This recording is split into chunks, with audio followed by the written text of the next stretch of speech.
Okay.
Hey, I just realized that's actually the same music I use for my intros.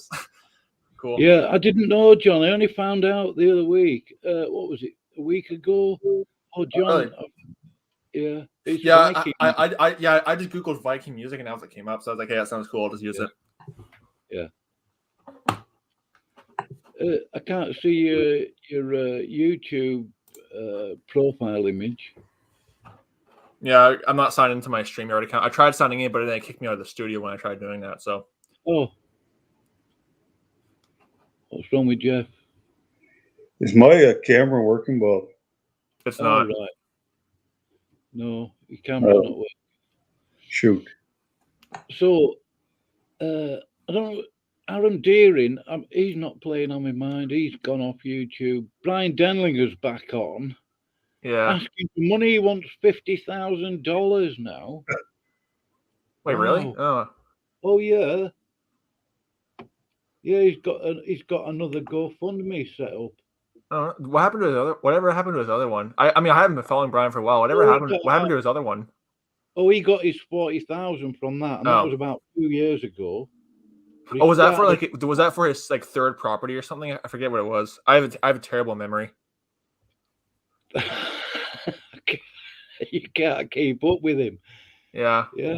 Oh, he's greedy for cash. Why does he need $50,000 if he's living off grid? I mean, the only thing. I mean, I'm thinking.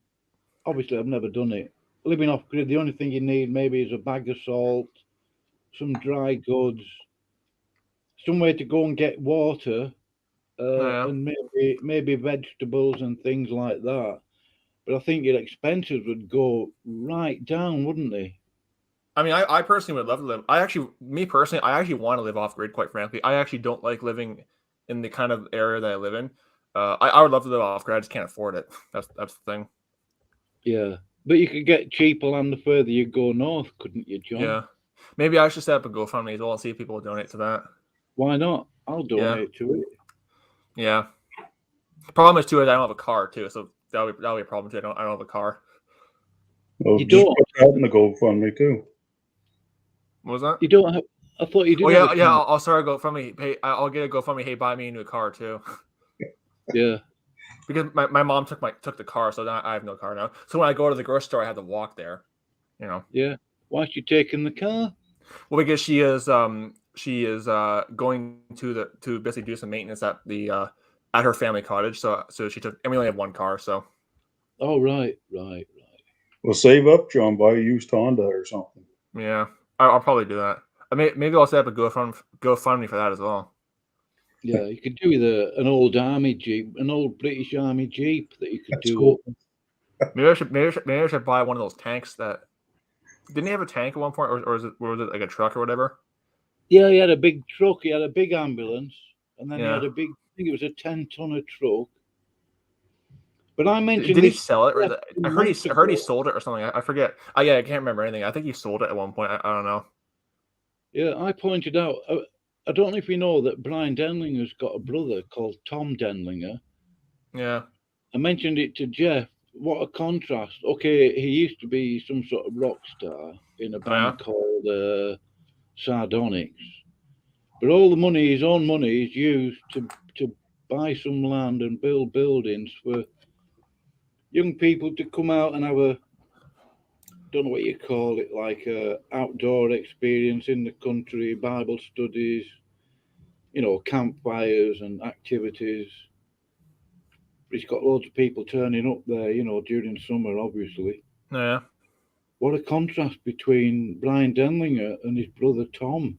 I just think it's weird too how, and this has always been kind of what's confused me, how like Brian needs all these different properties, meanwhile he doesn't even allow visitors, Well, he's just sold a house, John. Yeah. What's he need $50,000 for now? Yeah, and plus too, it's like, when it comes to like if you're doing like full-time videos, I do everything right here in my bedroom. Like this is like right where I do my videos, all of my bedroom. I don't need like a like have you seen his new ministry headquarters he bought about 2 years ago? It's bigger than both my colleges combined. It's huge. Yeah. It's a large house, isn't it? Yeah, like literally both my colleges combined only make like half the size of that thing. It's like he's got that plus his other off-grid property that he has as well. Yeah. Have a look at one of his videos. I'll come to your channel and I'll post a link to his. In fact, I'll see if I can get it up on screen now, because he's already got $2,000. Oh yeah. Oh yeah. One thing I never understood as well is how I remember him saying like a while back that he said that if it comes to where like the money's not coming in and God's not providing, he'll just get a secular job. Well, then there's been cases where he's not getting enough money, but then instead of going to get a secular job, he just makes a video saying he wants more donations. I've seen him do that a couple times. Yeah, I remember him saying that too. Yeah.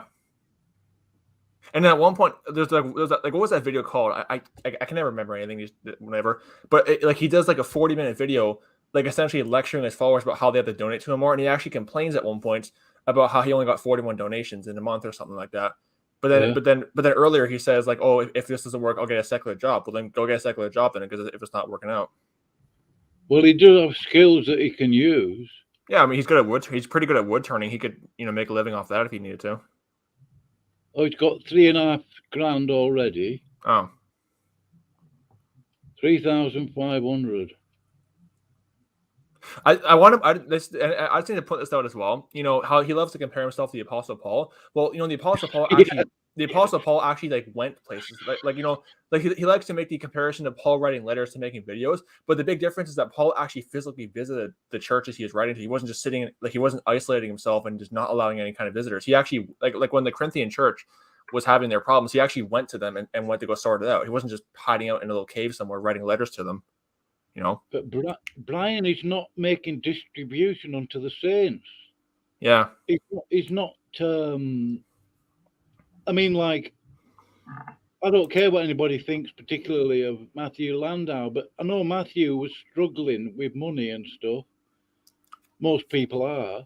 But these people that are donating, because money is tight these days, that is money that they've earned through hard work. Yeah. Shifts, doing dirty. Heck, I'm struggling with money too. Ever since I quit my night shift job, because honestly, I that job was just really bad for me actually. But ever since I quit that, basically my online Rumble videos have been my only source of income so far. So like, if anything, I deserve a GoFundMe, if anything. Yeah. Well, I'll tell you what, John. You put your PayPal thingy in the private chat, and I'll donate to you if you're skinned. Yeah. Sure, I could do that. Yeah, because it brings in, but because the night shift job, because the night shift job was really having a bad impact on my mental health, which has actually been proven apparently. But so basically, yeah. So like ever since then, because I do actually monetize my Rumble videos because they do a lot of political stuff on there. So far, those have been my only source of income. So. Well, I don't believe in muzzling the ox that treads out the corn, John. You put the hours in and stuff. There's no harm in asking, really. Yeah. You do a lot of work, John. So that's a good point. Well, yeah. And it's like, I don't want to try to boast or anything, but I do try to put effort into my videos. Like I do try to put effort into them. There is, obviously they're kind of easy to make. I will say that, but like you are right. I guess I can do have to kind of speak like a fool, I guess, because I do try to put some effort into them. Yeah, but you got to bear in mind, John, the attention span of people. I mean, 15-minute video is about right, really. Yeah, that's the thing too, and plus too, it's like most people these days, because we are kind of in the end times where people just don't have any kind of like what's the wording, like brain capacity for any kind of like longer stuff. So like they want like a 10-minute, 15-minute video, and then that's like anything more than that, they'll say, oh, it's too long or whatever. So like that's the thing. It's enough time to finish a cup of tea. And doing night shift, John, I did that 2 years at this recycling plant. I mean, that was a bad enough job anyway during the day. Yeah. I mean, I don't think I could get used to night shifts. Well, that's the thing too, is that I actually did research after quitting, and I actually realized that like the kind of stuff I like the health problems I was experiencing are actually like not uncommon for people who do night shift. Like I was actually, one of the things I was doing was I was developing a mood disorder, so I was becoming more moody a lot, and that was actually because of doing night shift. So I realized that hey, so I was making some pretty decent money, but is basically destroying my mental health really worth the money? You know what I mean? So I just decided no, it's not, and I just quit. Right. Plus, too, I mean, me personally, I just kind of find that being up all night is just depressing. Like being in the dark all the time, I just find it depressing. Yeah, the thing is as well, when you get home maybe at 6 or 7 o'clock in the morning. How are you going to get to sleep? Because everybody's going to work at that time. Yeah, well, that was the thing too. I like for the first like few months, I was like at best getting 6 hours of sleep at best, but like mostly I was only getting 5 or less. So the lack of sleep was not good either. Yeah. Yeah, I had to do an hour's drive when I finished my shift at Leyland and get to Morecambe. Yeah. And that was costing money as well. Yeah, I mean, it's I think it's just because our bodies are just not meant to be up like that. I mean, the reason why, like there was one time where I got like a 9-hour sleep, and I was still like exhausted when I went to work that night, because our bodies are just not meant to be up all night like that. No, we're not designed that way, John. Yeah, I mean, hence why, like, because I remember when I was on the orientation day, when I did the orientation day for my new job, there was like 25 people there. I was the only one for night shift. Everyone else had some kind of day position. Right. So yeah, but yeah, so I quit. I actually quit like the day before the new year. So like that was like I was like I'm quitting this job. But yeah, so pretty much my Rumble videos have been my only source of income. So like if anything, like again, I'd love to live off grid, but I can't hard without a car. So yeah, it costs money to do it. Yeah, it's not really off grid if you look at it, because if you buy land, I don't know what it's like in Canada or USA, but you've got to pay tax, this, that, and the other every year, and the government can come and take it off you any time they want if you don't pay up. Yeah, even if you're off grid, like you still have to, you can't get out of paying taxes. That's just how it works. But the thing is too is that I don't know where I was going with that, but I just lost my train of thought. That sucks. Yeah. But I remember what I was gonna say. Yeah, but I just remember what I was gonna say. But basically, it's like here you have Brian, who basically has like how many different vehicles does he own? He's got all these different things, but then he loves acting like I constantly hear him acting like he doesn't have much money. Well, it's like I'm not sure if you saw Aaron Deering's video where he basically rebuked Brian. He said, that I've never seen a poor man who owns like 3 different properties, all these different vehicles and everything else, but he acts like he's so poor. It's like, well, that massive bus that he's got, that big long yellow bus, I think it works. He's got these other vehicles. He's just sold some land and that property he lived at Bridgewater. And plus, too, like Brian seems to act like if you're in full-time ministry, you're not supposed to get like a secular job. I know plenty of people who would be considered full-time ministry and they still work like a part-time job. I mean, there's nothing wrong with that. Yeah. So if you need some extra income, just get a part-time job.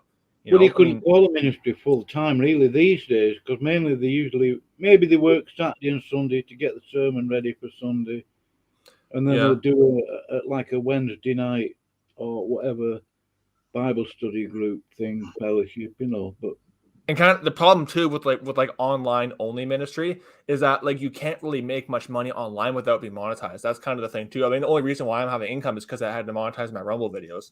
but like it's hard to actually make money online if you're not going to monetize video. I mean, I'm not saying you should do it. I'm saying it's just hard to do it without it at this point. You know, that's the thing too. Well, yeah, the thing is, John, I mean, obviously you're not expecting to make millions, but I mean, yeah, for making a 15-minute video, that can take an hour or so. Yeah, that's the thing too. It's like I have to write the notes. I have to, you know, get all the images and stuff I'm going to superimpose. I have to get, you know, it takes time. I mean, like some videos, they may seem like pretty easy to make, but the thing that the process of actually getting the video ready, like you call it pre-production, then you have post-production, which is the editing and everything else. Like it can take up to an hour and even 2 hours in some cases. Yeah, and that's half your morning gone, John. Yeah, exactly. I mean, like usually what happens is that I typically will do videos around 8 o'clock a.m. They're typically not posted till 10:30 a.m. So it takes me like roughly 2 hours to do like a 10-minute video. Yeah. And at one point I was doing like 2 videos a day, but then I just stopped doing it. I get to figure it's just too much to do for me personally to do 2 videos a day. Because it's when I was on Rumble, because I got a second strike at one point. So I figured I'm not going to risk getting a third strike. So I just won't post on YouTube till the strikes are gone.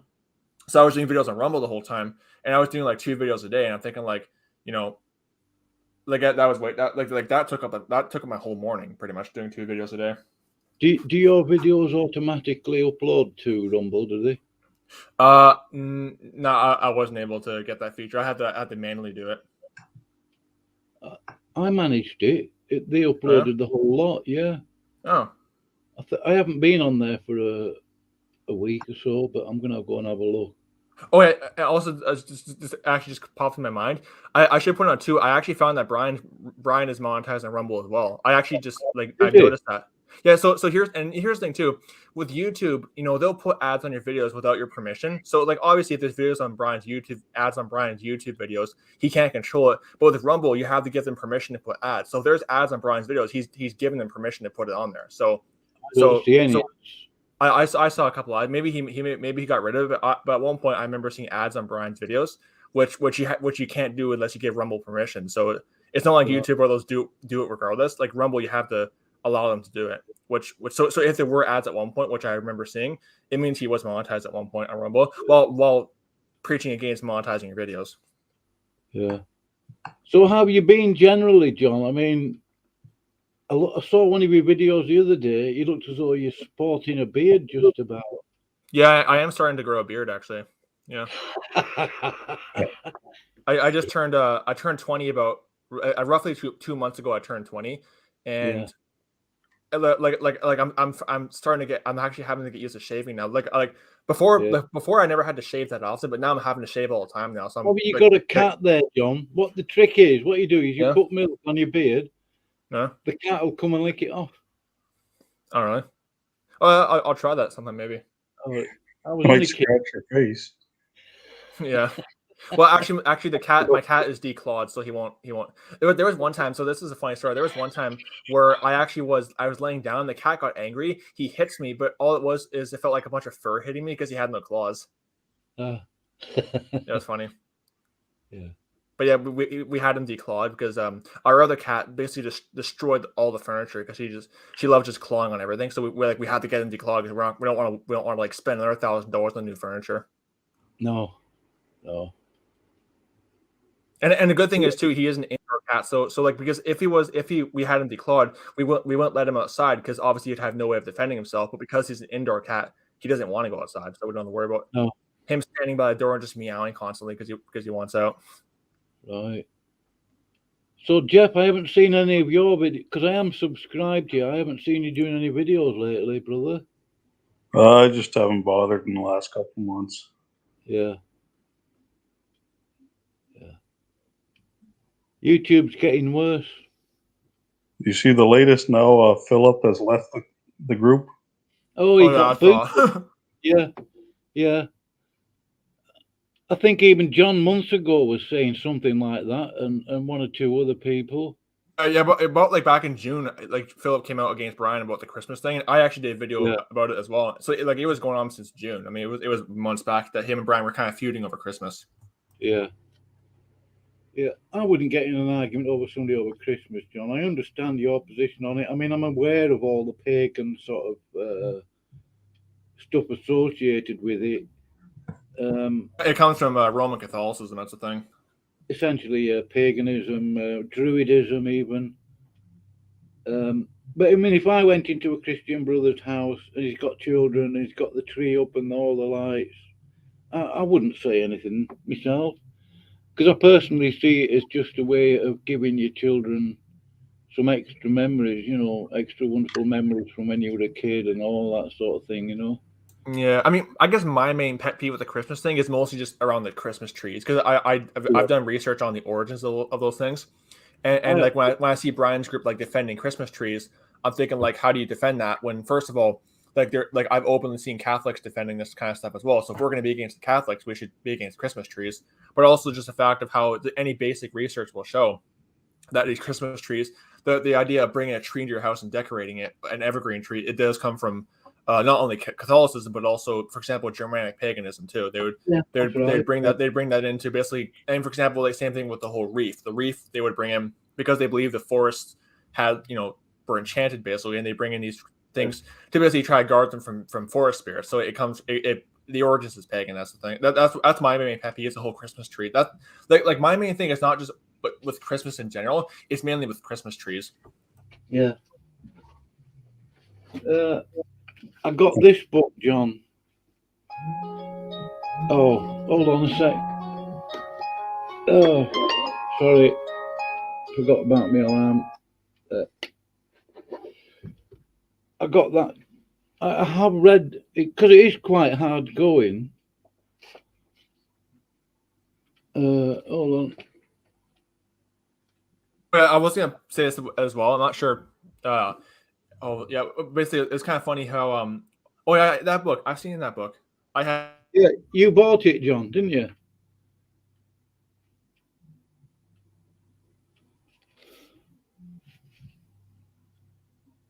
Yeah, you bought it some months ago.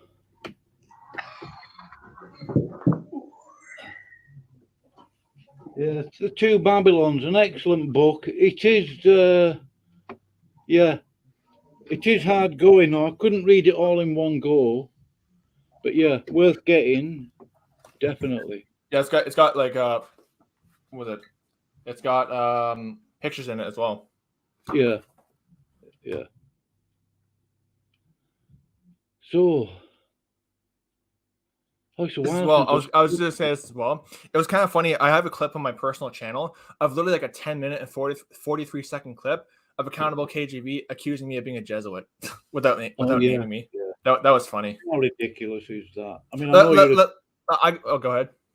I know you're a smart lad, John. I know that. I mean, how long have I known you now? I mean, not known you, but I mean, how long have we been communicating? I mean, it must be. Well, the first time we communicated, I was only 16 years old, so that was at least 4 years ago. Yeah. So, I mean, to me, it's beyond ridiculous that. Yeah. Because I know you're an intelligent lad. I know that. It's a fact. Yeah. Never mind the fact, too, I've done 140 videos against Catholicism, but somehow I'm a Jesuit. Yeah. Oh, well, you know what the excuse is going to be? Oh, he's just pretending, Yeah. He's infiltrating. Oh, and the fun thing as well, the funny thing as well is the way he words it. Here's what I compare it to. So the Star Wars films, right? Like everyone's heard of those. Like if you haven't, it's like I don't know what you do. I mean, even if you've been a Christian your whole life, you've at least heard of it at some point. Well, like how in the prequel films you had basically the Sith and their apprentices. Well, how he made it, like how he worded it was he made it seem like Bob, like you're the Sith and I'm like your apprentice or whatever. Like that was the way he worded it. That's just what it reminds me of. Yeah. No. It was funny. I've never thought of myself as being like a teacher over you or anything like that, John. I mean, I just wanted to talk to other Christian brothers. Yeah, but just the way he words it, he makes it seem like I'm like your student or you're like you're my master and I'm like your student or whatever. That's just the way he words it. It's so funny. Yeah, it's funny too because I'm in Canada. You're like 1,000 miles away from me, but somehow like what? Yeah, but like somehow I'm like your student. That's funny.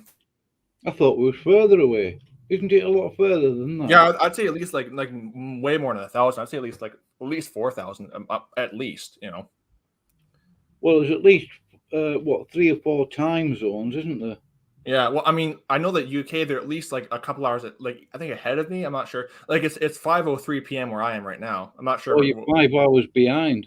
Yeah, so yeah, you're at least five. Yeah, you're 5 hours ahead of me. So Yeah. the time zone shows that and the thing is too is that like if I'm a Jesuit, I mean I'm a 20-year-old working class male who is in a rural suburb who used to work a night shift job, but somehow I'm working for the Jesuits. Well, first of all, I haven't gotten any paychecks from them yet, so I'm getting ripped off. And let's be honest, John, what Jesuit would even be? I mean, it would be a waste of time for them to try and infiltrate the Denlinger crew. They're already doing the sort of damage that you would expect the Jesuits to want to do to them. They're doing it to themselves. Yeah, well, that's the thing. They're destroying themselves. Like they're destroying themselves, basically. I mean, I went to one of Brian's live streams. I think it was about 3 or 4 days ago, or one of his first one on Off Gridology. Oh yeah. And all the names in the side chat. Yeah. I think I recognised about 2. Yeah. Well, it's funny too because you know how Brian had that little inner circle of people that had like personal contact with them, but like now the only person that's still in that little inner circle is JT, pretty much. I mean, everyone else has. I mean, I could be wrong, but like last time I checked, because like before it was like who was it? There was Jeremy. There was who else was there?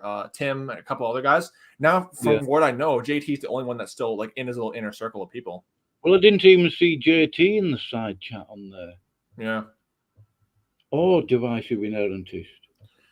The thing about JT is that I personally think that the reason why he sticks around Brian Denlinger is mainly for personal gain. I just think he knows that that Brian Denlinger has a lot more followers and that he could obviously gain from that. Plus too, when he came out with that Godhead book or whatever, which I have on my bookshelf, I think he wanted Brian to promote it. So I just think he sticks around just for various reasons. Although that being one of them is that he does see kind of a personal gain from that. That's just a theory I have. I can't prove that. Just a theory. Yeah. Brian's done a book as well now, hasn't he? Yeah, I saw like a Godhead book as well. The thing about these kind of books is that I agree with what Aaron Deering said, is that the Godhead is something that Jesus Christ is supposed to show you himself. Like we really have no right to write any kind of books on that because it's supposed to be Jesus Christ who shows us that doctrine himself. I agree with Aaron Deering on that. Yeah. It's a pity though, Aaron did. I mean, towards the last couple of months, I sort of liked him. I felt sorry for him. I even said to you, John, I felt not felt sorry, a bit of compassion. I felt sorry for him as well, actually. When I heard what he went through with those other guys, with Accountable KGV and Hartley and his other guys, I felt kind of sorry for him because I had no idea that's what he was going through. Like if I had known that beforehand, I might not have been so harsh in my videos against them. Yeah. Well, I tried to talk to him. Obviously, he's just going to ignore me. But then he started accusing me of hacking into his laptop, which is completely false. I've no idea. I wouldn't know how to even begin to do that.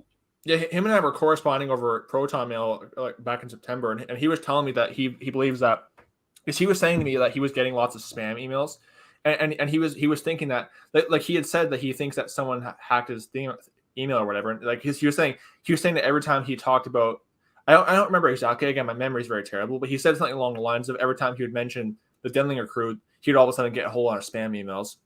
Like he said something along those lines, from what, because him and I were talked over Proton Mail. Now I can't seem to really contact him. I don't know what he's doing or whatever. He just, I don't know what he's doing. You were good friends with him, though, John, weren't you? Yeah, before the whole thing that we had, the little falling out. Him and I were pretty. We were good friends. We were, yeah. I'd say that we were pretty good friends. But then, he came out and called me lost. But then, then a year later he comes out and realizes, the whole thing was. But yeah, him and I were pretty good friends at one point. We were, I mean, after all, it was he actually was the one who kind of like led me on the path of salvation, because I was actually a false convert for a while, and he actually rebuked me and made me realize I was lost, and I got saved. And so so I do have some respect in the area, because he did kind of help me realize I was lost and I was false the whole time. So there was that, but I think it's just sad what's happened to him. That's the whole thing. Yeah, I've never hated him, John. I know I've been accused of it. Yeah. I don't think I've ever believed he's saved since the first day he came in that studio along with you. I already knew you. Yeah. Well, sort of. Well, I think mean, we had talked before. I mean, like the first time we talked, I was still part of Anderson's cult. I mean, that was how far back we go. I mean, I was still part of Oh, Anderson's right. new. Yeah, I was still following Steven Anderson's new IFB group. Like that was the first time we Yeah. talked. I was 16 years old. I was in 11th grade, and I was still part of Anderson's cult. So that's how far. But that was the first time we ever communicated. So just it was like roughly 4 years ago at least. Steven Anderson, is he still on YouTube? Yeah, I think he is, but his channels keep getting deleted. So usually his followers will just upload it. Like usually what he'll do is I think he just streams his stuff on Facebook, and then his followers just upload it on their channels. Right. Yeah, but Steven Anderson, yeah, I was part of his group for a while, and then it was actually March of 2019 was when I left his group. No, my cat wants in. It was March of 2019 when I left his group, and then of course I was on my own for a while. Then I joined Denlinger's group about November of that same year, and then of course about a year later in September in 2020, I was of course kicked out, and then I kind of ever since then I just been kind of doing my own thing, just been on my own, not part of any kind of group, just doing my own thing. Yeah. Probably the best way, John. Yeah. Well, the thing is too is that I don't identify with any group. I identify with Jesus Christ, not with any kind of group or cult or whatever else. It's like I think it's a bad idea because if somebody will find out what sort of group you belong to or denomination or whatever, yeah, and they'll just use that to beat you over the head with. It's Yeah, the main yeah. reason I don't have anything to do with denominations at all. Yeah, that's the thing. He's like, I consider myself what we call non-denominational, sensitive. I don't belong to any group. I'm just a Bible believer. I'm not part of any group, not part of any sect or whatever. I'm just a Bible believer. Just I believe God's word, and that's it. Yeah, I don't know if you saw any of the videos on my channel. Yeah, I saw a few of them. I uploaded a video. I screenshotted this discussion that nutty Catholic had with Redefined Living. Oh, yeah. He got absolutely spanked in it, John. Oh, believe me, I have some crazy screenshots of Catholics using profanity. So I mean, like I know what Catholics are like. I mean, I love it when Catholics claim that like when they try to claim that their church is some kind of beacon for morality. Meanwhile, they're like throwing out the F bombs and A bombs and S bombs in the comments of my videos. Yeah. I also love it too. So this is actually I saw this actually in a debate one time. I'll try to post a link. I'll see if I can find the video of it. But like who Nick Fuentes is, right? You've heard of him? Yes, I have. So basically, there was this debate he had with this Orthodox Jewish guy named Halsey, which him and I actually talk over Discord. So like him and I know each other. I guess we're kind of acquaintances. But anyway, he had a debate with Nick Fuentes, and at one point, like Nick Fuentes was, I'll try to find it if it's still on YouTube. But at one point, Fuentes, he started trying to make it seem like, oh, Western civilization was built on the Catholic Church and that kind of stuff. And Halsey, he just responds by saying, oh, I love how you compare the Catholic Church with morality, considering the fact that your priests can't reproduce and they get caught touching little boys. And Fuentes got all crazy and triggered. It was funny. That Catholic I was on about, he actually stated that the Inquisitions were actually humanitarian. Yeah, I saw that. I was laughing. That was funny. I mean, sure, torturing people and burning them alive is definitely very humanitarian. Yeah. But I've actually seen Catholics defend, like I've seen Catholics actually defend the Inquisition. Like there's a video I saw of this street preacher confronting a Catholic, and the Catholic actually tried to say that the Spanish Inquisition, it helped bring people to the faith. I'm like, what? Yeah, right. Oh yeah, sure. I mean, yeah, expel basically, like I did some research. What the Spanish Inquisition basically was that it basically was rooting out essentially Jews and Muslims who supposedly they thought converted to Catholicism, but were actually just like secretly practicing Judaism and Islam in secret. And it basically was meant to root them out. Essentially, that was why it was started, to basically persecute the Jews and Muslims who were not real converts to Catholicism. But then it expanded out further. But that was the whole point of it, was to basically, and then eventually they ended up expelling the Jews and the Muslims out of Spain.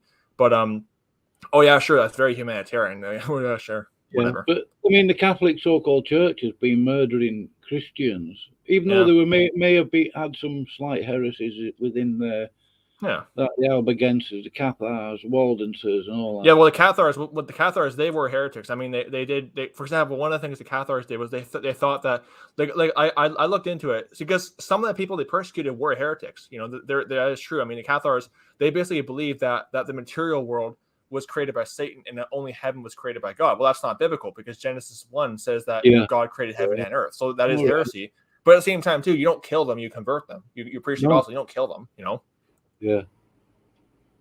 So I mean, regardless if there were some heretics or not, you know, like you're supposed to want to see them saved, not burning them. So even you know, regardless of if the fact that there were heretics or not, which there obviously were, some heretics did they persecute. Or same thing with like, you know, there were people who did follow false religion, like they were Muslims or Hindus or wherever else who did follow false religions. But yeah, again, like you don't burn them. You preach the gospel to them.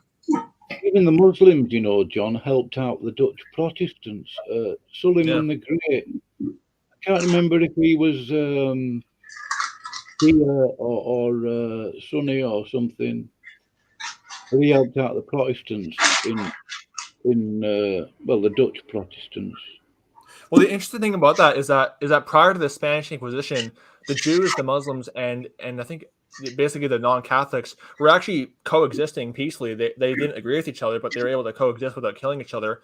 And then the Spanish Inquisition came along and it basically essentially destroyed all that. So I mean, there like I've actually researched this. Apparently, there were many cases where Jews, Muslims, and non-Catholic Christians were able to just coexist, and you know they obviously were not agreeing with each other, obviously because you know they have different religions, but they could coexist without killing each other. And then when Rome got their fingers in the situation, look at that, they began killing each other. Then at that point, well, look at abortion in the USA. Yeah, every pie they get the fingers in, people end up getting killed, and they're still at it. Well, I mean, the Iraq War was essentially a Catholic crusade against Muslims when you get down to it, really. Yeah, oh yeah, I believe so. I mean, yeah. And then you got what's the thing, the Goa Inquisition over in India, which was basically they've been all over.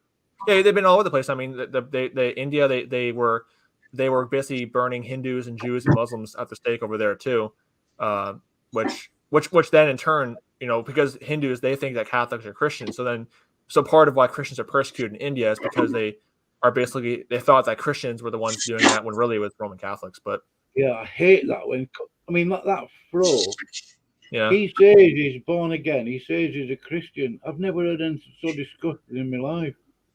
Yeah, I called him out for it. He went ape on him. Yeah. Oh yeah, I was gonna say this too. Actually, you know, over in India, you know, I think I sent you some of the stuff over email. Some of the Hindus in India, they can be pretty violent over there. I mean, like I sent you some stuff about how they're attacking Muslims and attacking Sikhs and attacking pretty much anybody who's not a Hindu. So it's like, but it was kind of funny too because that wasn't really a thing before the Catholics got involved. So like you find that everywhere Catholics go, the people there become like violent. I've noticed that too. You know. He's not playing on my mind. I thought I'd state that, but I mean, have you come across Ben from the UK? They usually call him that. I think I've seen it a few times. I mean, him and I had a big like about a few months ago, several months ago, him and I had a big blowout over email, and he basically called me a heretic because I was denying his view on the Godhead, where he basically holds like a Jehovah's Witness type view on the Godhead. But all I really know about him is that he basically holds like a weird view on the Godhead. I haven't spoken to him or about him since, but I have some screenshots of comments he left where he's saying some pretty heretical stuff though. Wasn't Ben the pigeon guy, Bob? Yeah, that's him. Yeah. I thought he was all right, but I guess not. Oh yeah, I have some screenshots. If you want, I can send you. I have screenshots. He says some pretty heretical. Like what he basically says about the Godhead is he basically like believes essentially like this is what the screenshots show is he basically thinks that the Holy Ghost is some kind of like energy force, and that basically that's it's weird. It's weird what he believes. Like I don't know how to explain it properly. Like it's really weird, but he essentially believes that. Gnostic. Well, essentially, yeah, it is Gnostic, but essentially what it comes down to is that he basically denies any kind of distinction between the Father and the Son, and he takes verses like out of context and everything else, but essentially he denies that there is any distinction at all in the Godhead, and he says that that the Father is the soul and the spirit, and the ghost is some kind of like some kind of energy force. That's the best way I can word it, because the way he describes it, I don't know how to word it properly. That's just the best way I can describe it. But it's pretty. I mean, you're right. It is very Gnostic what he believes. I mean, it's just really weird. I can't even word it properly because I don't even know how to word it properly. It's so weird. But I have screenshots. If anyone wants, I can send them screenshots. He said some pretty heretical stuff over emails to me and in comments to other people. I seen that, Linda. I was actually very disgusted. I had to turn that video off. Yeah, I saw that video too with the thing where his dad doing that. It's like, yeah, it was pretty disgusting. But at the same time too, I do want to say this as well. You know, like one thing I disagree with Brian on is making it seem like he'll be punished for what his dad did. Well, there's the verses that I forget what they are. Let me just find them out. Which I understand. I understand it's Old Testament, but like just hear me out. I'm gonna find the. Oh my! Sorry, my cat. Let me I think the verse in Deuteronomy where it says, Deuteronomy and Ezekiel, where it talks about how the fathers are not punished for the son, or the sons are not punished for the father's iniquity. There's one verse in Deuteronomy, one in Ezekiel, and one I think in 1 Kings, where it talks about how the son is not punished for the father's iniquity. So it's like that. That was where I was kind of like feeling. I actually felt bad for Brian because he forgot that, you know, even if his father did do that, you know, he won't. It's like it's not his fault, because first of all, he would have had no control over that. It was before he was born. But second of all, God won't punish the father or the son for the father's crime. I do apologize.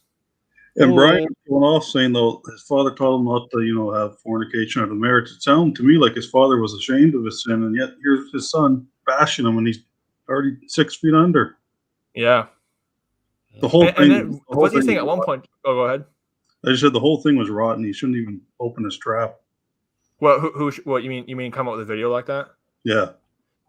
Yeah, I happen to agree. Like when I was watching the video, me personally, I mean, I understand his reasoning that like exposing a sin, but I just think that stuff like that serious should really just be kept private. Really, that I would never like post something about that. Especially because the fact is his dad never really had like a prominent role in his ministry. Like for example, if his dad was like constantly in his videos or had a prominent role, then I can understand, like mentioning that. But like his dad, like you barely saw his dad. Like there was like one other video where his dad was in, where it was like talking about like paramedic stuff. So it's like I just don't think it was necessary to come out when his dad like didn't really play a prominent role in his ministry. That's the thing.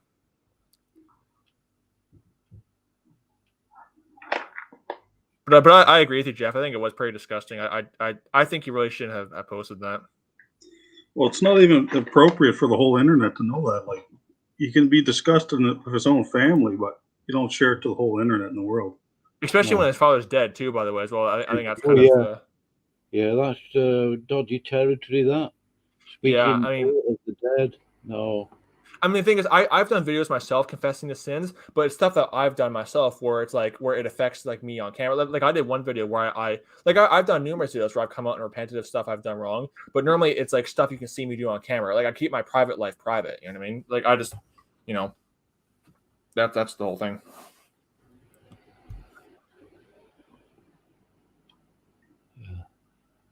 Yeah. So Jeff, are you doing okay over there? Are you still working and stuff? Yeah, I'm working 4 days a week. Yeah. I lost my job at the hospital because of the vaccine thing. All right, you weren't going to take that. No way.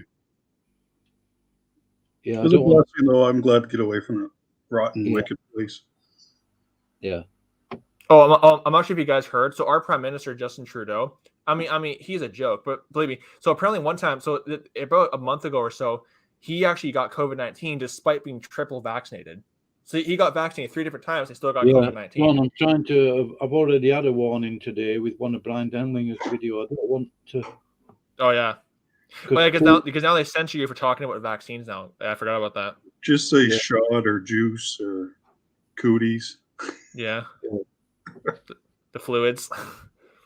Yeah. I've heard like I obviously don't like using Voltaire as like a source, but he made a good quote. He said that the people who rule over you are the ones you can't criticize. So if you want to find out like who's really ruling over you, just find out who you can't criticize. Yeah.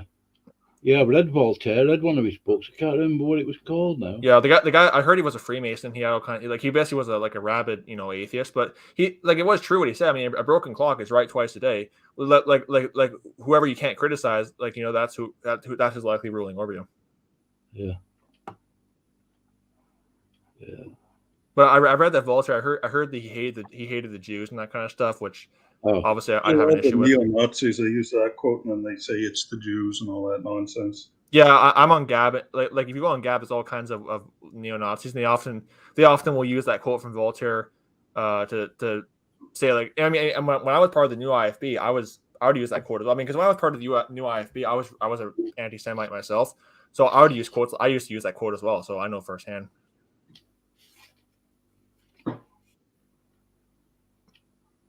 But I mean, like back when I was part of the new IFB, I mean, I was probably like the most anti-Jew person in my entire province. That's how rabid I was when I was in the new IFB about 4 years ago. I think it's important for us to always pray for them, first to be saved, and then pray for the peace of Jerusalem. Yeah. Yeah. Yeah, that's the thing. Also, it's kind of funny too. I mean, this is something I think I mentioned in past videos, but like a lot of these neo-Nazi alt-right figureheads, a lot of them are frauds. And the reason why I say that is because whenever they get doxxed, like, you find out they're not who they really are. And here's one example of this. And this is something I found out like years ago. But basically, they have this guy called Mike Enoch, and he ran a show called The Daily Shoah. And if you don't know, Shoah is basically Hebrew for Holocaust. So his show was basically the Daily Holocaust. And he basically was like probably the most anti-Jew person in the entire white supremacist movement. Well, then when he gets doxxed, it turns out he's married to a Jew the whole time. So he basically he's married to a Jewish woman who not only is a Jewish woman, but is like very liberal, attends transgender events and all this other stuff. But then meanwhile, when she's not looking, he's hiding in the closet recording Daily Shoah. But then when it comes out he's married to a Jew, she ends up divorcing him, and he plays the victim card. So it's like one by one these white supremacist people get doxxed and then you find out they're not who they say they are. It's like how do you do that to where you have this show where you're just talking about Jews nonstop, but then you're married to a Jewish woman the whole time? It's like, what?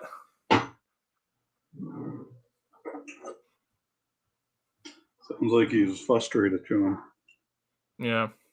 Oh, and then when it gets called out for it, because that same Halsey guy that debated, what's his name, Nick Fuentes, he called Mike Enoch about it, and Mike Enoch's like, well, hey, that's a personal attack. Well, it's like, if you're gonna take a moral stance, then it's like, but then like then your personal life is completely opposite of that.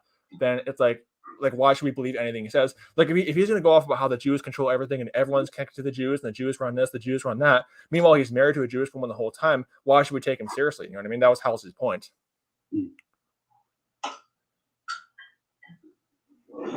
That's the thing, though. The unsaved people, they don't care if they're hypocrites or listen to hypocrites. Yeah, Mike Enoch claims to be a Christian as well, but I don't know, but he definitely isn't. Well, I mean, I don't know. All I know is that some of these alt-right guys do claim to be Christians because, but it's kind of funny. For a Christian, he's pretty bad at it.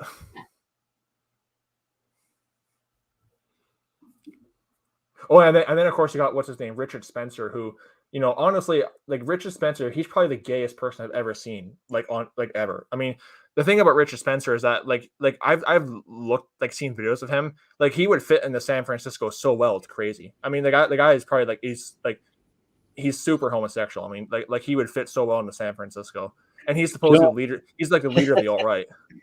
I've got Fro, the Roman Catholic, here in the studio. Oh yeah. Do you want to discuss? Do you want to talk to him or?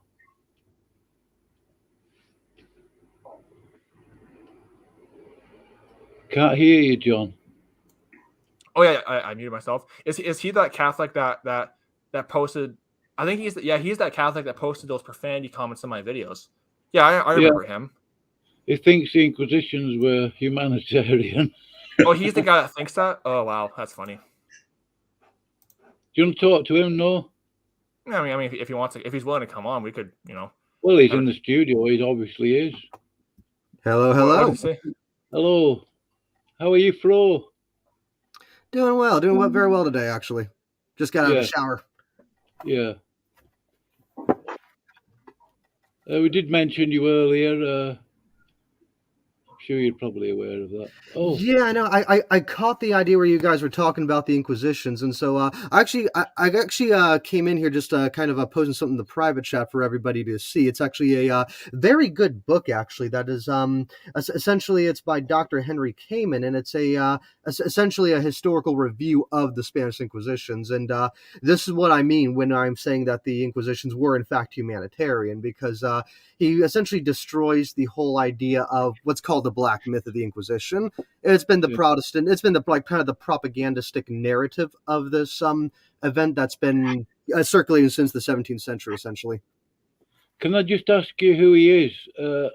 I'm not trying to imply confirmation bias, but is this Henry Kamen a Roman Catholic? Not that I am aware of, no. I think he is definitely a Christian, or of an at least nominal sense, but he is most definitely Western liberal. He actually, he did his PhD dissertation on the Spanish Inquisition, and he went into the study attempting to kind of publish a work to kind of thoroughly repudiate the Inquisition, and in the course of his study, he ended up coming with a much more nuanced view. While he is still against the Inquisition and its practices, he also came to an understanding that the Inquisition did actually introduce a standard of law and ethics that was unique to Europe in that time period. Well, I'll tell you what I'll do. First of all, Bob, let me just make that here. This man, philosophically and theologically, would disagree with my proposition that the Inquisitions were ethical. He would not want to see them in today's day and age. And yet, he also doesn't agree with you either. He's taken a very nuanced view in this position. He doesn't see the Inquisitions as particularly bloodthirsty, but not necessarily good either. Essentially, it's a good book. Well, I put a link to that book, A Shortened Earl, in the side chat. So, go on, Jeff. Oh, I just said it sounds like an apologist. Well, sorry, Bob, you first. Fro, I don't think he apologises for it. I hate that word, apologist. I've got to say, I don't like it. No offence, Jeff. But yeah, I mean, Fro will answer anything about Roman Catholicism. You could argue that he's an apologist. I don't know what Fro would say to that. Well, again, like the word apologist comes from the Greek word apologia, literally means to make a legal case. From the word. Yeah. And like we're all going to be apologists for something. So yes, I guess you could say I'm technically a Catholic apologist, just as Bob would be an apologist for his own views. What I want to do actually with the Pale Galilean is just teach Catholicism as it has understood itself as accurately as I can. So if that makes me an apologist, I guess I'll take the title. Yeah. No, I mean, I've studied Greek. I know what apologist is, but yeah, giving a defense of what you believe in, there's no harm in that. Mm-hmm. I mean, me and Fro have had conversations before, not privately, it wasn't secret. We got on okay, didn't we, Fro, I think? Yeah, we did. Yeah. Did you have... I need to butt in for a second, too. Like, I don't know if that's the proper word. I'm still learning all these new words, apologist and all those other things. I'm just kind of a simple guy, so. I gotcha. What's going on with... I shouldn't be asking, really.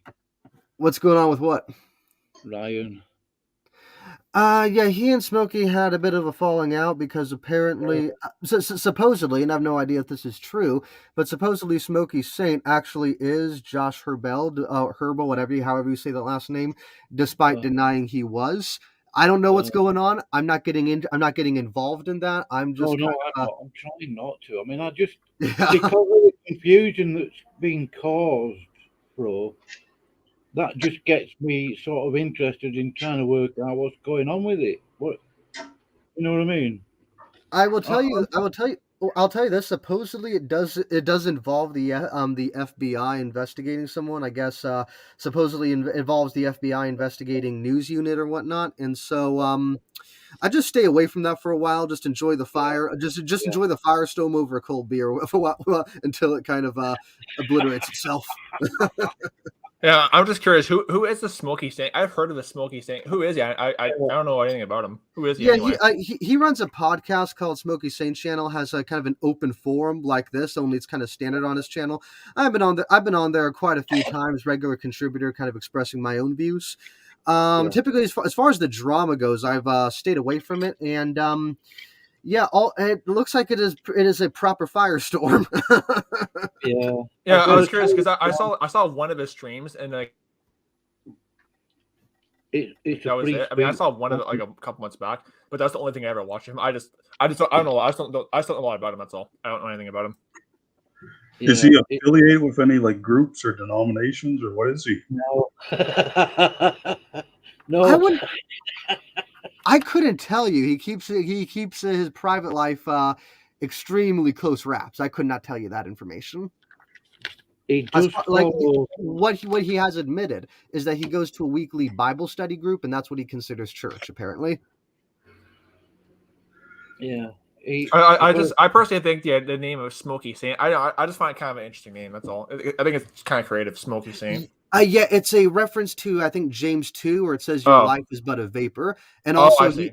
and also like another reason I think he named himself that, and I could be wrong, but when you listen to him, he kind of sounds like the way chain smokers sound, and I don't know that Oh. much about his private life, but I got a feeling like he really enjoys his smokes. I got Well, a the feeling. thing is, I saw like one stream of him, and like I had to turn it off after a while because it was just like f-bombs being thrown all over the place. But like that was like the only thing I saw of him. But like all I know about him is that he just has that live show. But yeah, the one time I saw him, like the one time I ever watched him, he just had it was just f-bombs and s-bombs being thrown all over the place. I just had to turn it off because I found it vexing. But it's interesting the thing that's going on. But oh well. Yeah, I know he like Smokey does swear every now and then that I'm aware, but usually he usually uses the words like pond scum, roach, trash rat, and stuff like that. It's kind of other people that he has online that such as like other atheists that he invites that have more of the bad tongue, you could say. Well, I mean, if they're atheists, of course. I mean, I'm an ex-atheist, and you know, Yeah. I used to use a lot. So if they're atheists cussing, I'd expect that from atheists because Yeah, so the thing about it is, I kind of I kind of have bad language myself, but like and again, this is no excuse, but like I come from a military family, and so my father, while I was growing up, didn't really keep it in check. I basically inherited it. Well, yeah, I mean, I'll admit too, I mean, like for example, when I used to do my night shift job, it was very physically demanding, and like let's just say like I was lifting a heavy box and maybe like my back cracks, I might just let out a profanity word because it just hurts so much. But I mean, I'm sure it just slips out. I mean, again, I'm not defending it either, but because my job I used to have was very physically demanding. If I hurt myself, I might just accidentally let one slip out, which again, not defending that, but it just happens. Yeah, definitely. I'm working the night shift now. Actually, I actually have a pretty good schedule. I actually have a very pretty good schedule here. I'm not gonna lie. I quit my night shift job because I just found being up all night was just depressing, so I just quit it. Yeah, for me it wasn't actually depressing because like I kind of structure my time in so much that I can enjoy like the daytime hours. But moreover than that, my last job where I was at, I was actually working 12-hour shifts, like 3 days one day, 3 days one week, 4 days the next week, and I'm not gonna lie, I basically turned into I turned into just like a wallflower collecting a check. That's it. Wow. I mean, like with my night shift job, I did it at a Walmart location, and I mean, I knew it was going to be physically demanding, but I had no idea how bad it was going to be. To the point where like I was like, there were times where I had to miss work because like my back, was in so much pain, and it's like I spent so much money on painkillers. I mean, and I just figured, and pretty much and we got this new manager, and she was a jerk. I mean, she just had no sympathy for anything at all.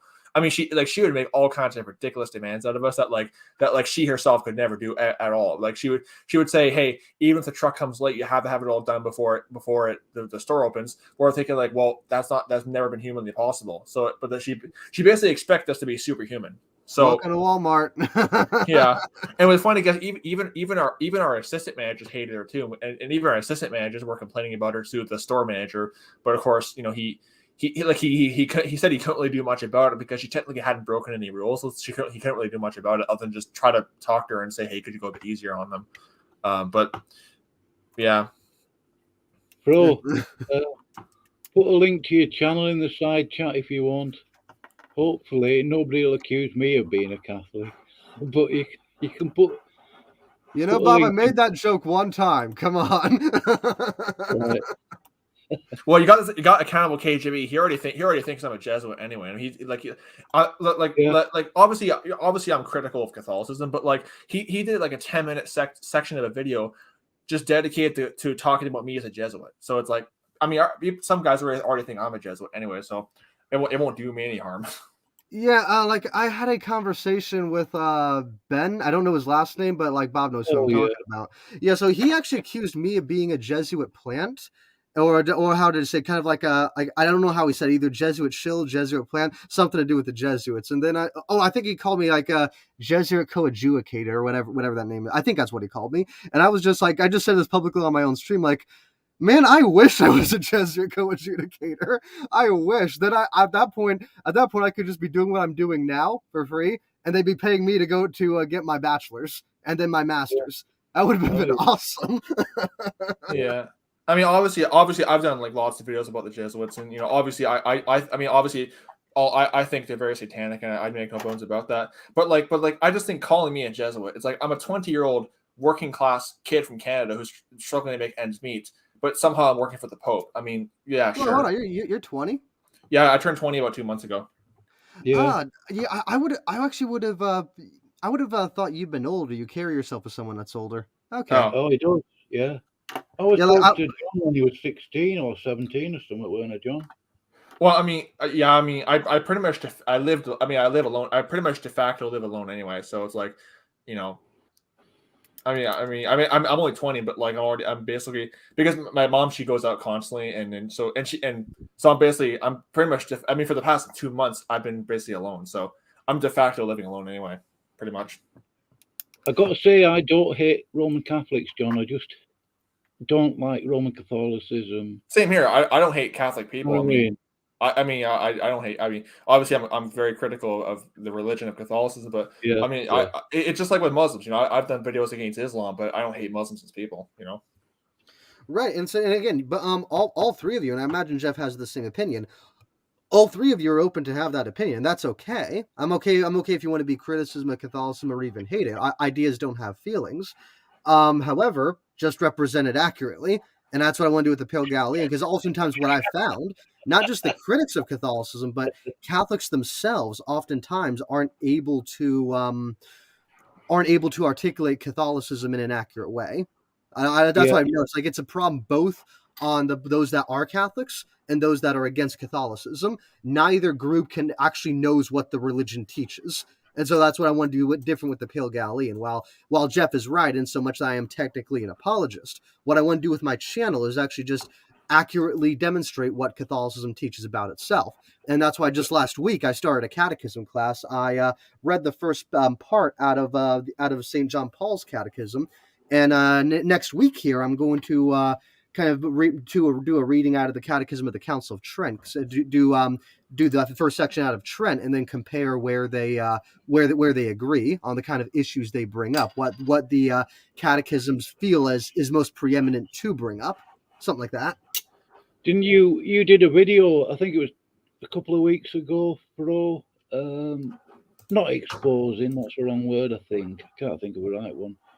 The way that this Catholic conducted himself in, what was it, Discord or? Yeah, no, it was StreamYard, and it was basically it was actually on a YouTube called JP Live or something like that. And Smokey made me aware of it, actually, because he had an interaction with a Catholic that he said was absolutely ridiculous and laughable, and well, he was right. And that's what I mean. That's why the Pale Galilean exists, because the Catholic that was on JP's stream talking to Smokey, and there were two of them.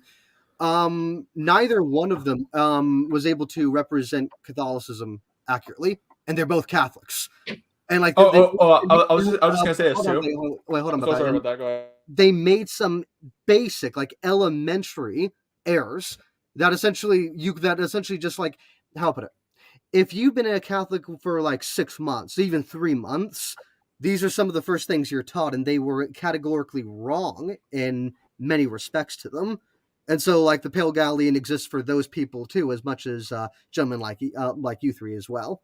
Now, I think John wants to say something. I was Yeah, well, we just get gonna say Christians too. coming out with rubbish, don't we? Yeah, I was just gonna say too. I actually was recently. I just like what occasionally what I'll do is I'll just Google my name on YouTube. I'll Google John Craig and just see what comes up. See he was talking smack about me. And I recently came across this channel.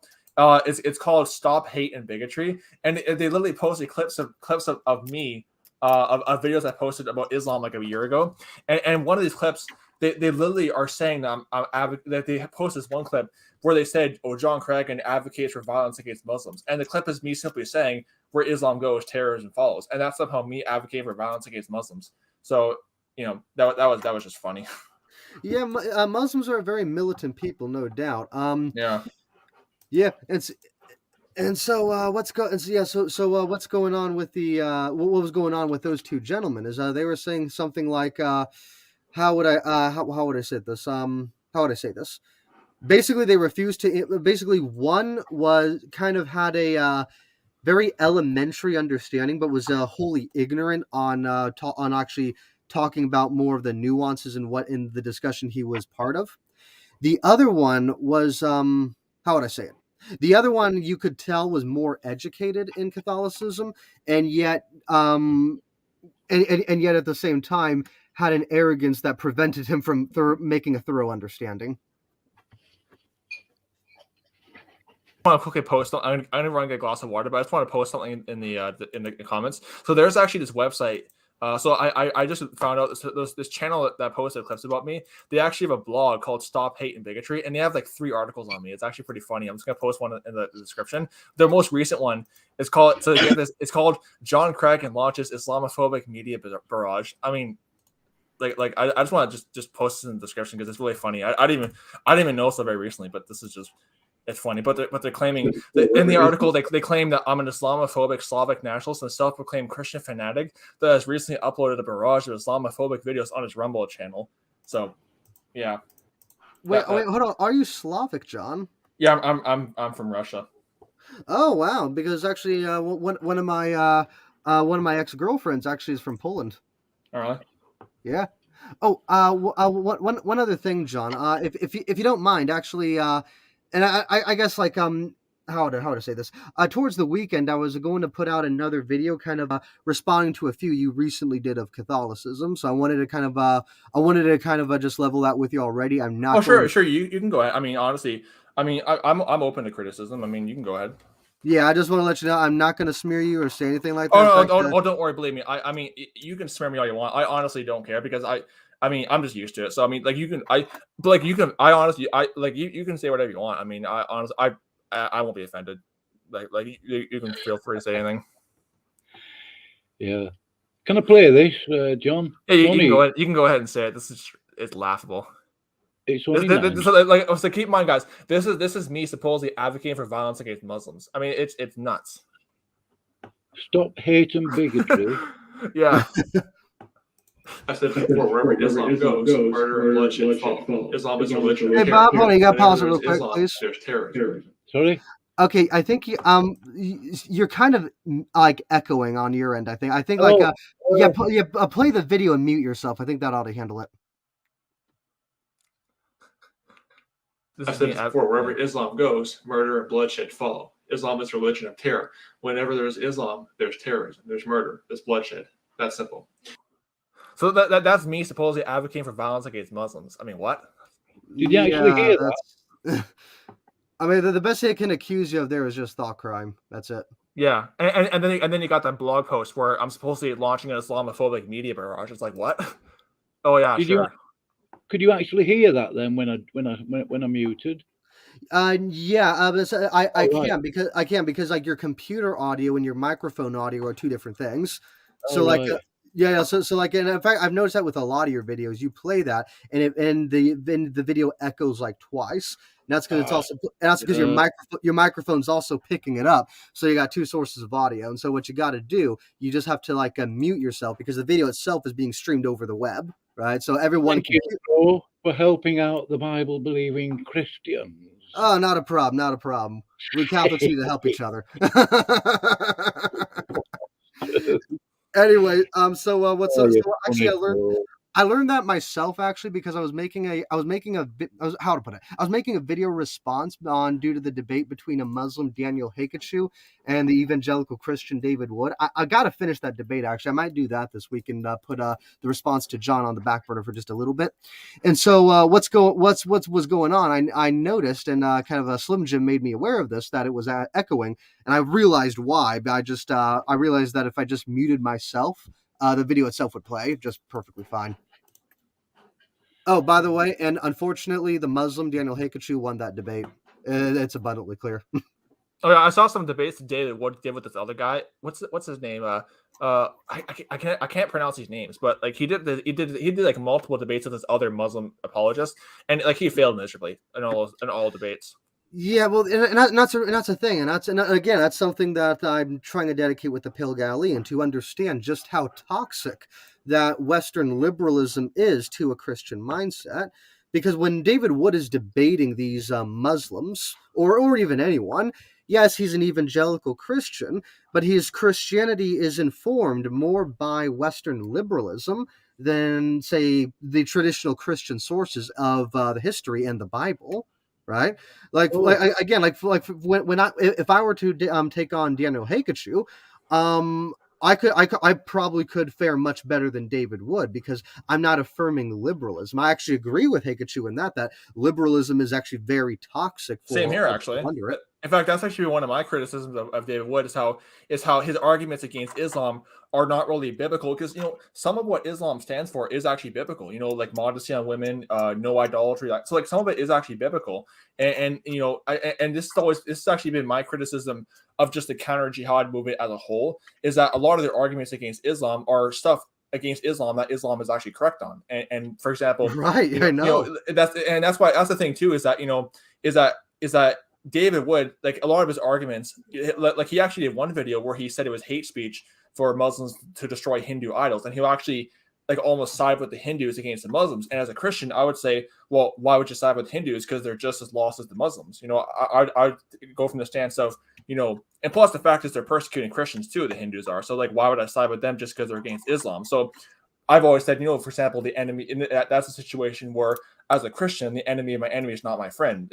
I don't care how anti-Islam the Hindu nationalists are. They're not my ally. They're just as satanic as the Muslims are. Right. Exactly. You got it completely right, John. Because like, and here's the issue. When I was debating, and this just happened a while ago, and I think y'all were talking about it. When I was debating Smoky Saint on the ethics of the Inquisition, the only thing I use is that Smoky Saint, because he is influenced by Western liberalism, was presenting the Inquisition as if it was just something novel, as if it was just a sudden era of violence in the medieval times. It's like no, like not at all. Like the Inquisitions is nothing more than a logical outpouring of what was standard Christian practice at the time. Because Christian emperors would used to persecute Greek pagans in Rome and Constantinople. To be a pagan or to practice pagan religion was a capital crime, and oftentimes just consistently throughout all Christian nations and those that affirmed Christianity, there was always a level of persecution against subversive elements that would seek to overthrow like the Christian culture over there. And so when I was arguing for the ethics of the Inquisitions, I was doing it from a view that fundamentally rejects liberalism. And I think because Smokey affirms liberalism, he can't comprehend that I reject it and doesn't understand how to reject it. I don't think it was able to make a competent response to my arguments. Can you Well, clarify? that's the thing too with the what's his name, Daniel. I can't pronounce his last name. That Muslim guy. Daniel Haikachu. Yeah. So basically, the thing about him is that I don't disagree with a lot of what he said. A lot of what he says, I would agree with. I mean, especially on a lot of social issues, and that's where I agree with you that that the problem is that Western liberalism and Western liberal ideas have really crept in to where where you'll have Christians say, well, Islam is bad because, for example, women have to wear the hijab or they don't allow idolatry. Well, from a biblical basis, modesty in women is good. I mean, if I have a wife, I might make her wear a head covering. You know what I mean? I mean, that's the whole thing too. And that's why because there was one time where I did almost get into a debate with the Daniel guy on a channel called EF Dawa, and I'd be the first to tell him that I don't disagree with a lot of what he says. I mean, I actually do agree with him, and he also says too that how Islam also in the West has been corrupted by Western liberalism, because you have a lot of so-called Muslim apologists affirming a lot of things like transgenderism, all other stuff. So it's really, it's like I would have again, when it compares to David Wood, I'd have much better time debating him because I would do it not on the basis of Western liberalism, but from a biblical basis and from a basis that will actually work. Because when you try to do it from Western, if you say, well, Islam is bad because they don't allow two men to do get at each other in bed. Well, I mean that's a really sad argument. You know what I mean? Or if you say, oh, Islam is bad because they don't allow women to dress like whores and harlots in public. Well, to me that's just cringy. So that's the whole thing. Yeah. I saw this one video, there are these rallies, these what they call March Against Sharia rallies. I saw one video where it says Islam equals death for LGBTQ. I'm like, is that supposed to be a bad thing? Right. And now here's the issue. I can't say I'm for Islam either, because it rejects one of the two founding principles of Christianity. Well, it rejects Jesus Christ as the Son of God, so therefore it's still right, false. Right, definitely. Yeah. But here's the thing: some of the social issues I'm not even pro-Muslim on, because some of the social issues I think it actually gets wrong. Like, for instance, its treatment of women. For instance, how to put it? Because when Paul is in the New Testament, what he says is that there is no free or slave. There's no man and woman. There's no black. There's no Jew or Gentile. All have a dignity under Christ. All have a shared human dignity. And from what I have seen is that the treatment of women under Islam, I would say, kind of violates their human dignity. I agree too. In a particular way, and now I'm not going to go I'm not just going to swallow the Western swill and say women are equal to men. I mean, there are quite palpable distinctions. Well, there's scientific studies showing like men and women are physically not different. I mean, there's a reason why historically, for example, during World War I, women were not allowed in combat positions in the military. They could be nurses, but they couldn't be on the front lines because they don't have the same physical build as men. Right, exactly. And so where I've come from and how I view it is that Islam in many social issues is wrong because it rejects the idea that there is no Jew or Greek. I mean, how to say it could be. How does it expressly rejects the idea that all humans have an equal dignity under Christ, and so I could not in good conscience even become a Muslim, because it fundamentally rejects that foundational tenet. Yeah, that's the thing too. Is I obviously couldn't become a Muslim because first of all, the Quran, it basically curses those. I think it's Surah 9:20 or something, Surah 9:30, I think it is. It literally curses anyone who believes that Jesus Christ is the Son of God. I mean, regardless of what sect or what kind of Christian you are, if you believe Jesus is God, you could even be an atheist and believe that, and it curses you for that. So that alone means I can't be a Muslim, because you have to believe Jesus is God's son to be a Christian. You're not a Christian if you don't believe Jesus is God's son. So exactly, and so it just boggles my mind then too, because in today's society, I was probably, I don't know how old. I remember I was 4 at the time, but when the World Trade Center came down, right? George Bush, I think W at the time, he came down and just and asked the question, why do they hate us? Referring to Al Qaeda.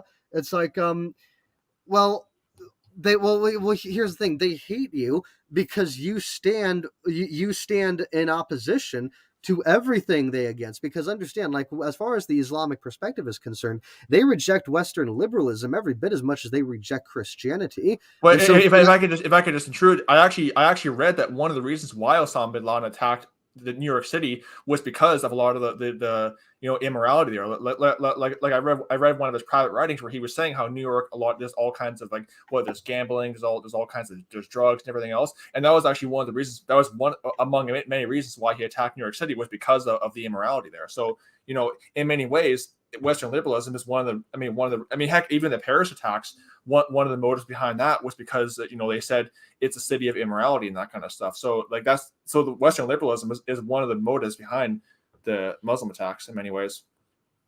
Right. I'm glad you two are getting on, by the way. I'm sorry? I'm glad you and John are getting on, bro. Even though you disagree on doctrine and stuff, it's nice to see you with a good conversation. Right. Here's the thing.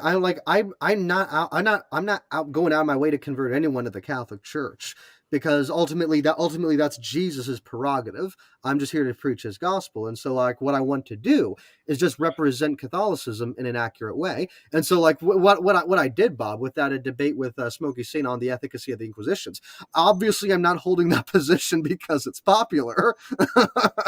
I'm not making any friends by holding it. I'm holding it because you've got a right to believe what you want to believe, bro. Right. I would never deprive you of that. Never. Yeah, definitely. And so like the whole reason I've come to the conclusions I have is because the reason I've come to the conclusions I have is because that's kind of what Catholicism teaches about itself, and so I don't want to hide that. I just think too that with the whole Islam thing, I just think that and this has always been my stance. I think if you're trying to score points against Islam, white knighting for the Hindu nationalists or white knighting for all this Western liberalism stuff, I think if you're trying to score points against Islam, that's just a sad, a really kind of sad, pathetic way of doing so. I mean, like me personally, whenever that just makes me cringe whenever I see it. It's like preferring. It's like saying, you know what, I would rather get shot than stabbed. Yeah, exactly. And plus too, I actually was talking about. I actually had a website and it was deleted for hate speech.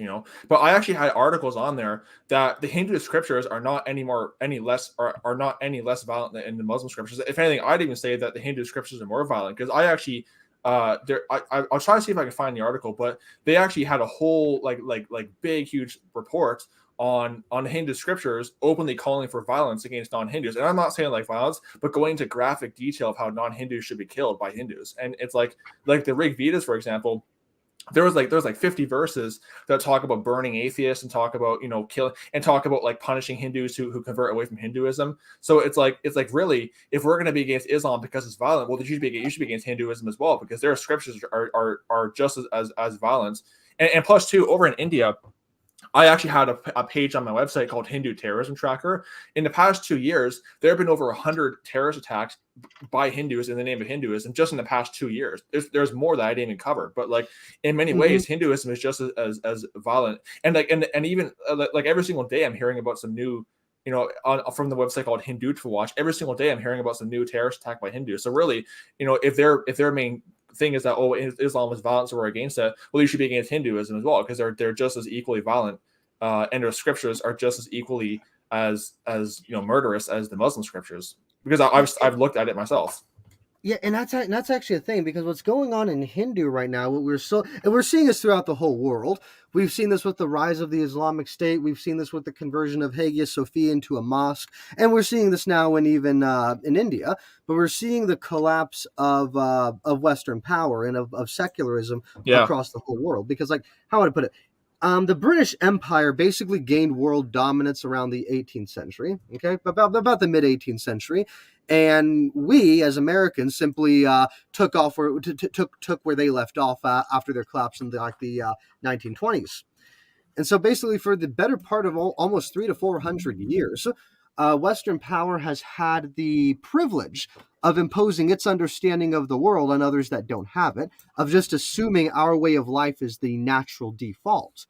And as Western power begins to collapse, as secularism begins to collapse, we're beginning to realize that's not true, because when we leave, the world returns to its natural state. Listen, 2 days after we left Afghanistan, the Taliban came back, right? Yeah.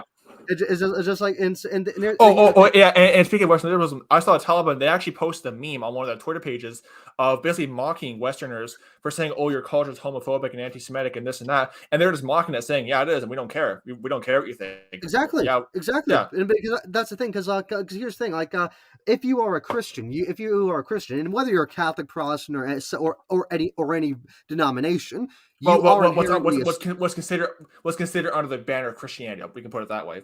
Yeah. No matter what's under the banner of Christianity, you are a secularist because you have to be, because the understanding that there is a distinction between the ecclesiastical power and secular power goes all the way back to the 4th century from the writings of St. Augustine. So like you actually, John, by definition, are a secularist as much as I am. And so what's going on is that, like, as Western power begins to collapse, and when we've invented these secular governments in Iraq and Afghanistan, and even in Turkey, we're beginning to see its collapse as Western powers retreat, and the world's returning back to its natural state before we entered. And so what is beginning to dawn on Westerners, and especially I would argue atheist secularists, is just how culturally contingent things like human rights, secularism are. Because, like, think about it like this: now since China has had dominion over the whole of East Asia, and they're campaigning for an act of genocide against Xinjiang Muslims, we're beginning to see that as far as the atheists of China is concerned, these things called human rights and a secular government is every bit as theological and fictional as gods, angels, and demons. It's funny too, because even atheist China and atheist North Korea, they look at Western liberalism and they laugh. I mean, like for example, if you look at a lot of, like, for example, like North Korean propaganda and Chinese propaganda, they often will portray things like homosexuality or things like that, portray it as a characteristic of Western immorality. So even atheists over in these countries, they laugh at all this Western quote unquote enlightenment and that kind of stuff. Yeah, I know. I completely agree with that. I know where you're coming from. Now, because the thing about what's going on with them is that, like, how do I put this? Because, like, atheists, and I notice this on atheism more than any other group. I'm an ex-atheist, by the way. So what they do is that, like, they look at themselves as, like, kind of enlightened, that they have this thing called secular liberalism, and they have this understanding of human rights, equal rights for women, that Black people shouldn't be enslaved, and they honestly think that these ideas are any less theological than mine. Because they're going all on this proof that, like, we need to prove God and we need to prove Christianity, prove Jesus Christ died on the cross. It's like, okay, well, prove to me that women should be anything other than walking sex toys. Prove to me that Black people that it is inherently immoral for Black people to be enslaved. Prove to me that the ideal civilization should be secular. Because all you have to do is just ask these questions. They can't do it because they do not have the intellect to realize that their ideas are every bit as much theological as mine. It's just they want to pick and choose what they want to accept. They don't like the idea of God, the judgment of hell, angels, demons, and the sacrifice of Christ, but they're okay with human rights. They're okay with feminism. They're okay with all of these things that are weeds that grew up from the Christian seedbed. And yet they're utterly ignorant to the fact that these ideas are every bit as theological, every bit as philosophical, and therefore every bit as unprovable as the risen Christ. Well, it's funny too, because speaking of picking and choosing, I like a while back I got into an argument with and this is how immature atheists are, which as an ex-atheist I know firsthand because I used to be like that myself. But I got into an argument with this one atheist, and then like 5 more of them just popped up out of nowhere and were spamming my Twitter feed, and then ended up getting my Twitter page deleted for hate speech. But we basically were arguing, and we were arguing on the issue. I forget what exactly. It was something about. It was just something about marriage and why marriage is only between a man and woman. I posted like 10 different studies, proving like scientifically and also like psychologically also that men and women, that kind of marriage is the more functional marriage, and they just didn't accept it. They just called me homophobic and they rejected it. So they care about science, but then whenever science contradicts their liberal worldview, they just reject it. So they pick and choose what they want. I don't think they popped up out of nowhere, John. They'll wait to pounce on you. Well, there was one time about 4 years ago, and this is back when I was still part of Stephen Anderson's little cult. But I actually, and I didn't even know this, but apparently a lot of these atheists already know who I am, because apparently when I came out and said I was an ex-atheist, a lot of them, got triggered over that. But basically, because how my testimony was is that I was an atheist, and I became what I call a religious atheist when I was part of Anderson's cult, because I was a false convert. So, but basically what happened was is that about 4 years ago, I responded to this atheist guy on YouTube Twitter, who was verified, and he actually screenshotted my tweet, posted it on his page. He had like 100,000 followers, and then he basically said my name and says, "Oh, look, it's him again." So even he knew who I was, and then apparently and of course all of his followers just flooded my page. But the thing is that this is how they act, and you're right, Bob. A lot of them are just waiting in the wings. I mean, when that atheist guy posted my page or posted my tweet, all of his followers, they already knew who I was, because I guess they just watch me all the time or whatever, because they just seem to like, even the ones that are very, I mean, the Freedom from Religion Foundation actually reposted my tweet and was making fun of me one time about 4 years ago. So, hey, yeah. John. Yeah. Here, I'm gonna interrupt here for one reason. I got to get going. I got dinner on the table and I'm very hungry. So I'm gonna just leave with just a few parting thoughts. It was very nice that we agree on the absolute cancer that Western liberalism has on the society. Yeah. Oh, and Bob, we blame you because this came from England, just so you know. All right. Anyway, I mean, all the big atheist intellectuals, like Dawkins, Hitchens, all of them are from England. Yeah. Oh, and so the only good thing that came out of the USA is peanut butter. Well, I will say this: the King James Bible did come out of England, so there was that. There was that good thing. Yeah. So here I have that's actually my email in the private chat, John. Sure. I hit me up sometime. I'd like to have a chat with you. Sure. Let me just copy that down so I don't lose it. Yeah, and so now my parting thoughts is like once I'm done finishing the debate with David Wood and Hakechu, I'm going to put my response to you, John, probably the next week, and the following week I'm going to go over all the material I didn't get to cover in the debate, and so I'm definitely going to be reading out of excerpts from Dr. Kamen's book, The Spanish Inquisition, as well as because I'm giving you all a bunch of works I used in the debate for further reading. So I have The Spanish Inquisition, a historical revision by Dr. Henry Kamen, Integralism by Dr. Thomas Crean, and Dr. Alan Filmister and Father Thomas Crean.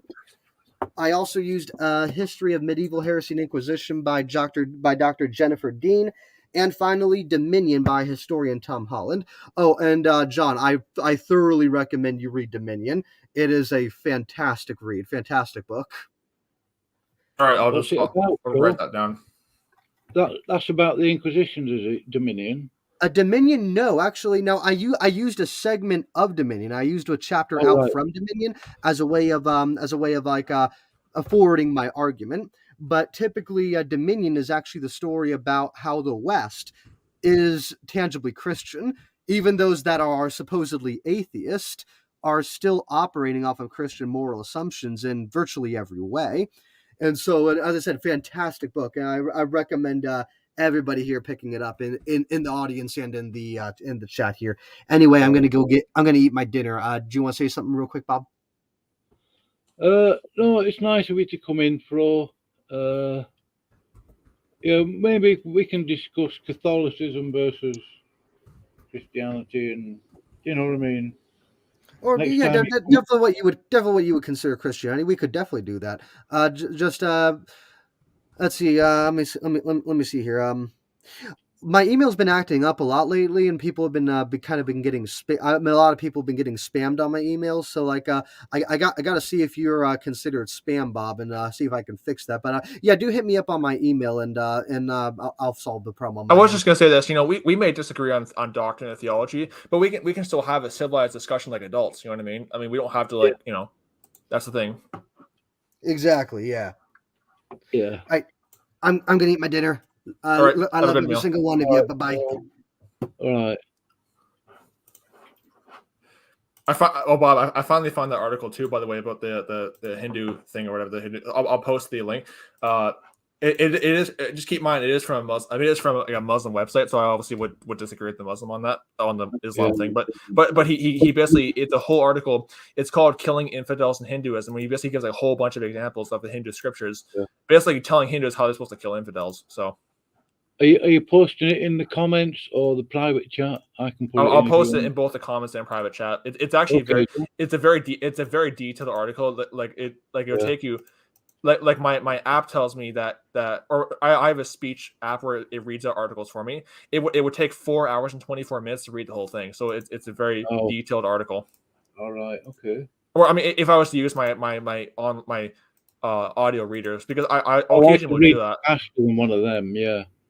Yeah, well, like what I'll do is that if I'm doing something and I don't feel like reading, I'll just play the audio where it just reads for me. And then, because my app, it tells me how long it will take to read the whole thing. This one will take 4 hours to read it, so it's a big article. And again, keep in mind the website is run by a Muslim, so obviously I would disagree with the Islam aspect. Yeah, because he's writing it from a kind of like a pro-Islamic stance, but at the same time too, like a broken clock is right twice a day, and the truth is the truth, regardless of who is saying it. Yeah, we shouldn't lie against the truth. How do you? I'm not trying to get you to. How do you feel about Fro now that you've spoken to him? I mean, he definitely is.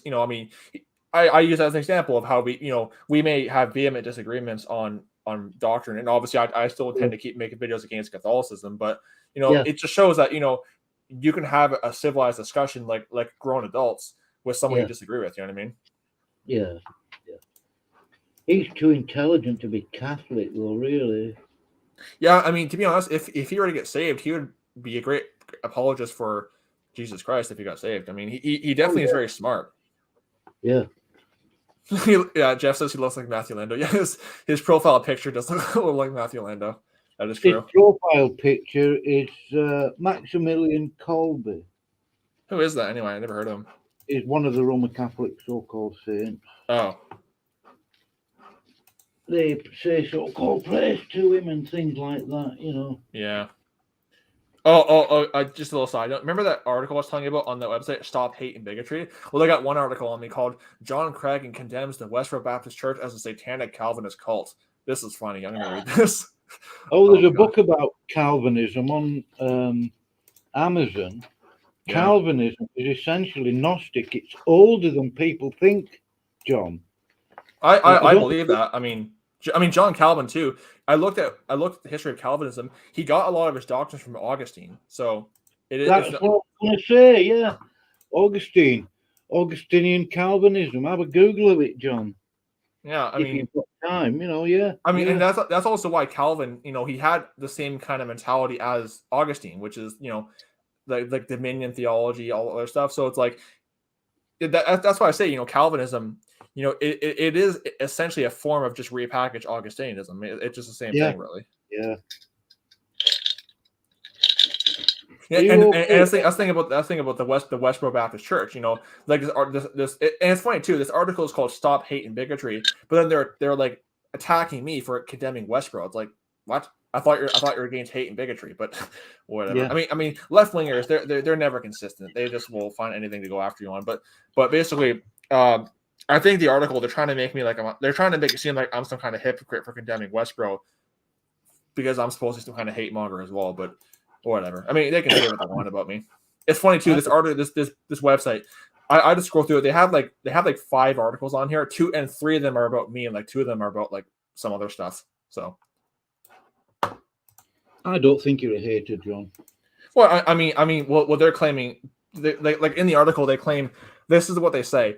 John Cragin, the founder and leader of the virulently anti-Catholic, anti-Judaic, is that even a word? Islamophobic, atheophobic, homophobic, faithful servants of Christ, has condemned the Westboro Baptist Church as a satanic Calvinist cult that follows the satanic heresy of Calvinism. That's what they literally opened the thing up with. And then they go on to say, John Cragin has a long history of virulently anti-Catholic, anti-LGBTQ, anti-Hindu, and anti-Islamic rhetoric. And he's promoted anti-Catholicism, anti-atheism, all this other stuff. I mean, they're basically trying to make it seem like I'm just like Westboro and I'm condemning them. I mean, they're just desperate. But the link is in the description. This is just funny. I just love it. So they got 5 articles, and 3 of the 5 articles are about me, and the other 2 are just about some other random stuff. So how are you doing on Rumble, John? Are you getting plenty of views and stuff? Yeah, getting decent views. I haven't seen anything from Jake lately. Who? I'm more interested in. I haven't seen anything from Jake lately. Oh. I'm actually more interested in what's going on with Tim. Is he okay? I think he's pretty good. I mean, him and I talked over Skype about like 2 months ago, but I think he's doing pretty good. I mean, you know, I just think the reason why I have a lot of respect for Tim is that the way he kind of handled the way the Denlinger people treated him, he was very mature about it. I mean, you know, he didn't like blow up on them. I mean, I just think though, and even though they're continuing to just slander him, he's still, you know, just whatever, they can say what they want. That's the thing. So go ahead. I'm sure Tim could have said a lot more than he did do. Yeah, that's the thing too, is that the way they treated him, he could have done. He could have. I mean, he had every right to do many videos on Brian, but he kept that too. But like the way they treated him, he would have had every right to do more videos on Brian, because the way they treated him was wicked. I mean, and the thing is too is that, you know, to my shame, I saw the way they treated him, and you know, that was it was at that point, and I've shared my testimony before, but that was at that point was when I began seeing problems, and then of course about a month or so later, I was kicked out as well. So yeah. I liked him a lot. Yeah, I have a lot of respect for him. I mean, I ever since that thing with Brian, I did have more respect for him just by the way he handled it, and how he you know, just ignored them and just kind of doing his own thing. It's funny too, because they're saying, oh, he's obsessed with Brian. He made like 2 videos, yet like 2 years later they're still mentioning him. So it's like, who's really obsessed with who? Yeah. What did I miss? I just came back. Oh. You basically missed this discussion me and that Catholic guy had, where we basically were saying how, you know, one of the big problems with a lot of these anti-Islam apologists in the Christian movement is that they argue against Islam not from a biblical basis, but from a basis of Western liberalism, as in they'll say things like, well, Islam is bad because women are forced to dress modestly, or Islam is bad because they won't basically let 2 men get in bed together, or Islam is bad because of this, you know. And we were saying how, you know, that like, you know, there are aspects of Islam that are correct and that kind of stuff, and we were just saying how that's the problem with a lot of these apologists who are like into the anti-Islam thing, is that their arguments against Islam are stuff that Islam, are some things that Islam is correct on, and you know, like for example, like they'll go off how Islam is bad because they don't allow sodomites to do their garbage. Well, I mean, that's not a bad thing; it's a good thing. So it was a big discussion on that, basically. Interesting. Yeah. And I went off too about how I was saying how, you know, that my biggest issue with a lot of these, like they're called counter jihad people, and like my issue with a lot of the Christians in that thing is that, you know, they're so anti-Islam to where they're actually side with a lot of the Hindu nationalist people against Islam. And I was saying, well, you know, as a Christian, why would I do that? Because the Hindus are just as lost and hellbound as the Muslims. So like from that basis, but of course they're doing it from a Western liberal type basis, not from a biblical basis. Because my basis is always, and before my website was deleted, I always said, you know, that I don't, you know, the enemy of my enemy is not my friend. You know, they both persecute Christians. So I'm not siding with either. I don't care how anti-Islam the Hindu nationals are. They're still my enemy if they're persecuting Christians. That's right, John. Stay on the narrow road. Yeah, and that's the thing too, is that, you know, is that their mindset is and that's why I think a lot of them are just very carnal, because they're on such an anti-Islam thing that they're white knighting, they're siding with Buddhists and Hindus who, because they're against Islam. Well, it's like, again, you know, they're on their way to hell too, you know. And essentially what they're doing is that, like someone else, one of my friends pointed this out to me, that like for example, what's his name, David Wood, he, like, you know, what he basically is doing is that he's closing the door to one false religion, Islam, but then opening the door to like 10 others, which is like, you know, Buddhism, Hinduism, everything else. That's the main problem, basically, because he actually has Hindus that watch his videos for the anti-Islam stuff, you know. So basically what he's doing is he's closing the door to one false religion, but then opening it to like 10 others. Oh, sorry about that. Sorry.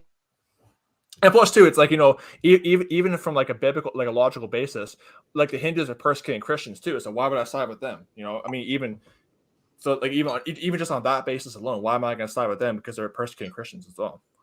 Oh, John, Sam Shamoon is another one. Oh yeah, he's something. He's something else. Believe me. Oh yeah, I mean, he you did a video on it like 3 or 4 months ago. I can't remember exactly. I did a video on him a while back. He basically, I don't know what he basically at one point just went full on Catholic and was just defending like prayers and Mary and all this other stuff. And like, he's something else. He's a piece of work. I'll just put it that way. But I never sort of, because I've listened to his videos. I think it was Shamoonian or the something Prince or other. And the way he was talking to Muslims, he was just hammering them, you know. Well, that's the thing too. I did a video recently where I showed the go ahead, John, because I hadn't realized. Sorry, John. I hadn't realized that the Catholics were supporting him. He had, you know, they all think he's their brother. He's some sort of Eastern Orthodox, Coptic, well, basically Catholic, you know. I mean, yeah. Well, that's the thing too, is that I actually have seen Christians parade around. I'm not sure if you guys have heard of him. His name is he's this Buddhist monk over in Myanmar. I'm trying to find it. What's his name? Let me try to find it. He basically, but I find I've actually seen some Christians, you know, professing Christians, like praise this guy and promote him. And again, it goes back to the thing of the whole narrow road thing, you know. But basically, there's this monk, and I can't trying to find this. Or sorry, let me search him up real quick. But he's this Buddhist monk over in Myanmar, I think it is, or I think it's Myanmar. What's his name? Yeah. His name is what's his name? What's the guy? His name? I can't. His name is. His name is. There was a Wikipedia article about him. Where was he? His name is Ashin Waratu or something like that. That's the guy's name. Well, basically, he's this monk over in Myanmar who's like basically notorious for being very anti-Muslim. And I've seen like Christians promote him. And again, it's like the thing. Well, again, he's a Buddhist monk. You know. I mean, yeah, sure, he's against Islam, but Buddhism is false too. So, I mean, that's the thing as well.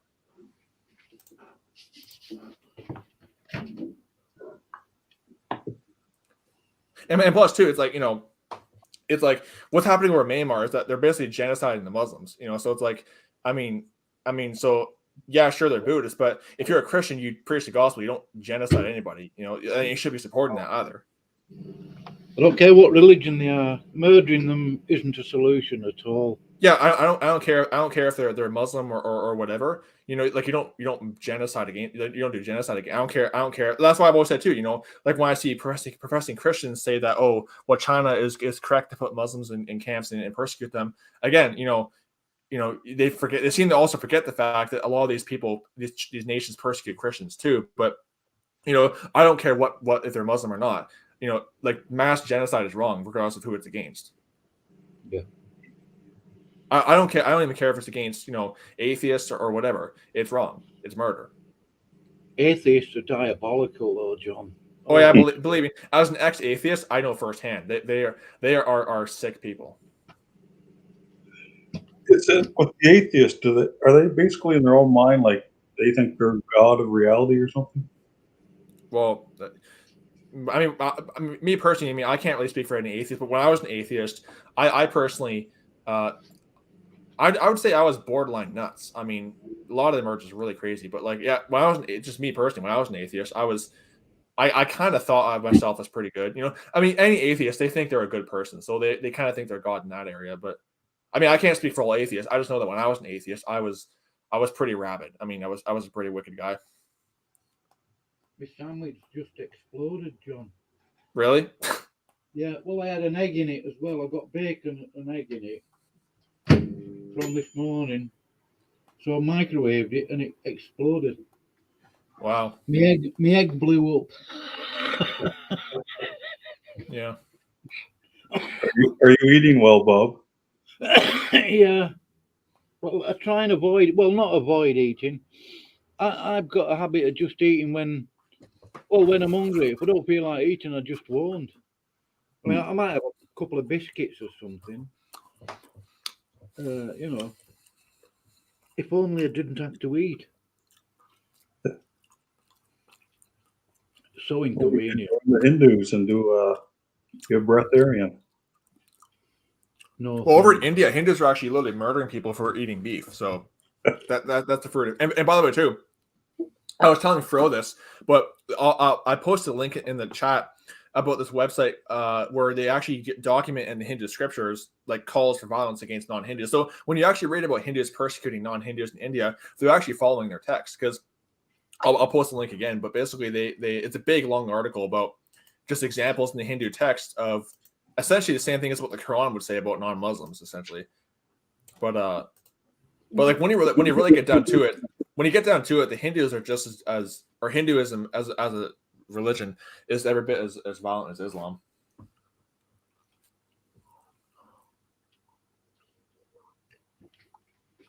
Oh, I'm gonna get a glass of water. I'll be back. okay.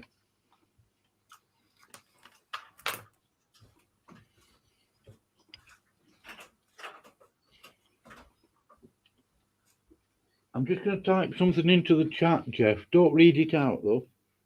Sure.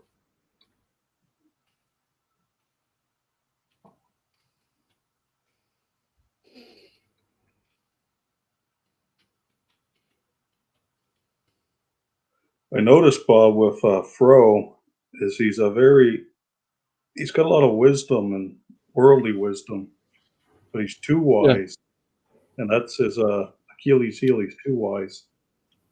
He's a little bit pushy as well.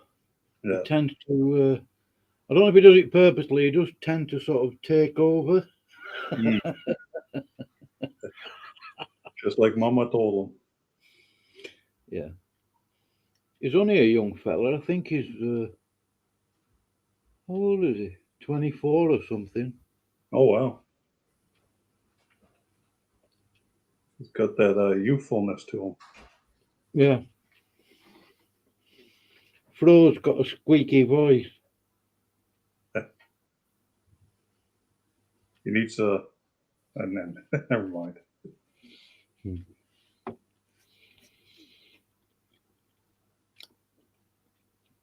So, Jeff, are you still getting fellowship where you are, or have you moved, or?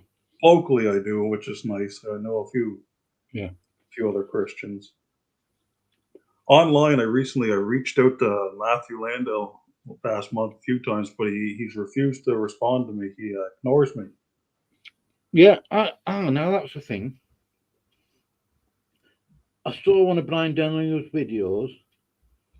I think it was to do with Accountable KJV, because I think he got booted officially in that video.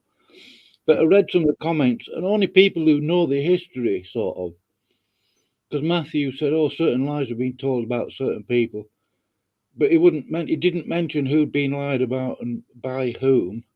And I had to read between the lines, but because of what I sort of know about the history, not everything. I mean, I don't know all the ins and outs of it. I thought, yeah, I know who you're on about, and you haven't got the guts to just tell the truth and come out with it and say, this guy lied about this guy, we were wrong, you know. But anyway, that's okay. So now they're flocking together. It's Philip, Alexander, Brad. Yeah. So what did I miss? With Brian, it's just Matthew, JT, and Brian. All the people. It's that small now. Wow. All the people that are in Brian's side chat when he does his live stream, 2 or 3 names are recognised in that. Completely new set of people. Yeah, that's the thing too. Like I very seldomly recognize anybody in the comment section. Like it's mostly, I think because what happens oftentimes is that whenever somebody from like the inner circle leaves, usually like 20 or 30 people also leave with them too, because they've seen what they like. So that's why I've just noticed quite a lot. Like when I got kicked out of Brian's cult, there were at least like 10 other people that left with me. Yeah.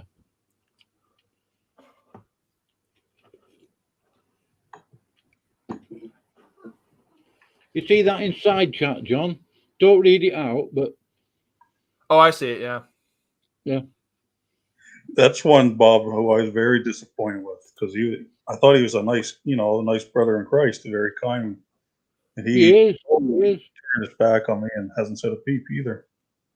No. Who are we talking about, Brian, or who was it? The guy in the chat. Oh, I see. But the private chat or the Private chat. Oh, I see.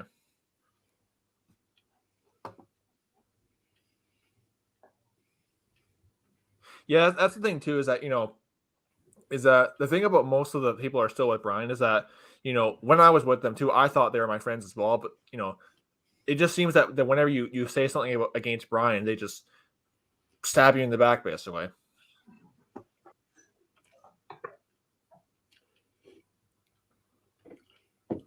Well, as far as I'm concerned, if I'm somebody's friend, they not that they need my permission, but they talk to who they want. I would never presume to tell them, "Oh, don't talk to this person, don't talk to that person." And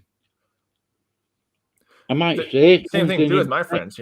My friends can mean? talk to whoever they want. And guess that my friends can criticize me all the time. Well, I mean, I've had people criticize me. I mean, my friends can, if my friends want to make videos criticizing me, they can go right ahead.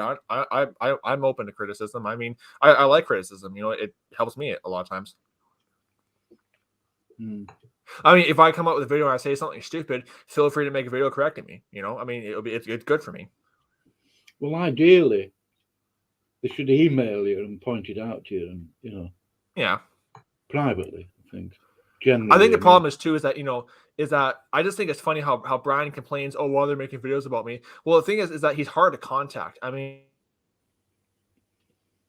like you're right. Yeah. He doesn't take phone calls. Won't let him email him. So you have to write him a letter, and that doesn't get responded to for months. So you're kind of forced to have to do a video because you can't contact him really.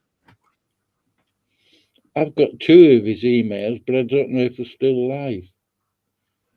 I had Brian's email at one point, but he just all I know is that when JT did that video about me about a year ago, Brian was in the comments. So Brian obviously knows that I basically made videos about him. So I think Brian just blocked my email because I actually emailed him at one point, but then he never responded after that. I put them in the private chat. Well, it's kind of funny too that one time that JT guy did that video on me. So he was going off how there was an 8-hour live stream, but he forgets the fact that I didn't even join the live stream until it was like 5 hours in. So he made it seem like I was doing this 8-hour live stream on him when I didn't even join until like 5 hours into the stream. But those Denlingers were in a 14-hour live stream with us, John. Yeah, that was funny too. 14 hours. Yeah. And plus, too, is like when you have multiple people on a stream, it tends to just last longer because everyone's talking. Yeah.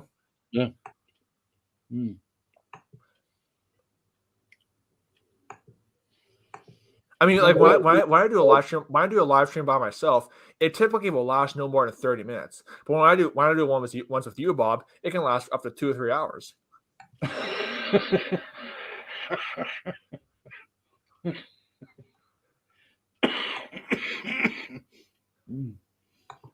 I mean, just right now, we've been live for almost 2 hours. I mean, we've been live for 1 hour and 56 minutes. So, yeah.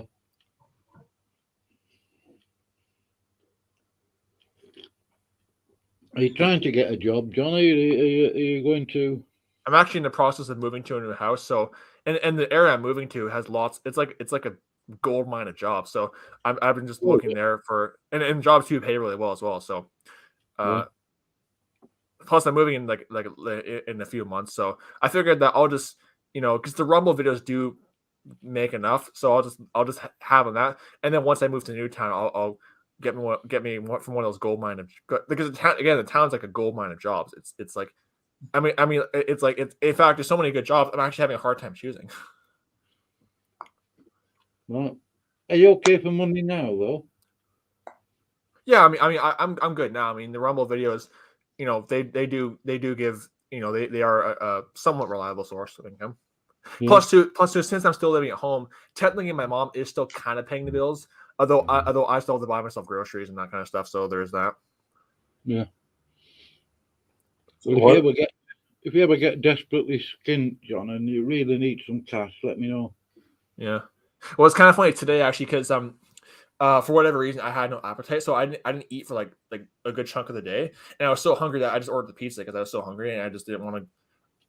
I couldn't go to the grocery store because it was a blizzard out, so I just had to order Domino's pizza today. Well, I'm just curious, John. It's none of my business, but where's your dad? He's actually helping my mom with the stuff, some of the stuff. Yeah, because I'm basically like an adult. They said we'll just leave you alone for a while because because they said I was just basically already independent at that point, so they felt comfortable to leave me for a couple months. Because at the time I was already working, so they just figured whatever.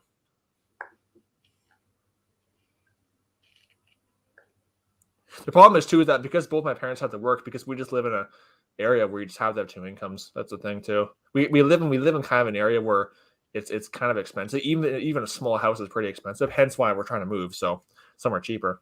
Well, Ontario is just an expensive province. Yeah, that's kind of the problem. Is that like even small towns like the one we're moving to, it's still kind of like it's a bit pricey, even for a small house.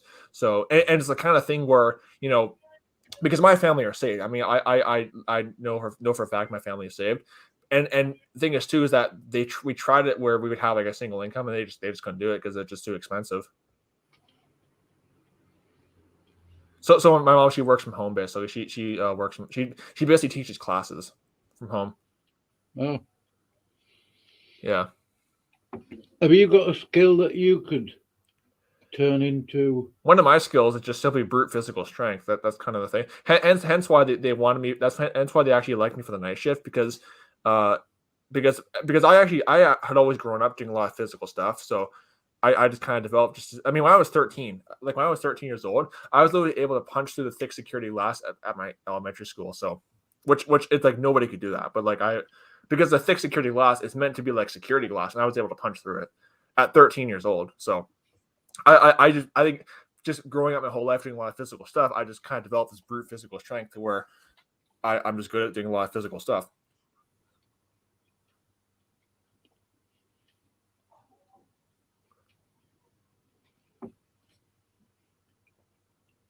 Which is why I wouldn't have a problem with living off grid because, I'm already used to a lot of physical labor anyway. Yeah.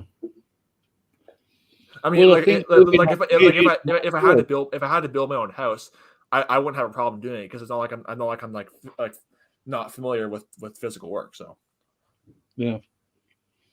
Trouble is with buying land to live off grid.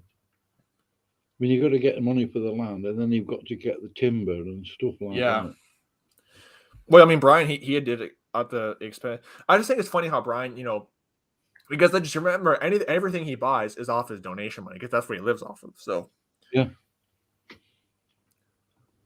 And I just have a theory as well. This is a theory I've had for a while. I think the reason why he's so desperate to try to discredit those who criticize him is because those of us who criticize him don't rely on our followers for money. I mean, all of us have jobs or have some source of income. I mean, I had a job, but all of us have some source of income to where we don't rely on the internet for money. But I think with Brian, because he relies on his followers for money, if too many of them leave and stop sending him their money, then there's a problem there. So that's just my theory. I think that's the reason why he's so desperate to try to just lie about and discredit. Because you look at what he's saying, he's blatantly telling lies about those who criticize him.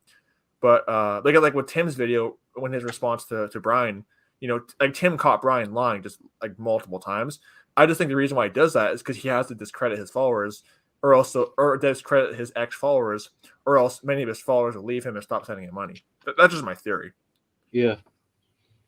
And he's got to have some sort of strive to get people sort of interested. Yeah, and plus too, he wants that he has to make himself look like the victim so people will sympathize with him. I mean, I wouldn't mind him asking for donations and stuff. Not that it's any of my business or anybody. I mean, I've never asked for donations. And here's the fun part too. When I got kicked out of doing the hours for it, John, is he? Oh no, but no, I actually was saying that when I got kicked out of Brian's cult, I actually had some of them accuse me of being money hungry. When it's I never once asked for donations. Meanwhile, Brian's constantly asking for donations. That's the fun part. I just think it's funny. That's all. Yeah. No, as I say, I don't agree with muzzling the ox that treads out the corn. Yeah. You've only got 24 hours in a day, John. If you're using a whole morning to make a video every day or 2 or 3 hours, I see no real objection to you getting, somebody donated $20 or whatever, Yeah, I mean, Well, I mean, hence why I monetized my Rumble videos, because I was kind of forced to, or else I'd have to continue to order pizza from Domino's and not just go to the grocery store. Yeah. Because I think Domino's pizza is not the healthiest option anyway. So No. You need to get some moose pie down here, John. yeah. It was also funny too because supposedly Canada is a first world country, but for a while there was actually shortages in the grocery stores, which is like you don't expect that in a first world country. So No, that was not fun. like Canada, no. Well, I mean, just any first world country, you don't expect there to be shortages at any store, but there was at one point, because I don't know what it was, but there was at one point just shortages. You can't just go out and hunt over there, though, John, can you? Without Well, you have to have a license to hunt. You have to have like a permit, gun permit. You have to have a gun license and a hunting license, I think. Yeah, and you got to have all And sorts of you security. tag every year. What was that? You might be better off with a crossbow, John. I think you have to have a license for that too, though. I'm not sure. Oh. I do think for any kind of hunting, you have to have a license for. I'm not sure.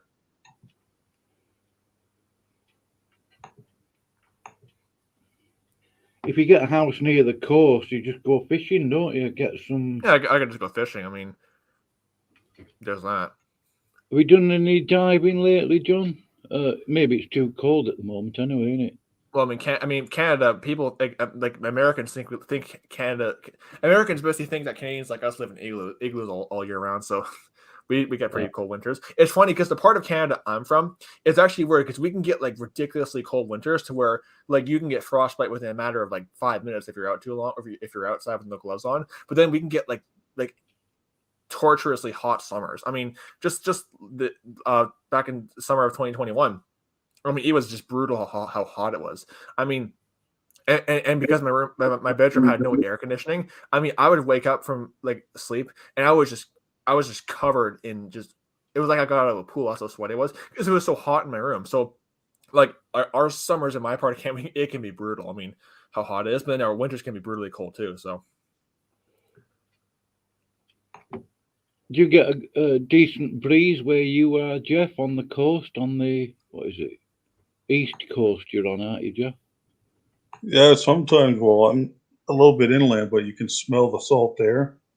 Yeah. Which is nice. The seagulls sometimes fly close.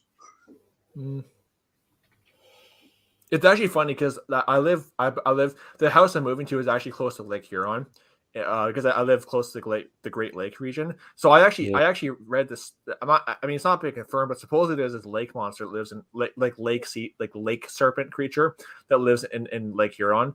So once I move to their house, I want to see if I can find that thing and get like a photo of it, and then sell the photo for money. You know what I mean? Because hey, I caught proof of the supposed serpent that lives in the lake. It might munch you before you even get a photograph, John. Yeah.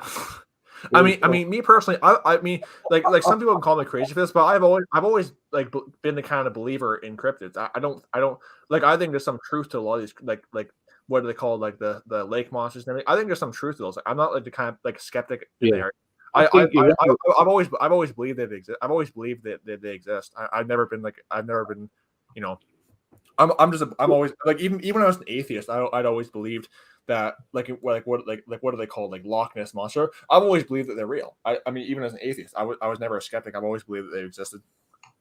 I think they've got Sasquatch up in Canada, haven't they, somewhere? Well, they actually have one creature called in fact, it's kind of funny because the Great Lakes region, which is where I'm moving to, they actually have a creature called the Wendigo. What the Wendigo basically is that supposedly like it's basically this creature supposedly that is like it's basically like this big huge skeletal creature that supposedly is like it's always hungry and supposedly the more it eats the more hungry it gets and supposedly it's like it's like its main target is humans basically. So yeah, I mean if it does exist, which I think it could, again I believe they exist.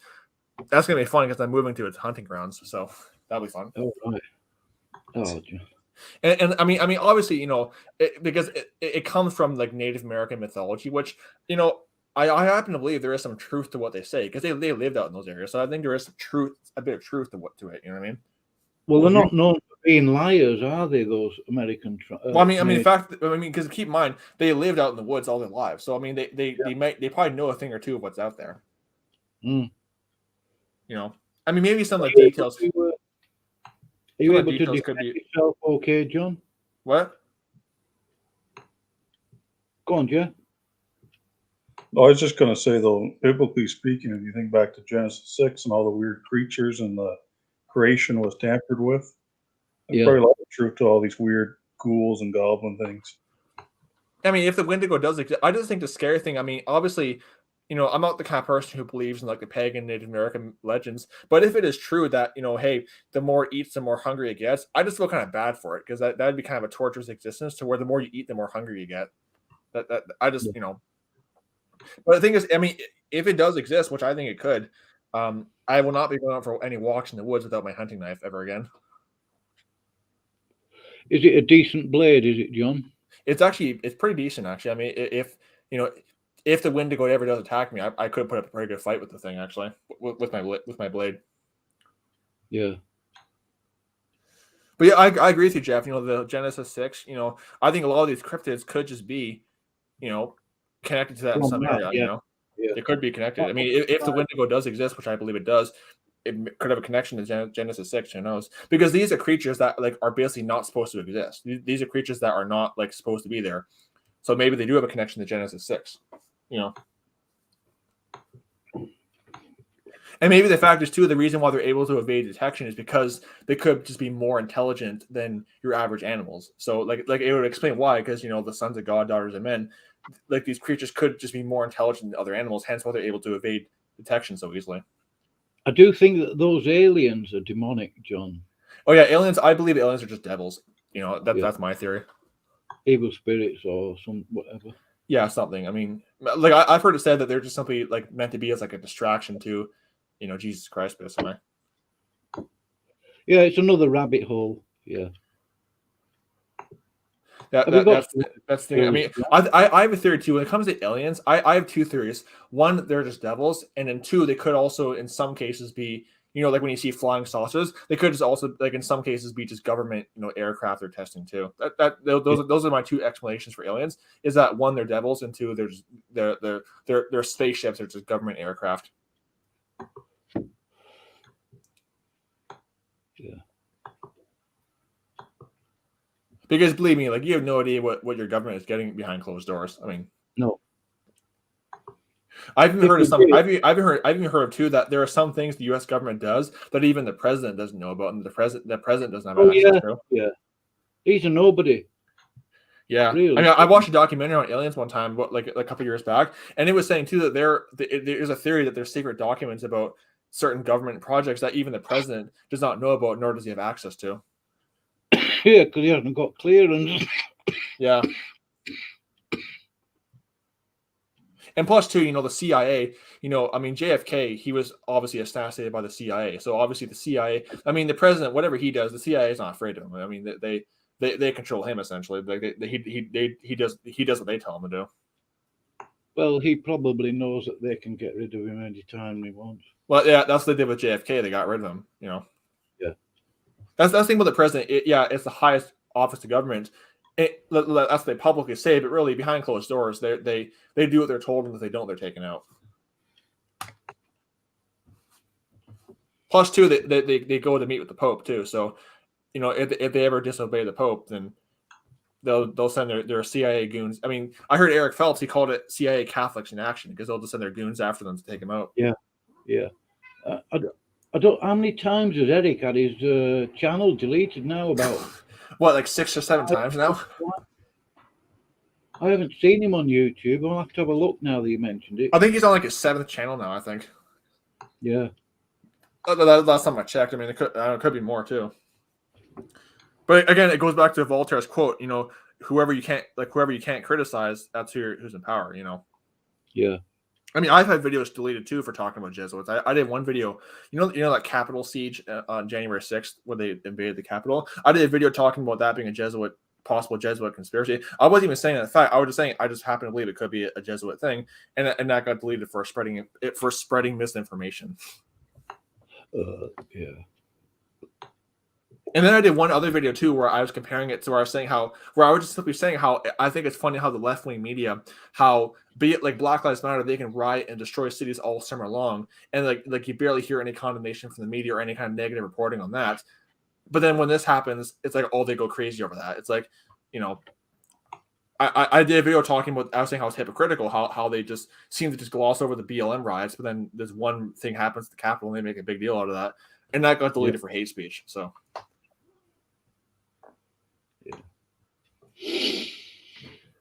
And of course, I've had videos talking about the fluids being injected into your bloodstream that have been deleted for spreading medical misinformation as well. So I didn't even know that was a thing. I didn't even know you could even get a strike for spreading medical misinformation. I didn't even know that was even a thing, but apparently it is.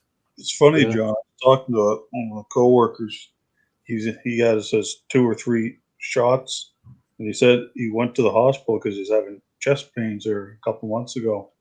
But he doesn't realize it's connected to what he got injected in him.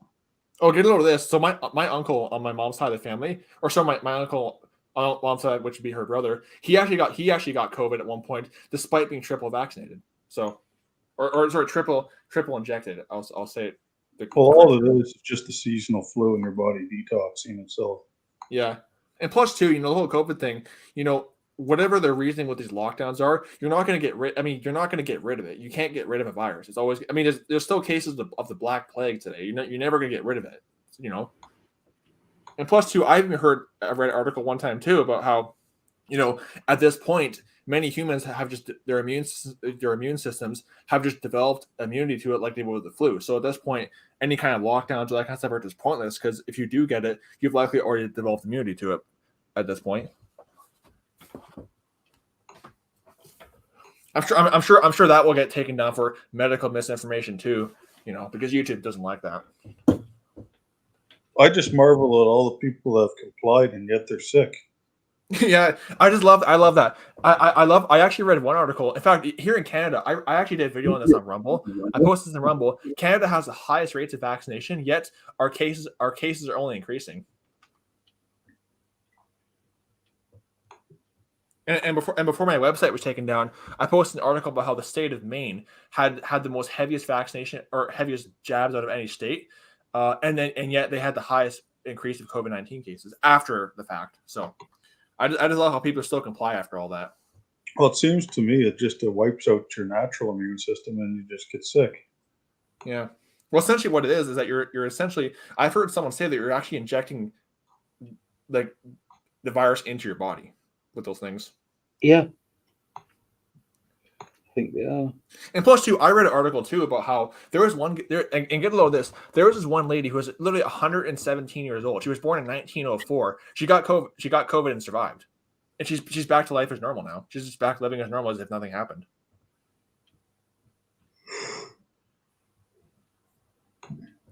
I mean, just think about that. 117 years old. I mean, she should not even be alive. She's 117, born 1904. She gets COVID and is out within a few days and just back to normal as if nothing happened.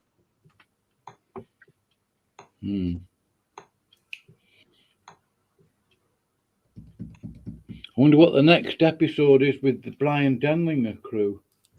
Yeah, I wonder who else. I mean, there's not much who else they can really kick out. I mean, all they have is JT and Matthew Landau. I mean, JT has always just been a respecter of persons towards Brian. So, I mean, if something ever happens with him and Brian, I don't know. It will be interesting. I mean, I'm not the kind of person who just likes seeing that, but it will be interesting to say the least if it ever does go down.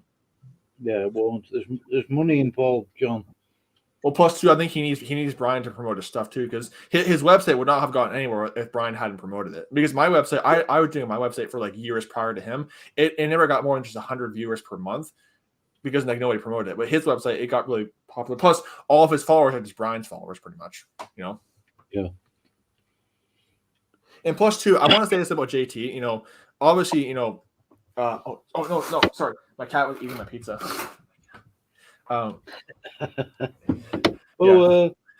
He just, I don't know what his deal is, but he wants me to play with him or something, but I'll have to give him the attention. But basically, the thing about JT is that a lot of what he does is just simply copying Brian. I've noticed like a lot of what he preaches is just simply copies of stuff Brian has said. I think would you agree with me, John? Because I've never read any of Ruckman's books, that they're basically Ruckmanites. Well, And that's the thing. even I would agree. I actually would agree with that. I actually his what's it called, Lord of Glory book. I actually have written down several places in that book where he pretty much copies word for word stuff that Ruckman wrote. I mean, like at one part he copies, he literally copies word for word verbatim what Ruckman wrote in his reference notes on John chapter 1 verse 18. I know because I actually have Ruckman's reference Bible. Yeah. And he actually, like in his notes on John chapter 1 verse 18, JT at one part of his Godhead book actually copies like literally word for word exactly the same as Ruckman. Yeah, I was going to do a plagiarism check on his whole book because I've got the PDF. I did one as well. I have a couple. I never came out with a video on it, but I have a couple of notes where he just copies pretty much word for word stuff that Ruckman wrote. Yeah, but if I'd have done a plagiarism check, I would have found out exactly where he's copied everything from Ruckman. Well, there's actually one part of the book where he actually copies a part of from a page of Ruckman's book on how, like, I think it's one part of his Godhead book. He like literally like half the page is like a carbon copy of a page from Ruckman's How to Teach Dispensational Truth book. I actually have the references written down somewhere. Yeah, That's a good book, by the way. Well, the dispensational, yeah, the dispensation is pretty good actually. I actually highly recommend that book. Between them and Ruckman, Ruckman was smart and was a gentleman, and these guys aren't. Yeah, that's the thing about Ruckman is that these guys are nothing like Ruckman. Ruckman actually was like, Ruckman's the kind of guy where I never knew about him before Brian talked about him, but like, based on what I've read about him, he was a very humble guy. He I mean, I may disagree with him on some stuff, but Ruckman, like, these guys are nothing like Ruckman. These guys are prideful, they're arrogant. But Ruckman, he was humble. He made some mistakes, but Ruckman was an all around pleasant guy. These guys are nothing like Ruckman. Yeah, and he didn't hide away in the woods or anything. Yeah, Ruckman Ruckman actually saw people in real life. I mean, and it goes back to the thing of how Brian likes to compare himself to Paul, yet Paul actually visited the church that he was writing to. He wasn't just hiding out in a log cabin somewhere, just isolating himself. He actually would visit the churches he was writing to. Well, if he was going to go and visit Brian from the furthest point in the USA from him, which would be like Texas, yeah, it would be a 4 to 5 day journey to get up there, and then you'd be very lucky, I think, to find any accommodation. You'd have to sleep in your car. Yeah, because there's no guarantee that Brian's going to let you through the front door and make a cup of tea for you and give you. I remember watching Jeremy's video where he did with I've actually spoken to Jeremy Carter. I actually text him and I have our phone numbers. He I think he's since left the whole Max Bauer group, but I remember back when he was still part of the Max Bauer group, he was saying how he always found it weird how Brian would never allow visitors, and he was saying how back when he was part of Brian's group, he actually one time asked Brian if he could visit him, and this is after they had already become close, they had become good friends. He asked Brian if he could visit him, and Brian just told him no. So like even people who are close to him, he doesn't let visit him. Yeah, why? Yeah, it's weird. I mean, it's just weird. I mean, you're a minister. If you want to be like Paul, then you should actually visit people. You shouldn't just like hide out, isolate yourself, and not just visit people, but also make yourself easier to contact. Like don't make someone write a letter and then wait months for a reply. Yeah. Well, I'm sure you go can ahead. find lodging at the Pine Cone Inn. Yeah. Well,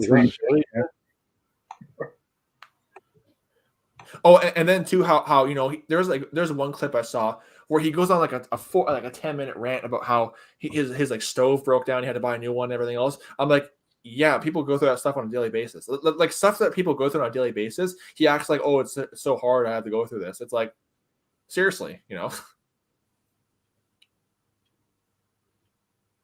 you got to divorce your wife if you want to go and live out in some shrubbery.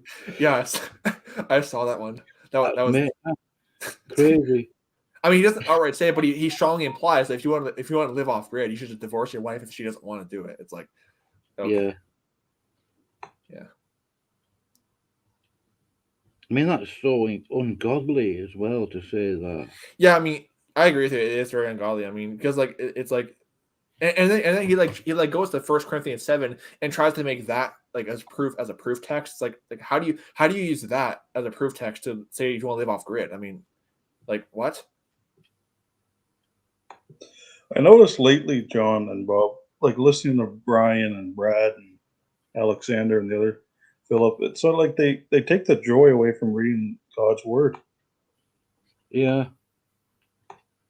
I agree with you too. I mean, especially when Brad came out with the whole, skin suit thing and saying that Jesus Christ's flesh was sinful. I mean, that was that was something else. But I agree with you. They definitely take the whole joy away from that. And plus, too, like you listen to their videos, and this is what Aaron Deering pointed out in his kind of video explaining the whole situation, is that when you listen to the videos, like you kind of see a lot of bitterness in it. You see a lot of kind of anger and bitterness. And this is something that I was kind of doing a lot when I was part of Brian's group, is that I actually would make some of my own videos, and I was actually often very bitter and angry myself. And you look at some of the people who follow these people, I've gotten some very, very nasty comments from these guys. One of the comments actually was outright wishing death on me because I spoke against Brian. Oh yeah. And it's like this is the kind of fruit that comes from the ministries, is that people are just very bitter and angry who listen to them. And then Aaron even pointed out in one of his videos that he was talking to somebody else who had left Brian's group, and he was saying that he also was becoming very bitter and angry when listening to their videos. And it wasn't until pretty much all of us broke away from Brian's group that we began kind of getting that bitterness away. So like this is the kind of fruit that comes from their ministry, is you just become very bitter and angry. Yeah. Any videos on my channel, if you want me to delete them, John, just let me know. Oh no, you can keep all of them up. I enjoy them actually. They're pretty fun. We're talking about some of the things I said, Oh no, don't worry. No, keep it up. I want you to keep it up. It's pretty funny actually. I actually like it. Right, okay, John. I actually have that video saved on my phone, so like if I actually really enjoy it.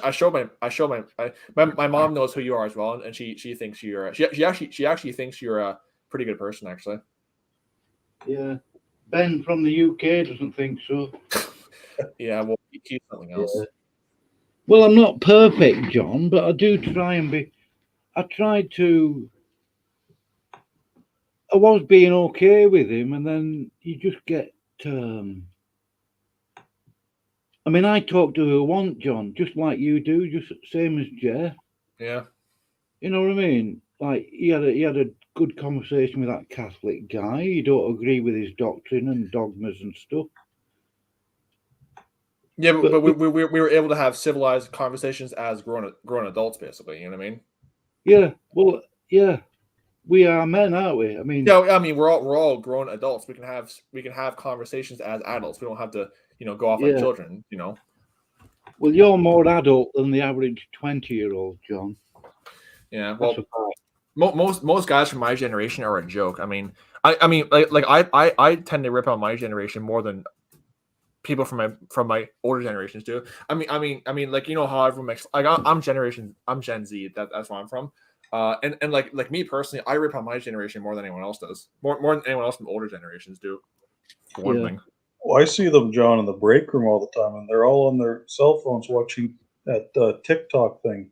Yeah, that thing. I mean, I remember when I was when I had my when I was still on my night shift job, I was actually young. I was the youngest guy there. I was the only guy because I was doing it when I was 19. So I was the only like teenager there because I was 19. Well, pretty much like all the older guys were like the oldest guy there was like in his 40s or whatever. And he was saying too how like like he never understands this whole TikTok thing and everything else. And like it's like you look at a lot of what my generation is in. It's like how do you find any kind of interest in all that stuff? It's weird. Because the stuff that my generation is into is weird.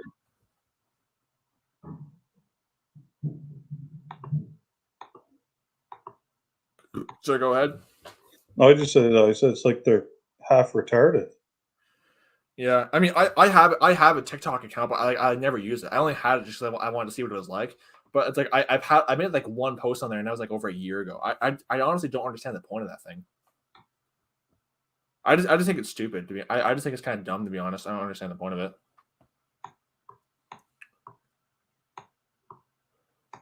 Which is kind of funny because like for one thing, because my generation, like when in terms of like religious beliefs, my generation is kind of like more secular. So I've actually had like a lot of my friends. Because even when I was in high school, I was kind of like when I was part of Anderson's cult, I was what you would call religious, and even like after high school, I was pretty religious. And I had all my friends say that, oh, you're way too religious for your age, because most kids from my generation are just a bunch of secularists, pretty much. So it's very seldom you'll find just anyone from my generation of my age who is like like you could say like as quote unquote religious as someone as people have said I am, basically. I mean, I don't call myself religious. I mean, you know, but like, I guess, but that's what my friends would call me. Yeah. They'll never accuse you of the truth, John. Yeah.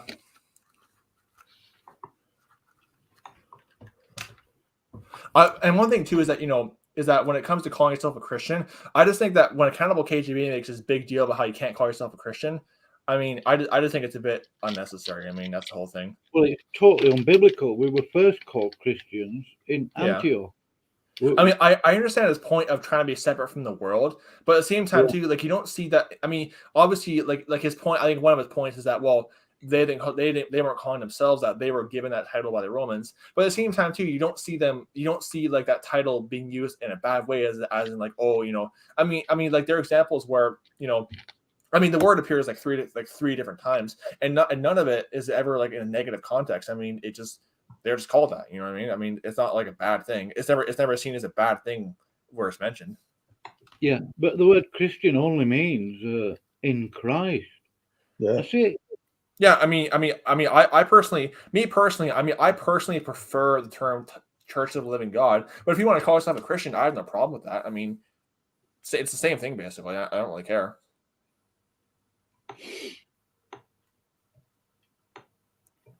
He seems to have left me alone. I haven't noticed him doing any videos calling me a Jesuit. So, I mean, I've got nothing against Brad. I believe he is a saved man. I just think some of the things he said, extremely unfortunate. See, when he lied about a brother in Christ, it's a problem because then if he repents of it, acknowledges the truth, he's got to admit to lying.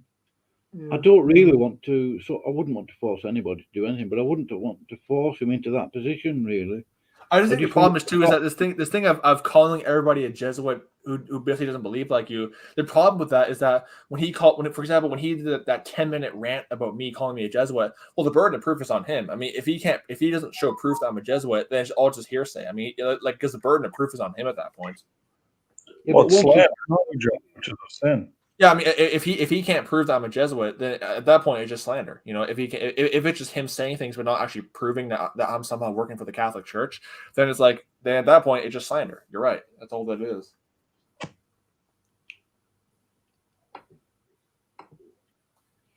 And the thing is, once it's been established that you're a liar, especially about a Christian brother, there's the credibility problem, isn't there, John? Who's going to take him seriously then? That's the thing too, is that, you know, like seeing how like when I've seen, like, since leaving Brian's cult, I've seen how much Brian lies about people. It's come to the point where I can't trust anything Brian says. I mean, whenever Brian explains quote unquote his side of the story, I have no reason to trust anything he says because I've seen how much he just lies about people. You know, I can't trust. I have no reason to trust anything he says.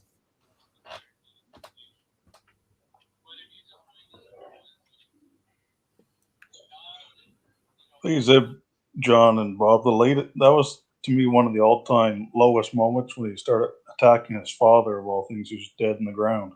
Yeah. He said, how low can you go? Yeah, and also the fact of how the reasons he's attacking him too is that bringing up stuff that like happened first of all before he was born, and then all this other stuff too is like which really should have been kept private. I mean, it was pretty, you know, it was pretty low. I mean, I would agree with that. It was definitely it was definitely not godly to say the least. One unified, continuous, just. And plus, too, I think the sad thing about Brian is that, you know, I was saying this to some of my friends over Instagram is that, you know, he's displaying the exact same mentality he used to condemn the IFB for, which is the whole thing of don't question me, I'm the man of God, don't speak against me, I'm the man of God. He used to always condemn the new IFB for that. Now he's basically he's been for the past couple of years, he's been doing the exact same thing. You know, people will come out and question him. He just says, well, don't question me, I'm an elder, I'm older than you. You're like, he'll just be like that. What nailed it for me, John, was when he said that those families who have had their children abused deserve it. Yeah, that was really wicked when he said that. That was pretty wicked. Yeah, like when he came out and said, "Oh, you deserve to have your children abused." Yeah, that was wicked. I mean, there's no other way to put it. You need a new pair of lips after that, really. And the thing is too is that, and then someone in the comments actually rebuked him over that, and then Brian, of course, just got didn't take it, and then accused the guy of lying about him. It's like, well, you just said it's all in the video. You know what I mean? Yeah, I saw those comments actually. I think I screencast them or something. I think I took screenshots of that thing as well. I forget where I saved them somewhere, but it just shows how Brian just does not. And this is what Aaron Deering pointed out too. How Brian and his followers they love to point the finger at everybody else. They love to point at everybody else's wickedness. But whenever it comes to Brian's own wickedness and you point that out, they don't like that. I mean, Brian loves to point out your wickedness, but then when you point out his wickedness, he gets mad at you. Yeah. Which is why too, like back when I like one time, like that Christmas video I did on Brian, whenever his followers would comment, I would use their argument right back at them. I would say to them, "Oh, you just don't like having your sin kicked," because they all like to say that about everybody else. Like when Tim left, they say, "Oh, he didn't like having his sin kicked." Well, I just used their argument right back at them. Hey, you don't like me kicking Christmas because you don't like having your sin kicked, and of course they didn't like that. No, they wouldn't, John. Yeah. And that's the same thing too, is that they don't like having Brian's sin kicked either. I mean, Brian loves to point out everybody else's wickedness, but whenever it comes to himself, and someone points out his wickedness, then they're just lost, basically. I've got to say though, John, I do like Phil Newton for some reason.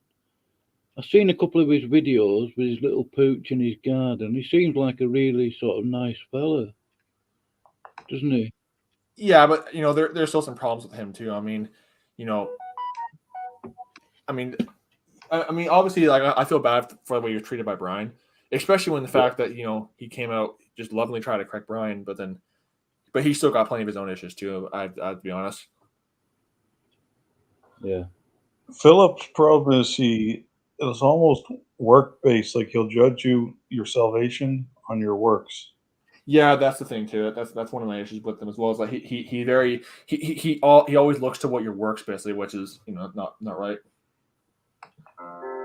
Like for example, I have a screenshot where he's actually calling Tim lost in the comment section because Tim. Oh, yeah. Well, yeah. I mean, and just in the comment section of his video on Brian, he actually was calling Tim lost, saying, "Oh, he literally said verbatim that Tim and Jake chose the world over Christ and that kind of stuff." So I have screenshots of the comments proving that. So, so he still was very like a works-based person where he judged Tim and Jake, saying that they chose the world because supposedly they were into their video games. Well, it's like, so the problems there. Video games after streaming us.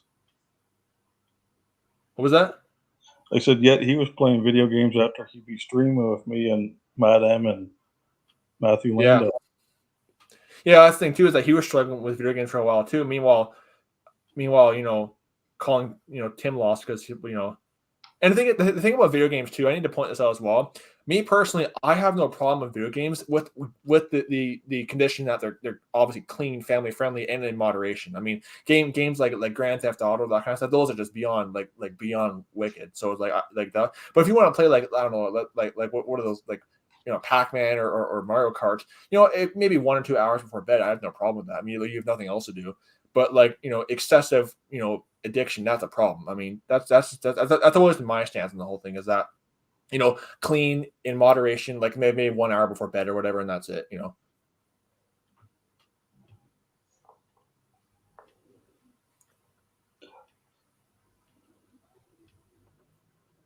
And the thing is too is that this thing of calling people lost over struggles with sin, it's like one thing that Brian doesn't understand is that he's been saved for over 20 years. So he's had 20 years of sanctification. Meanwhile, someone who's been saved for maybe 2 years has not had that much sanctification. So he has to have, he's not having grace for those who are on a different level of sanctification. Oh, charity. Yeah. I like what King's Table said. He said Brian gets upset or angry at all the little monsters he's created.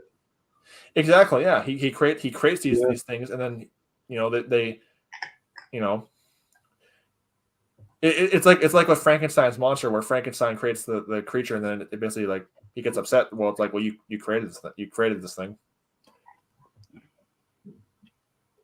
Well, and then Brian starts a situation where he'll start something, and then he cries victim when people respond. Well, it's like, well, I mean, I agree with Jeremy Carter when he said that, nobody's stabbing Brian in the back. He's doing this to himself. I mean, because people are trying to correct him and he just won't take it. So no one's like, he did that whole video about betrayal and slander. It was like no one's betraying him or slandering him. He's if anything, he's the one betraying the people that he claims are betraying him.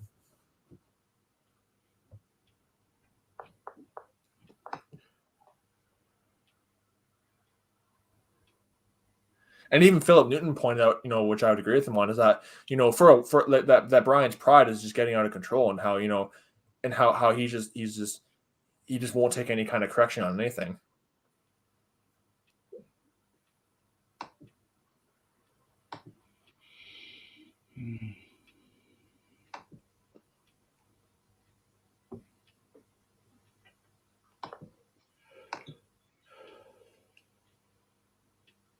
I like Philip as well, but I wouldn't want a fellowship with him anymore. Yeah, me neither. I mean, the fact that he still called Tim lost, I just had a problem. I just had a problem with that, because he obviously does not even know the whole situation. He just believed what Brian said. So Christ, that's ridiculous. What was that? Said Tim's a brother in Christ. That's just ridiculous. Calling him lost. Yeah. Well, the comment I took a screenshot of, he basically was saying that he chose the world over Christ. Well, it's like, again, he clearly did not even know the whole situation. He just still believed what Brian said about the whole thing. So he's still, yeah. So I mean, at that point, you still got problems, basically.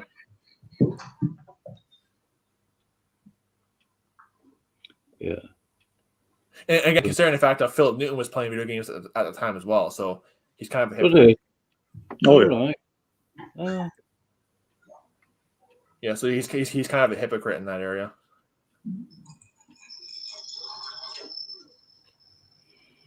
And plus, too, it's like, he claims that he wasn't emulating Brian. Well, it's kind of hard to not think that, because I watched his video. Well, it's like he wore the same hat, had the same beard, had all the same banners and books in the background. From an outside observer, it appears like he's emulating Brian. I mean, that may not have been in his same lumberjack shirt, John. Yeah, same lumberjack shirt, same beard, same glasses, same style, same video style outdoors in the woods. I mean, again, from like an outside observer, it looks like he's just emulating Brian. Yeah. It was kind of funny. I actually made a little meme one time where I actually had a picture of Philip and a picture of Brian side by side. I showed it to my mom, and she says, "Are those the same people?" And I said, "No, one's Philip and one's Brian." And she thought, "Wow, they look so similar." Yeah. Like my mom literally thought they're the same people because they just look so similar. Yeah.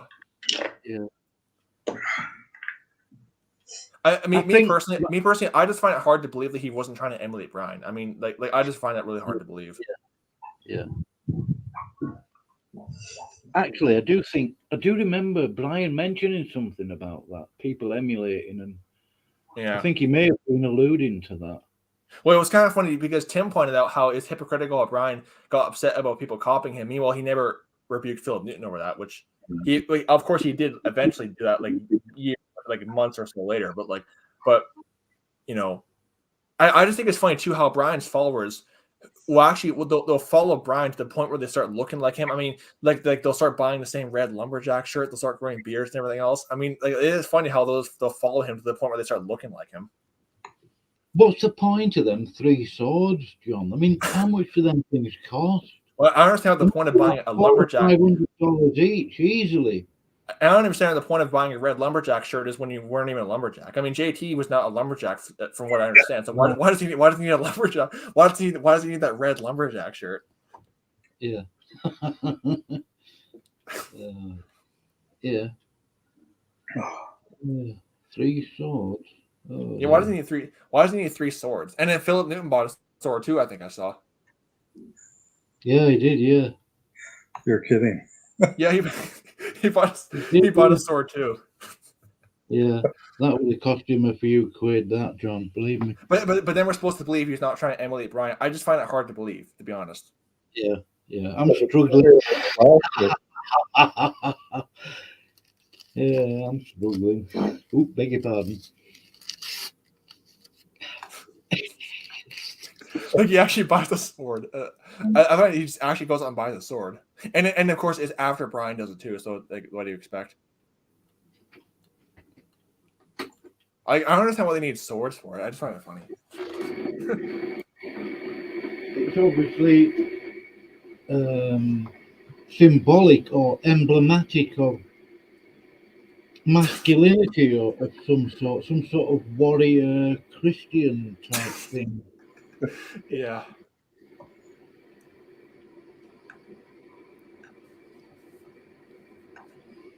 It's funny because I googled like swords on Amazon. They're like $500, $600. I mean, Yeah. And then if Brian did buy that, that would have been $500 out of his followers' donation money buying the sword. He can't defend himself with those things.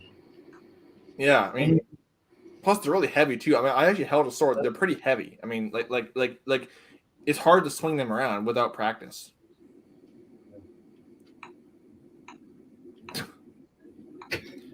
And plus, too, like you can't just walk down the street without like with a sword and not people just look at you like, what are you doing? You know? Well, the police would make short work of you, or the army, wouldn't they? Yeah, I mean, they probably would. You probably would have the police called on you if you just walk around with a sword. Yeah, and they'd make you look like a vegetable sprainer, wouldn't they? With bullets. Yeah. I just think it's so funny too how after Brian has the swords, Philip buys a sword too and puts it on his back shelf with the same Ruckman banner as well. You know. Yeah. I've never read any Ruckman books. I was tempted to buy one of his high reference Bible, but I thought, yeah, why? I mean, I'm just totally again. I mean, no offense, John. Me personally, I would never buy a King James Bible with somebody's name on it, other than KJV, AB 1611, King James Bible. If it's got someone else's name on, like Ruckman or no.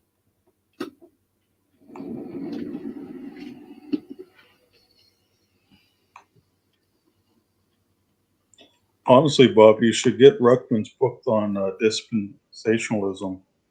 Yeah, I was going to get Clarence Larkin's book on that, but I thought there's only 3 verses in Scripture that mention dispensation, and the clue is in the word itself. Unto me is given a dispensation of the gospel. Well, if you think about that word, dispense. Unto me is given the spreading abroad of the gospel of the Lord Jesus Christ. And yeah, there are distinct. Hey, I'm gonna have to head out now. My internet's giving out. I'm gonna have to head out now. See you later. Oh, are you going to come back in, John? No. If I can get the internet fixed, I'll try to see if I can come back in because my internet I just got a notification saying my internet is just not working. So I think it could be the weather. I'm not sure. Okay, John. Okay, so yeah. Great to talk to you again. If you want to, are you able to live stream tomorrow or what are you doing tomorrow? Oh yeah, John. Anytime you want to live stream. Yeah. Even if it's like 2:00 in the morning and I'm awake. Yeah. Yeah. No I mean, pretty much, I have nothing else to do because the weather. I can't go anywhere with the weather. I mean, I'm not going to walk to the store in a blizzard. I mean, I actually would like to keep my fingers and not get frostbite. Thank you very much. Yeah. I prefer to not lose my fingers. Yeah. So see you later. All right, John. Or see you tomorrow if that happens. Yeah, will do, John. No problem. Right, bye. God bless you. Oh, Jeff, just me and you now. Three's company, I guess. Yeah. Yeah, I haven't spoken to John now in months because he has been busy and other stuff, Christmas and all that. I don't mind Christmas, but yeah, I don't know. Yeah, well, I didn't have a tree in my flat or anything. I went to see my mum. She had a tree up. It was only one of them artificial things. And that was it. I mean, Christmas doesn't... I mean, I missed out on 30 of them in jail, so... it doesn't mean a lot to me. Christmas, yeah, is an opportunity to witness, and, Jesus Christ gets a mention. I'm not even so sure of that anymore, really. Christmas is never about Jesus Christ anymore, is it? It's all the commercialization or whatever. Yeah, yeah, massive money in it.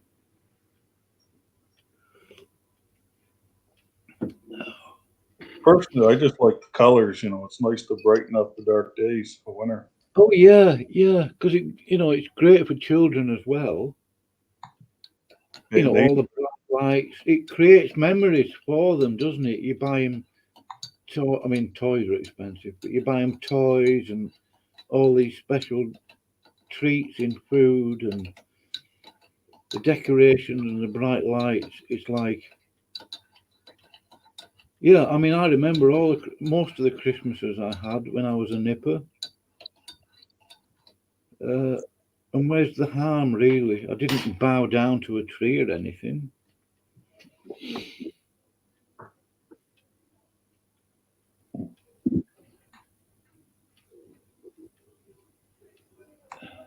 Yeah.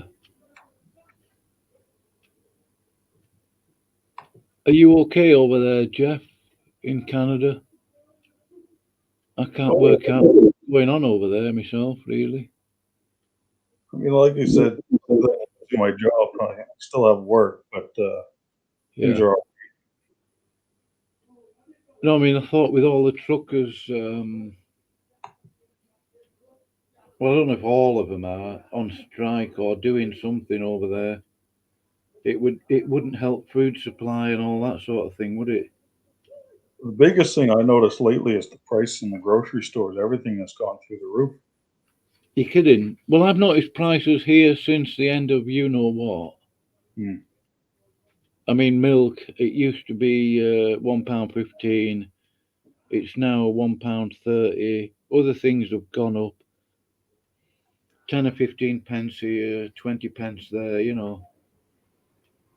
Like stuff I buy, like frozen pizza used to be $5. Now it's almost $9. Yeah, yeah. You can make your own, Jeff.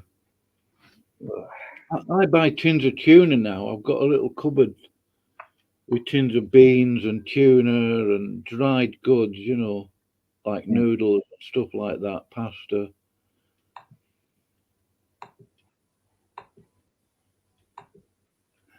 I do make a lot of spaghetti.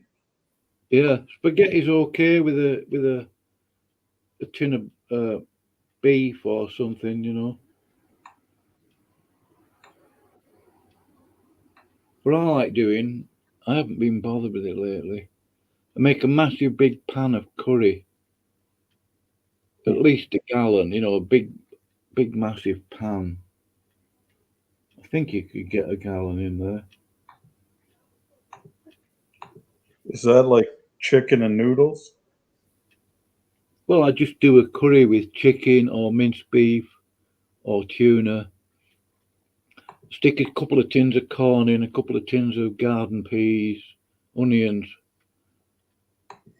And then I've got these little plastic containers. I put some curry in and I stick it in the freezer. So every couple of days or so, I get a little defrost one of them and have a curry with some rice or chapati or something. I don't like going out, shopping and things.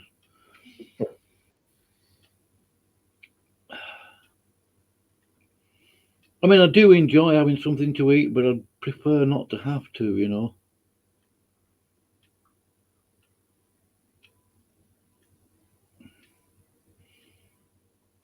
It's all very undignified later on.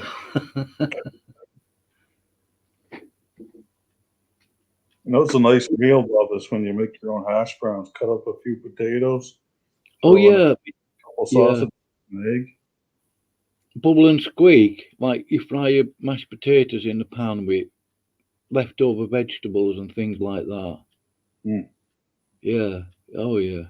Especially when the mashed potato goes crispy. It's the best. Oh, yeah. My dad used to make wonderful bubble and squeak.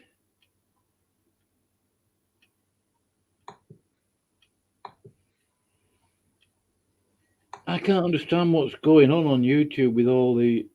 I mean, I've been upset and annoyed with people. You know what I mean? I do regret it. Repented and all that sort of thing. But it's just getting worse on there, Jeff. It's getting worse. That's what I said to you and John earlier. I said, listening to those guys in particular, it's like they take the joy away from God's word.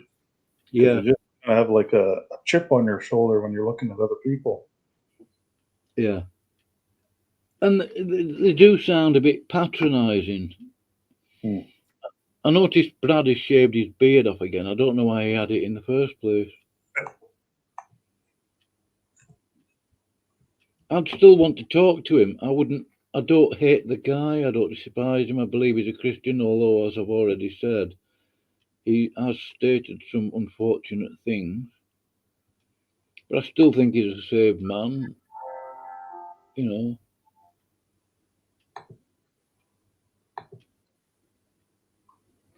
problem with him and the rest of them, Bob, though, is that they've got themselves in these little echo chambers where they're so closed off, really talking to anyone. It's like, to them, it'd be sin to do it, even though it's not.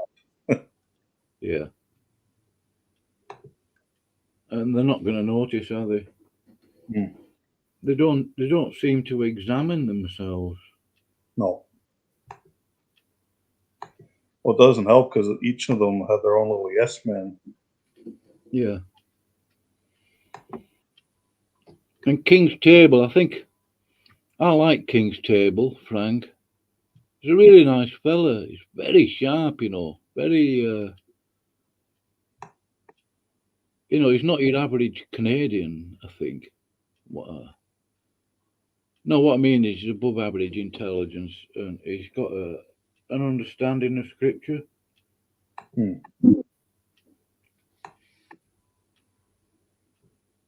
He lives out in Canada. He lives in Manitoba. Yeah. So they're more hardy. That's at least a 3-day journey for you, isn't it, Jeff?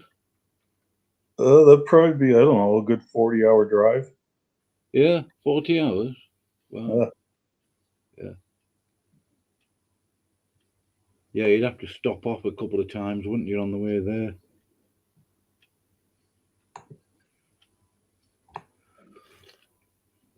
Technically, King's Table is more off-grid than Brian.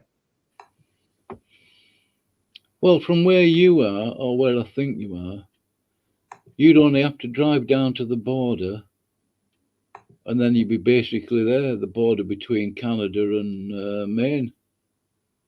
Because he's only an hour away from the Canadian border, is Brian. Yeah. It'd be quicker to reach Brian's place than to go to see John. Yeah. Would it? Oh, yeah. It doesn't look far, though, from where you are to Ontario. That's about a 12-hour drive. Yeah. It'd be great for you and John to meet up, though, I think. I don't like on. Sorry? Because I don't like on. It's like one of our provinces where they think they're the real Canadians. Yeah.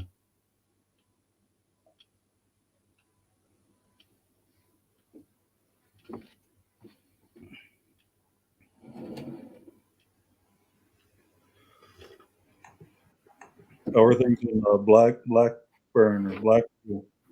Blackpool, fine.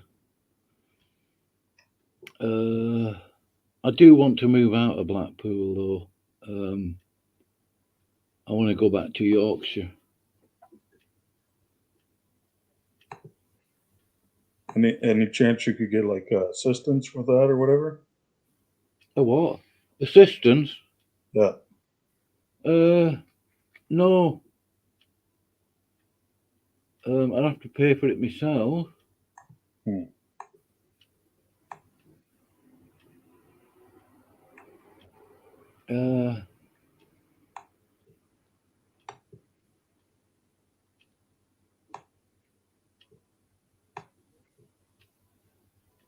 I think you'd be much happier if you did move, Bob. Sorry?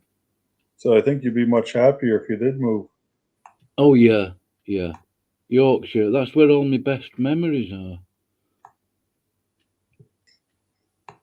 Even when I was still in jail and they were transporting me from one prison to another and they'd drive me through Yorkshire, the atmosphere always seemed to change when I got into Yorkshire. I mean, I went there to get my birth certificate, 2 or 3 years ago, because I'd lost it. Because I was born in Huddersfield. And just getting on the train to Huddersfield and then coming through those tunnels and seeing the big valley, big green valley, typical Yorkshire countryside. And you could see Huddersfield in the distance, you know. And it was just so brilliant seeing that. Mm. So many memories I've got there. I mean, I was only there 11 years when I was a kid. I really didn't want to leave. I assume it'd be pretty expensive though to move. Yeah, from here to Huddersfield, it might not be too bad. A couple £100 to get my furniture moved.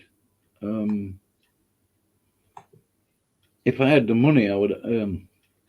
If I could buy a house in the Lake District, Cumbria. Mm. Yeah. Or Scotland, right out in the middle of nowhere somewhere. Yeah. Maybe. What about up in Shetland? Yeah, right up north.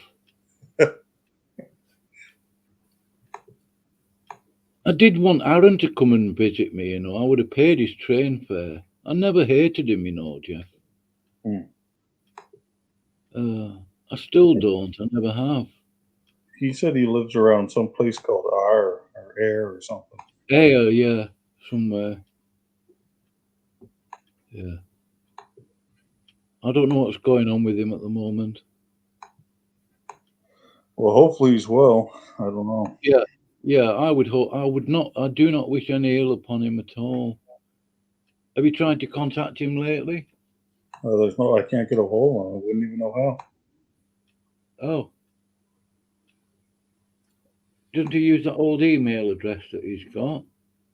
I think it's blocked. They blocked me on Skype. Oh, right.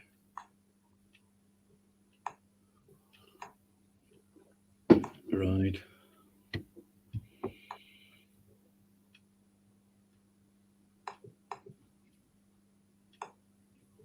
Yeah, I was in one stream when Brian first came back on YouTube some months ago. I think it was just before Christmas. Matthew Landau was on there. He blocked me. Hello, Bob. Goodbye, Bob. Yeah. He's the one I was the most disappointed. Like, he really was very nasty the way he sort of gave me the old boot. Yeah.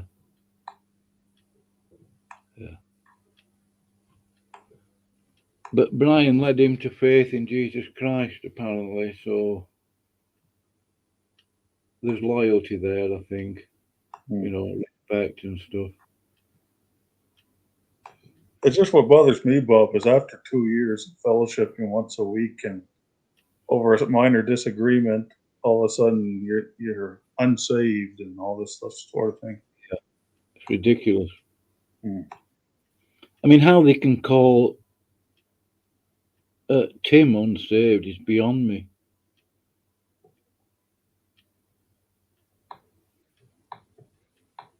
I would absolutely love to talk to Tim again. I talked to him about 2 months ago. Yeah?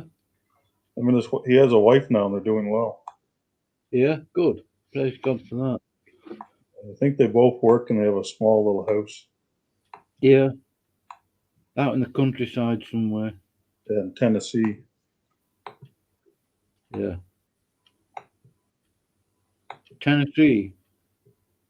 I think that's around the middle of the state somewhere. Oh, is it? Oh, it's one of the southern states, isn't it? It might be, yeah.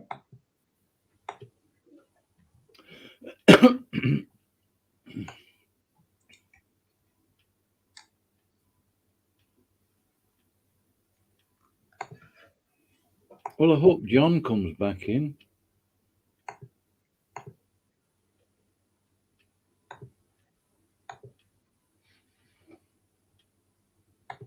Sounds like he's snowed under. Yeah. I hope he doesn't find any of those monsters. He did a diving video. I think it was early last year. He's looking for monsters. He's looking for.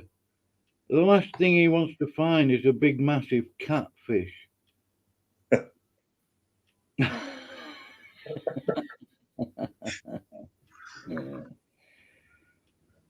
And from what I've heard about Wendigos, that would be just totally dangerous getting anywhere near one of them. Is it some sort of weird creature? Yeah, like I don't know, some sort of skeletal thingy. But they're immensely powerful in strength and all that sort of thing, apparently. I don't know. I just don't want him to find any of that stuff.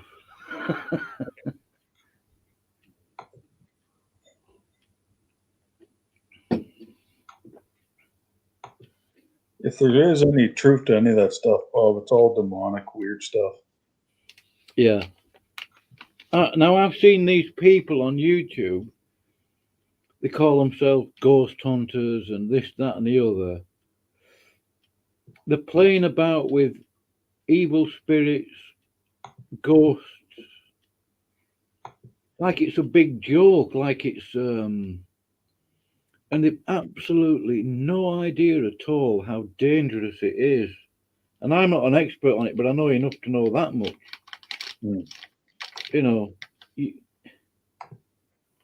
but I even saw a bunch of people they were in the car, they were driving to this place where they were going to look for ghosts. And there's these two teens in the back. Oh, we've got our rosary. Blah. Oh, Struth. Crikey, you know. Well, they're opening doors for like possession of weird things. Yeah. Yes, they are. I've seen a couple of those videos too online. Like it says, exploring haunted house or haunted mental facility or something. Yeah. I've seen similar. Yeah.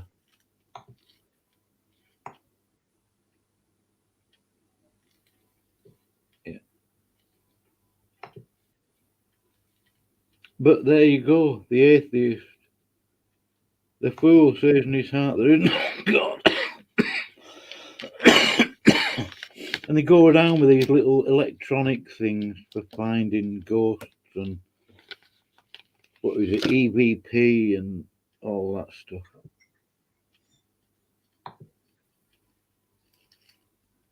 Are there any haunted places in Blackpool? Well, sorry. There might be in some of the older houses. I'm sure in Blackpool there's been loads of places where people have been killed and car accidents. I don't know. I'm not sure where the so-called best place would be to go in England for ghosts. But some of the old palaces, the royal households, the old Victorian buildings and stuff. In London, maybe Manchester and all sorts of places. I don't know. Never really looked.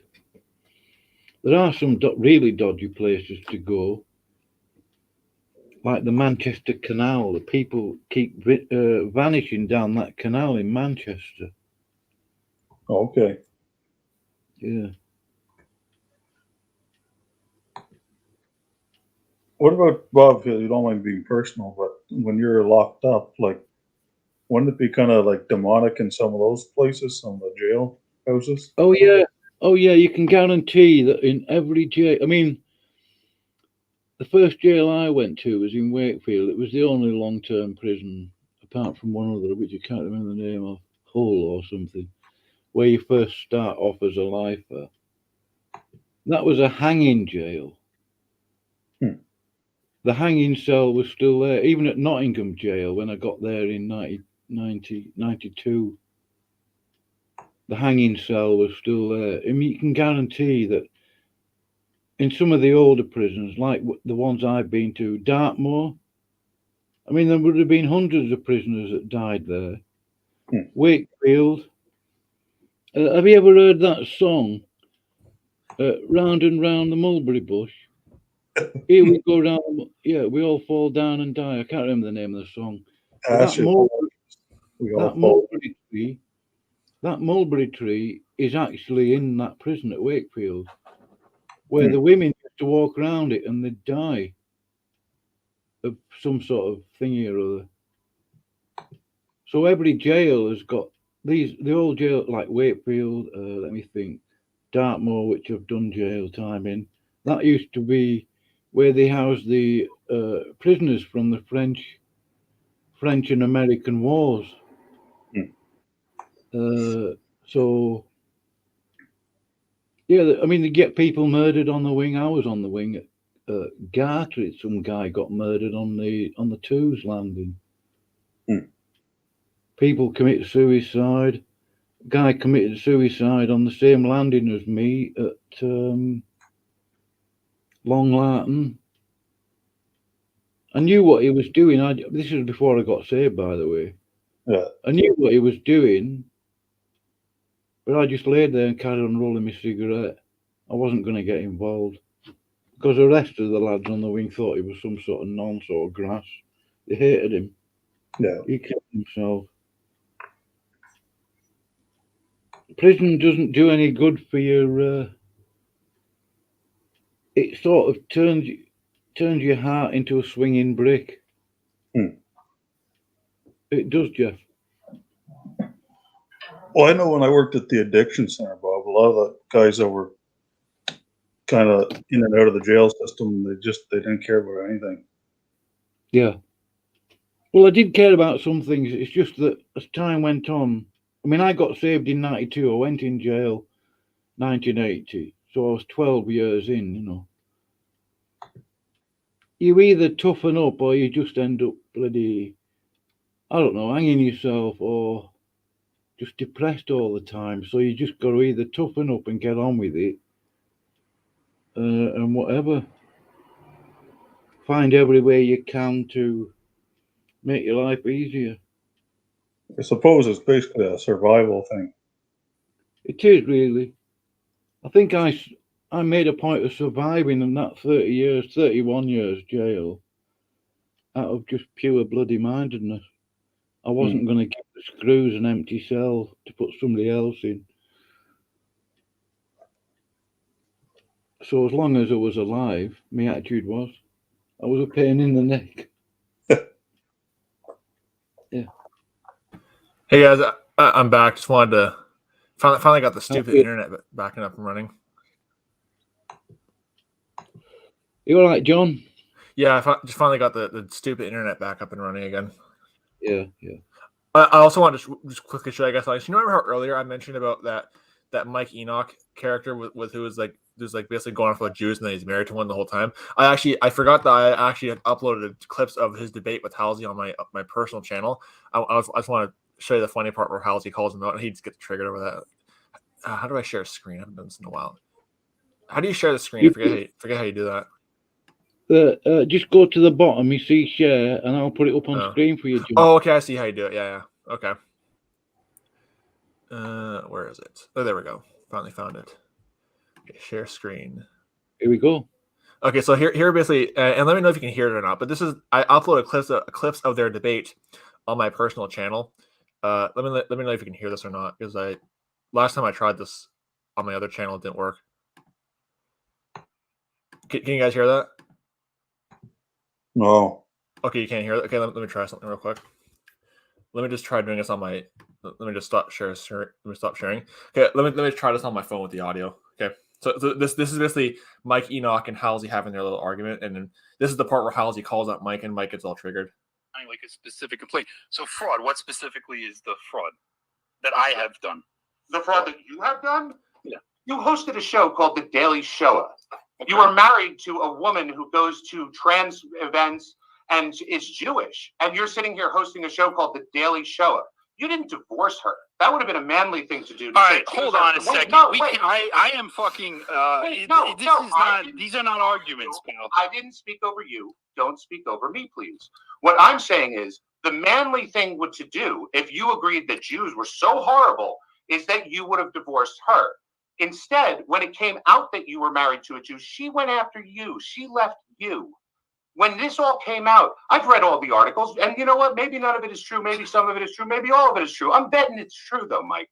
I'm betting it's true that your parents don't talk to you anymore. I'm betting it's true that your brother doesn't talk to you anymore. I'm betting it's true that your wife divorced you, and you still came out and said, "Look at me, I'm a white warrior."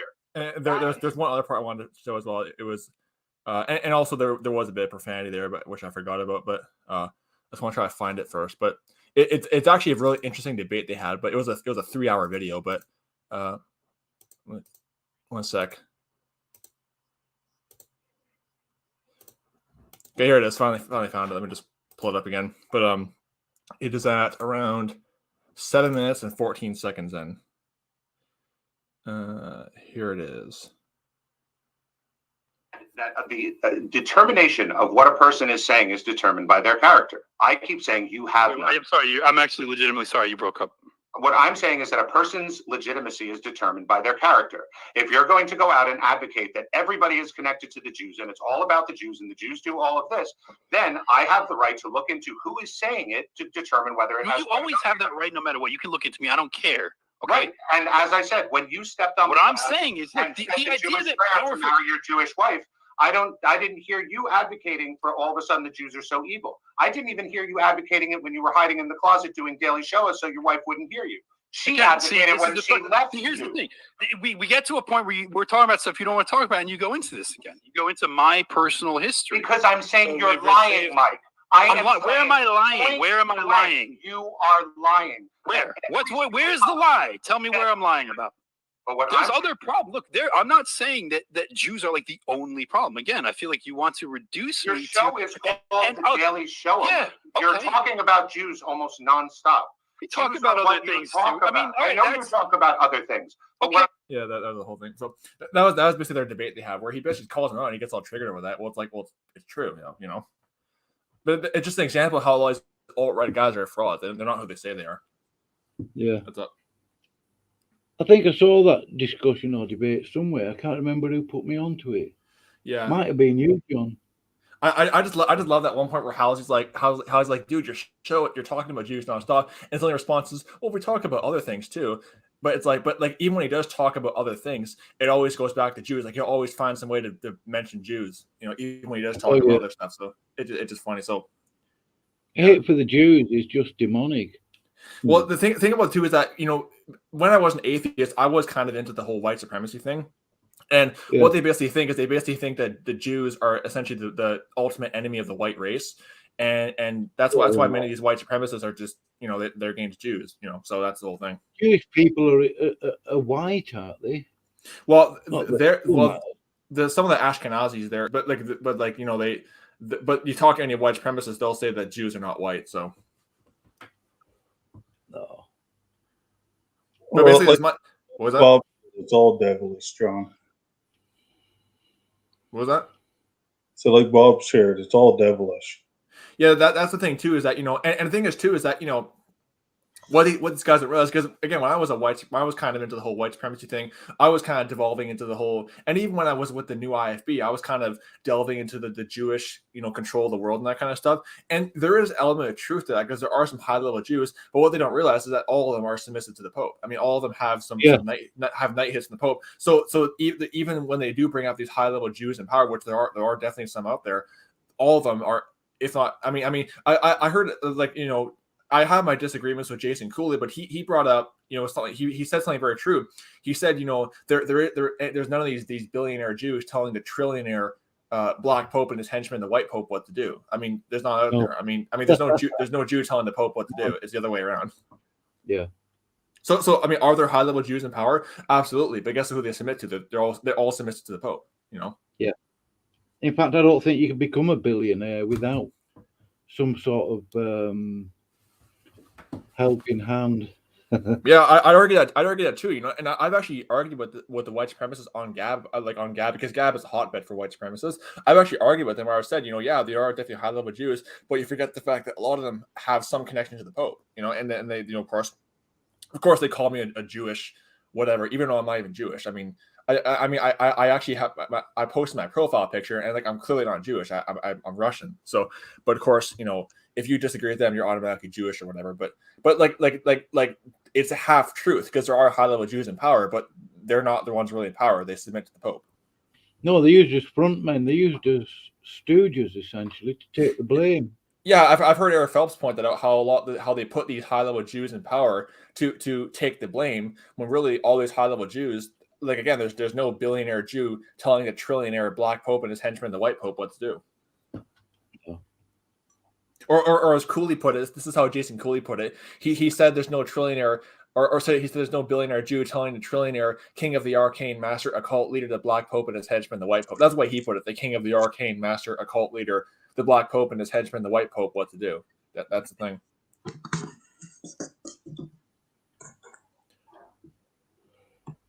And here's the thing too, is that, you know, I criticize like the religion, like what's called Judaism, because obviously it rejects Jesus Christ, it denies he's the Messiah. So yeah, I'm critical of that. But the thing is, what they do is that they don't just criticize it religiously; they actually go after them as a race. So that's why it's bad what they do. You know, I don't think they'll be walking through the 12 gates.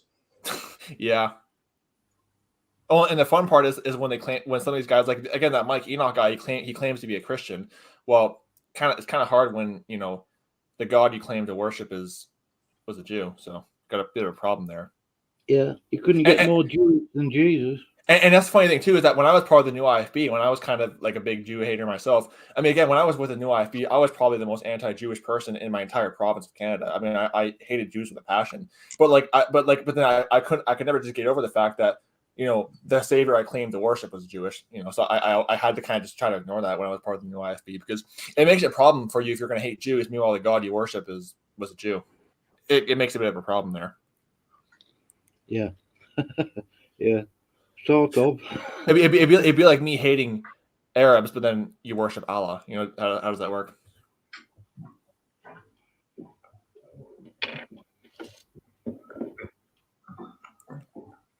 But I just love that how Mike Enoch is like basically living his double life, and he's like married to a Jewish woman while hosting his daily show, which basically in English means a daily Holocaust podcast. And then when he gets called out on it, he gets all triggered. Well, it's like, well, you're the one that was living a double life, buddy. And Halsey even pointed out, because Halsey's a pretty right-wing Orthodox Jew, he even pointed out too that he would have actually had more respect for Mike Enoch if he felt that Mike Enoch actually believed the stuff he was saying, but he doesn't. Like in Halsey's wording, Mike Enoch just says this kind of stuff because he wants to hang out with the cool kids, whoever he decided the cool kids were. He doesn't actually believe the stuff he says, which you know, I'd agree with Halsey. You know, that the Halsey would, he said I'd have more respect for him if I thought he actually believed this, but he doesn't. He's just saying this because he wants to be with the cool kids, whoever he decided they were.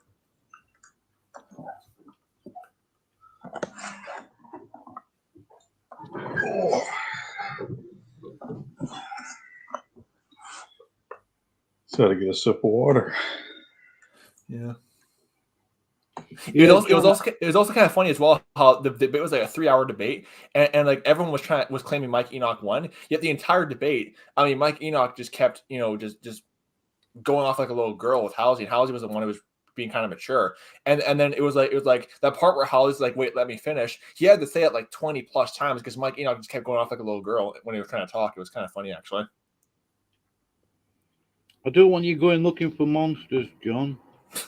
Yeah, don't worry. I if I happen to run into one, I'll probably have my hunting knife on me. I think you might need more than that. Well, I mean, if the Wendigo does have some kind of connection to these creatures in Genesis 6, I'll probably need more than just a hunting knife. Yeah, but I think the best thing would be to call on the name of Jesus Christ. It might. Yeah, or same thing if I find this serpent that supposedly lives in Lake Huron. It'll have a connection to the. So I mean, the best you can really do is just call on the name of Jesus Christ, because it chances are like it's a good chance it's demonic. So that's the best you can really do. I mean, just like you're not going to fight off a demonic creature with a hunting knife. Can't do that.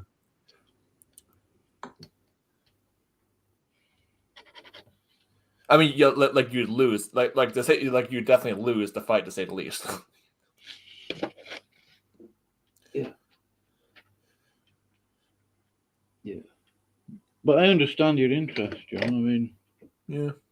I mean, I've always been a believer in that. I mean, like even when I was an atheist, I always had believed that they like something, like there definitely is something in that area that is not supposed to exist, but it does, you know.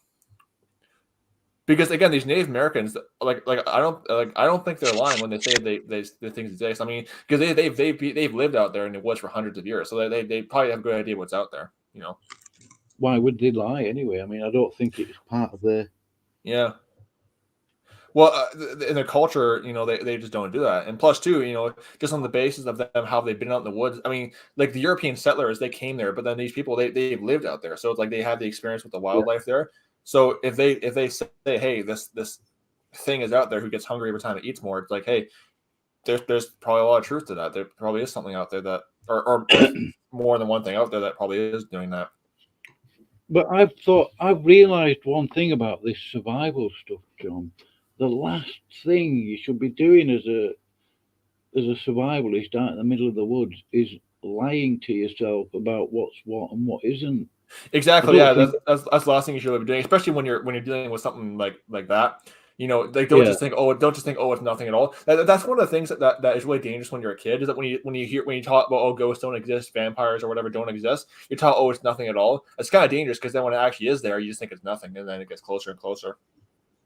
Yeah. I mean, I remember when I was a kid, I was always like, when I was a kid, I remember clear as day listening to this kid's cartoon or whatever, where they say, if you hear something go bump, it's nothing at all. Well, reading scripture, if I hear something go bump in the night, there probably is something there. You know what I mean? It's not just nothing at all, which, you know, is just I'd say it's dangerous, because then kids are just, you know, ignorant of the fact that there is a spirit world this way. Yeah. And go ahead. Sorry, go on, John. I was gonna say too, is like, you know, like for example, I heard someone put it this way, where, you know, like when someone goes to watch a horror film, like a demonic horror film, and then comes home and then hears weird things in the middle of the night, or hears like things like moving or whatever. Yeah, it's because you brought a creature, or you brought a spirit home with you. You know what I mean? It's not, don't just think it's nothing. There is something there. So yeah, you're right with the survival thing. Don't just assume it's nothing. It probably is something there. Mm. Like, I mean, I've heard someone say too. I heard it said too. You know, if you feel like you're being watched, chances are you probably are being watched. You know. Yeah. Yeah. Bob, have you ever? I don't mean to interrupt, but have you or John ever heard of this one called the Gray Pope? Never heard of that. They sent a link in the description. I've heard of the Grey Man. The who now? Oh,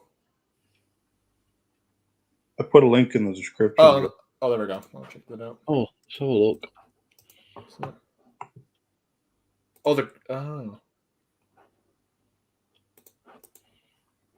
Well, I mean, pretty much, it's an accurate depiction, because all popes are prophets against God. So, description. So this one's saying, John, there's actually 3 now: the white, the black, and the gray. Oh. Well, the title is pretty accurate. I mean, all popes are prophets of Baal, so title is pretty accurate. I mean, anybody who calls himself a pope is blaspheming. Anyone who calls himself a pope is blaspheming God, because the word pope in Latin means Holy Father. So just calling yourself a pope means you're blaspheming God, because you're giving yourself his title. Yeah. Because like the term Holy Father appears once in like it's John 17:11, and it's referring to God the Father. So that's the thing there.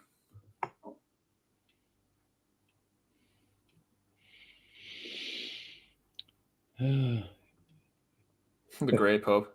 I wonder what other colors of popes there are too. It's a woman though. That's the only thing that's a little cringy. Oh, I see. Yeah. I can tell by the hand with the nail polish. Yeah, and the squeaky voice. Yeah.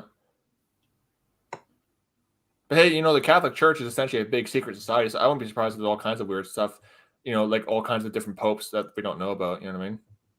Because it's essentially just one big secret society out the Catholic Church is. I guess they said there's something called the black nobility or something.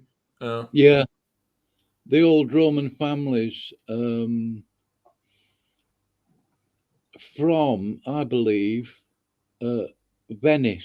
They were massive in terms of paying for the Crusades and shipping and warships. A lot of the black nobility are from Venice. The ancient Roman families, which still exist today, can't remember the names of them. Farnese. I can't remember. Yeah, the old. I mean, there were billionaires at the time of Jesus, John. Oh yeah. Yeah, and the other thing I believe about Venice, you've heard of the Phoenicians, haven't you? I think I have one time. Yeah. Yeah, they had a base. They were based in Tyre of Sidon. Does that ring a bell to you? Isn't that where Satan's seat is in Revelation 2, or am I thinking of something else? Something like that. And I believe that the Phoenicians actually moved to Venice. If we play about with that word Venice, Yeah. right, the people that live there are called what? Venetians. Oh yeah. So instead of the V, just put the PH. Yeah. True. Actually, true. That's true. Actually, yeah. Yeah, and so they were massive bankers. The Doge of Venice. I mean, unbelievably rich. And they used to finance the Crusades for the so-called Pope. Oh, sorry. I just wanted to correct myself. So Satan's seat is actually located in Antipas, not the other place I was thinking of. Oh yeah. Yeah, that's Revelation 2:13. It says it says, I know thy works where thou dwellest, even where Satan's seat is, and thou holdest fast my name and hast not denied the faith, even in those days where Antipas. Sorry, that's the name of the person. Sorry, I do apologize. Yeah. The faithful martyr is slain. Oh, sorry. It's Pergamos. Pergamos. That's where it is. I do apologize. Mixed marriage, Pergamos means. Have you heard of the king of Tyre though? Yeah, he is in Ezekiel 30 or 28. He basically, I think, is Satan in that passage there. Yeah. But the king of Tyre was based in Tyre of Sidon. Yeah. I know that in Ezekiel 28, it basically describes Satan and it gives him the title King of Tyre. I know that as a fact. Yeah. But Tyre was a base for the Phoenicians. Yeah, it doesn't surprise me. I think it was. I do remember this. I actually heard a theory one time that where Satan's seat in Revelation chapter 2 verse 13, the Vatican's actually built like where it was in Revelation 2:13. I mean, honestly, wouldn't surprise me one bit, but actually, that place is mentioned quite a few places in Scripture. 12 occurrences of it. What, Satan's seat? Tyre, the place. Oh, Tyre. Oh. But it's actually. It's mentioned in the Old Testament as well. Joshua, Samuel. I think it's mentioned primarily in the Old Testament. Like I know Ezekiel 28 mentions that. Another couple of I think the book of Daniel mentions it at one point. Yeah, Psalms. I know that, for example, I actually heard a quote one time from the 1500s where it says that if we could find, like, it says something where the Vatican is like built over hell, or hell exists and it's underneath the Vatican or whatever, which true statement. That wouldn't surprise me. Yeah, I mean, the Vatican. I mean, the Catholic Church is basically a ticket to hell, so it wouldn't surprise me one bit. But that Vatican City, that Vatican building, I mean, that's where the old emperors used to reside. Yeah, that's the thing too. Look at Eric Phelps. Like I listened to Eric Phelps. He was saying that when their Catholic Church was started, they just took pagan Roman temples and made them into Catholic churches. Exactly what I mean. Yeah, exactly. In that square that they name after, even though Peter never went to Rome.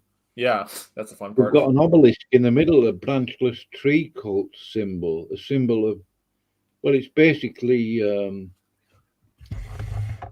symbol of a Penis. And it's funny too, because you actually look at the design of the St. Peter's Basilica; it's very identical to a pagan Roman temple. I mean, even just the statues on top of it too. Like I might just do a video on this where I just show pictures of pagan Roman temples and then right beside pictures of the Vatican, how they're basically the same thing. Like they have the same design and everything. So yeah. And then one could argue too that the saints the saints on top are just basically Roman gods, essentially. Oh, they are. Because what Eric Phelps said is that basically what they did was they just took pagan Roman gods and made them into the saints. They took I think it was Venus. They made her into the Virgin Mary. They took Saint Jupiter became Saint Peter, not Saint Jupiter. The god Jupiter became Saint Peter, and then I think Zeus became God the Father, and then all this other stuff. And then I think Hercules became God the Son, basically. But all they did was just take pagan Roman gods and just repackage them. That's all they did. Yeah, just put new clothing on. That's all. Yeah. Hence why when you go to St. Peter's Basilica, the so-called statues of saints just look like pagan Roman gods. I mean, there's no difference. Isn't there an expression, Bob, that says you're putting lipstick on the pig? Yeah, exactly. Yeah. It's same thing with Islam. Islam is just simply a repackaging of pagan Arabian religion. That's all that it is. I mean, yeah, it is. Yeah. I mean, like a lot of the beliefs, like for example, the belief in jinns, genies.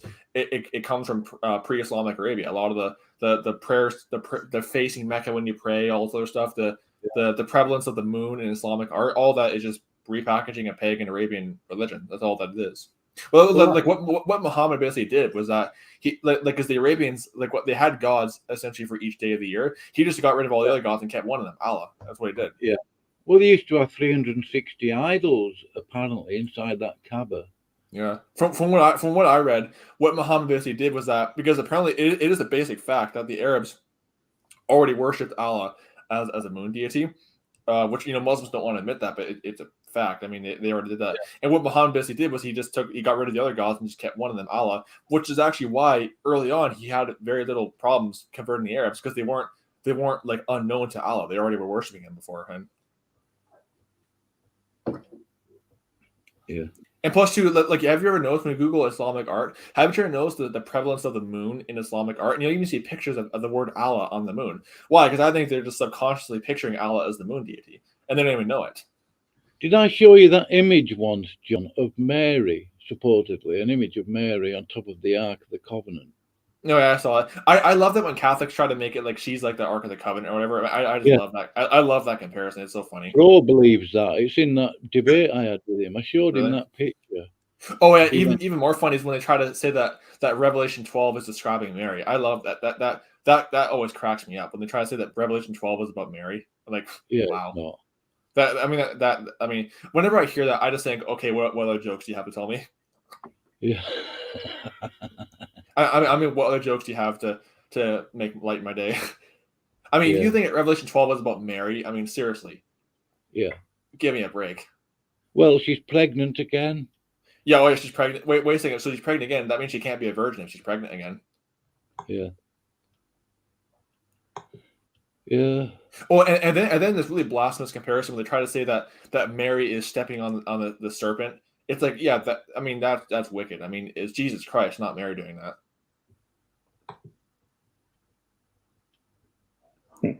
I mean, what they do is they'll use that verse, that really beautiful verse in Genesis 3 where it talks about Jesus stepping on the serpent. They'll make it like Mary's the one doing that. I've seen Catholics do that. They'll try to say that verse is talking about Mary stepping on the serpent, which I'd say is just blasphemous, really, because it's talking about Jesus, not Mary. Yeah. Oh, but then they claim they don't worship Mary. Sure.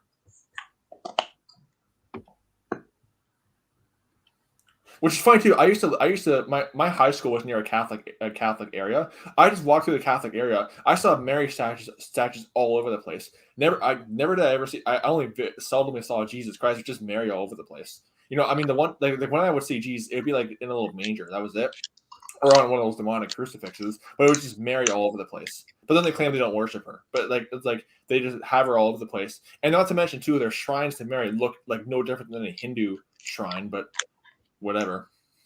Well, they got that weird stuff. Have you ever seen those bone chapels, John? Oh yeah, those are creepy. Just to say the least. Unbelievable. I mean, it's just sick. And plus, too, is like Proverbs chapter 8, verse 36. All that hate me love death. Well, there you go. Yeah, I love death. Yeah, absolutely. Yeah. And plus, too, like remember Mark chapter 5, the devil possessed man hung around the tombs, hung around the graves. So they're just proving they're devil possessed when they collect skulls like that. I mean, that's just, and plus too, just on a rational basis, that's pretty morbid in my opinion. Oh, it's sick. Yeah. I mean, me personally, if I ever saw that, I'd probably lose my appetite at that point. I mean, it's disgusting. Yeah. Well, these Catholics will roll out these cadavers in these like glass coffin things, Yeah, they prayed around dead bodies of saints. I mean, that's just weird. decorated jewelry. I mean, Fro. I'm not having a go at Fro. He will admit it to you. He's got what he calls A relic. a relic. I can't remember if it was a second class or a third class relic. But I mean, he must have spent $200 or $300 on it. Yeah. Or when they prayed around, and not just Catholics, the Orthodox, quote unquote, Christians do the same thing as well. Like the Russian Orthodox, Greek Orthodox, whatever, they do the same thing as well. They'll have like the toe or a finger of some saint. I saw a video of that one time where they're parading around like the foot of some saint or whatever. It's like they do the same thing as well. I mean, they're just. What I find amusing, John, is that these Eastern Orthodox, I'm speaking generally, will say that they're not the same as the Catholics, and yet they are. Yeah. Well, it's funny. David Cloud has a good article on his website about Eastern Orthodoxy.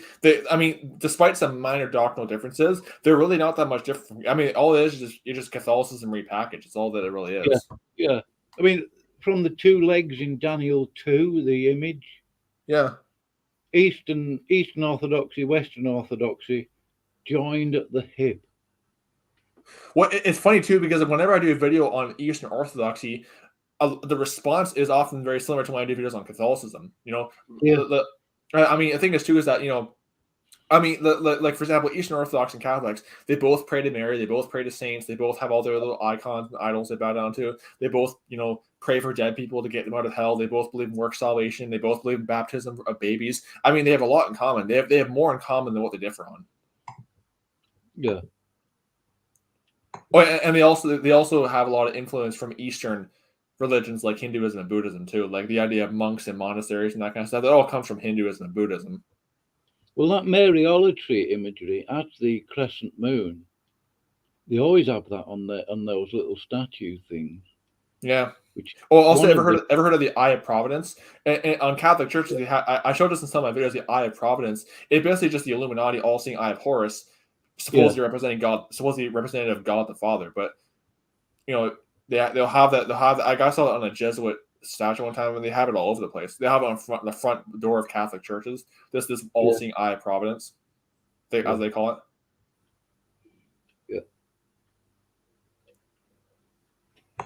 That's Polaris, John. What is that eye you're talking about? Oh, that thing, yeah. Basically, Satan's eye in the sky. Essentially, yeah, that's what it is. I mean, but I've heard them say, "Oh, it's God the Father." I'm like, sure it is. Well, I mean, the lower down Catholics, they might think it's God the Father, but the higher up ones, they know full well what they're doing. Like I've always believed, like this is what I've always kind of believed, is that the lower down Catholics, they're just ignorant. They have no idea what's really going on. But the higher up ones, they know full well that they're worshiping Satan. They know full well. Well, they did that service, that Easter Vigil thing. They said that Satan was the son of Mary or whatever. I mean, yeah, they were saying that Satan is Jesus' brother or something. I can't remember. I did a video on it. I've got it somewhere. I actually have like 7 different clips of 7 different like Easter masses where they all say they say Christus Filius Tuus, which is Christ is your son, O Lucifer. So it's like I have like 7 different clips of that, like separate clips of them saying that. So it's like it's like right in front of your face, but then people can't see. Oh, you know, they're basically just openly worshiping Satan, and it's like right in your face. Yeah. And that's in every Easter Mass. I mean, I have like 7 clips. Every Easter Mass they do this. I mean, it's like every single Easter Mass. You like at some point they'll do that. Yeah, John. Oh yeah. While I'm at it, John, have a look at in the Catechism of the Catholic so-called Church. I have a copy of it on my bookshelf. Let me grab it. Number 460. Okay, what's it? 460. Let's see where it is. Because I actually managed to get my hands on one off Amazon. I was going to buy one, but I thought I'm not putting out. No offense to you, John. I'm not having a go. Oh, no worries. There's just no way I'm going to put money in their pocket. Oh, I honestly don't blame you. That was why when I bought mine off Amazon, I made sure that I was able to get a deal off it because I don't want to give them too much of my money. Yeah. You know, but what did you say it was 400 and what now? 460. 0. Let me try to flip it. It went too far. Okay, 460. Okay. So this is what their catechism says. This is page 128 in the catechism, the copy I have at least. This is 460. This is paragraph 460. The Word became flesh to make us partakers of the divine nature. For this is why the Word became man, and the Son of God became the Son of Man, so that man, by entering into communion with the Word, thus receiving divine sonship, might become a son of God. For the Son of God became man, so that we may become God. The only begotten Son of God, wanting to make us sharers in his divinity, assumed our nature that he might be made man, that he made man might make men gods. You know what that sounds like? Genesis chapter 3, verse 5. You shall be as gods. That's what Satan said. Yeah. They're basically preaching flat out Satanism in this thing there, saying that man can become God. So it's what Satan told Eve. You shall be as gods. Yeah, but I pointed that out to Fro. I'm not having a go at you, Fro, if you're listening. But he actually said to me, I couldn't believe it, right? He said, "Oh, it says that, but it doesn't mean that. You've got to go to Catholic sources." I said, "Look, Fro, I mean, there's no way on earth I'm going to go to Catholic sources to get." Oh, and we forget that this is we forget this is a Catholic source. It's your catechism. This is a Catholic source. Yeah. Oh, yeah. This is the Catholic source we're reading right now. It's the guy. Yeah, so wait a second. Now we not only do we need Catholic sources to determine Scripture, we need Catholic sources to determine what Catholic sources say. Sure. Yeah. It sounds very Islamic, doesn't it? It definitely does. Yeah. Oh, we got to learn Arabic. If you want to learn Arabic, you can't have the Quran without Arabic. Yeah. So now apparently we can't read Catholic sources without learning from Catholic sources. Yeah. So when it says just openly that man might become gods, that doesn't mean that man. That doesn't mean what it's saying. So wait a second, man can become gods, but it's not saying man can become gods. Well, okay. The point I made to Fro was, are you trying to tell me? I said, are you trying to tell me that the Jesuits cannot translate from Latin, I'm assuming, into good, clear English? Oh, and by the way, speaking of Jesuits, I have also on my bookshelf. I have the Canons and Decrees of the Council of Trent as well. I bought that off Amazon as well. Which again, I made sure to get a deal because I don't want to give the Jesuits too much of my money, so I made sure to get a deal off this one as well. But basically, I was gonna do. I actually showed some of this in a couple of my videos about, and my video series called Catholic Doctrine of Devils. I often will show like a Catholic source at the beginning. But I think one of the videos I showed the I think it was my conditional security video where it was Catholic Doctrine of Devils conditional security, where I showed the Council of Trent denying eternal security and then obviously refuting it. But I mean that's the thing. Whenever Catholics tell me, "Oh, you don't understand Catholicism," well, on my bookshelf I have like 20 different, or at least like 10 different Catholic books. So I have their sources, so I'm not ignorant of what they say. Yeah. And in fact, in my videos against Catholicism, I often will quote from one of their sources before I refute it. They deny evil. They deny God's creation. They admit to evolution or some variation on it. I did a video a while back about the Pope actually like yoking up with atheists. So yeah. And plus, too, it's like, and plus, too, you got the Rational Wiki website, which is the atheist website, actually defending the Catholic Church, and they have a whole article ripping on so-called anti-Catholicism. Yeah. They can't even get through Genesis chapter 1 without saying, "Oh, that can't be true." Yeah. Yeah. That is so true, Jeff. But who are you talking about, Rational Wiki or the Catholics? Catholics. Oh. And Rational Wiki. Well, yeah, what's the difference anyway? I mean, like in their article about Brian Dellinger, I will say this. In their article about Brian Dellinger, they had a whole section called "Beating Back Popery," where it's just basically a big rant about all the anti-Catholic bigots in the 20th or the 1920s or whatever. It's like, wait a second, I thought you guys were atheists. Why are you defending the Catholic Church? I thought you were against all religion. Yeah. But atheism is a religion, John. Well, yeah, I mean, I as an ex-atheist, I can testify to that. It is a. I mean, there are people who actually call themselves atheist fundamentalists. So, yeah, like Richard Dawkins at one point called himself an atheist fundamentalist. So it is. As an ex-atheist, I can say, yeah, it is definitely a religion. I mean, the fact that there's state-enforced atheism in China shows that it is a dogma, basically. Are there any charismatic atheists John. I would argue that like Richard Dawkins, Chris Hitchens, and the other guys, I'd argue that they're kind of like your atheist equivalent of any like Christian fundamentalist baseline. Yeah. Aren't they both English? Yeah, a lot of them are British. That's the fun part. Oh, and Stephen Hawking too. He's another one as well. Or Pentecostal atheists. Yeah. Well, I just love it how Dawkins openly like just calls himself an atheist fundamentalist, but then it's like, but then all they'll say all atheism is just a lack of belief in gods. So is that why they have state enforced atheism? How do you enforce a lack of belief in gods if it's not like a dogma? Well, you can't admit to the negative without acknowledging the positive. Yeah. Because, in that word atheism, the doctrine of not God. Yeah, that's what atheism means. God. Because theism is the belief in God. Well, atheism would just be not belief in God. Just like how asexual would mean you're not sexual or anything. Yeah. But they have to make some reference to God or not God in their belief, don't they? Yeah. Why can't they find another name for themselves? And the thing is too is that they'll make fun of us. You can't. How do you know it exists? Well, have you seen the Big Bang? But then, how do you know it exists? And every time they always get stumped whenever I say it, because if you can't, and they'll always try to find some way to explain it or whatever. But it's like if their argument is that if you can't see it, it's not real. Well, then if you haven't seen the Big Bang, how do you know it's real? Or if you haven't seen evolution, how do you know it's real? Or if you haven't go through all the atheist belief, you haven't seen it, how do you know it's real? The Big Bang is a Jesuit theory. John. Oh yeah, I would honestly not be surprised if that was true. There probably is a Jesuit connection to that thing. I would not be surprised one bit actually. Yeah, Jesuit. Look it up, John. Jesuit scientist. Was it Lemaitre or no, not Lemaitre. No, but anyway, definitely a Jesuit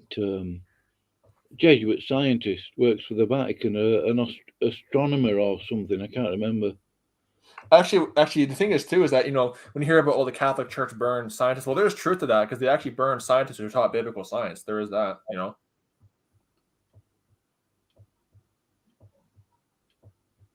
But yeah, if the big, I personally, I definitely believe that the Big Bang was probably invented by a Jesuit. I believe that's definitely true. Yeah. The fact that the Pope, and I love it too when Catholics say, "Oh, we have an unbroken line of succession from Peter." It's funny because all the recent popes have not only contradicted what Peter said, but they even contradicted other popes. The fact that the popes are so ecumenical is a direct contradiction of the Catholic Church's historical doctrine of there's no salvation outside of the Church. Yeah. So not only did they contradict Peter, they can't even be consistent with their own teachings about Catholicism being the one true. About Catholicism being the one true religion and all other religions being false.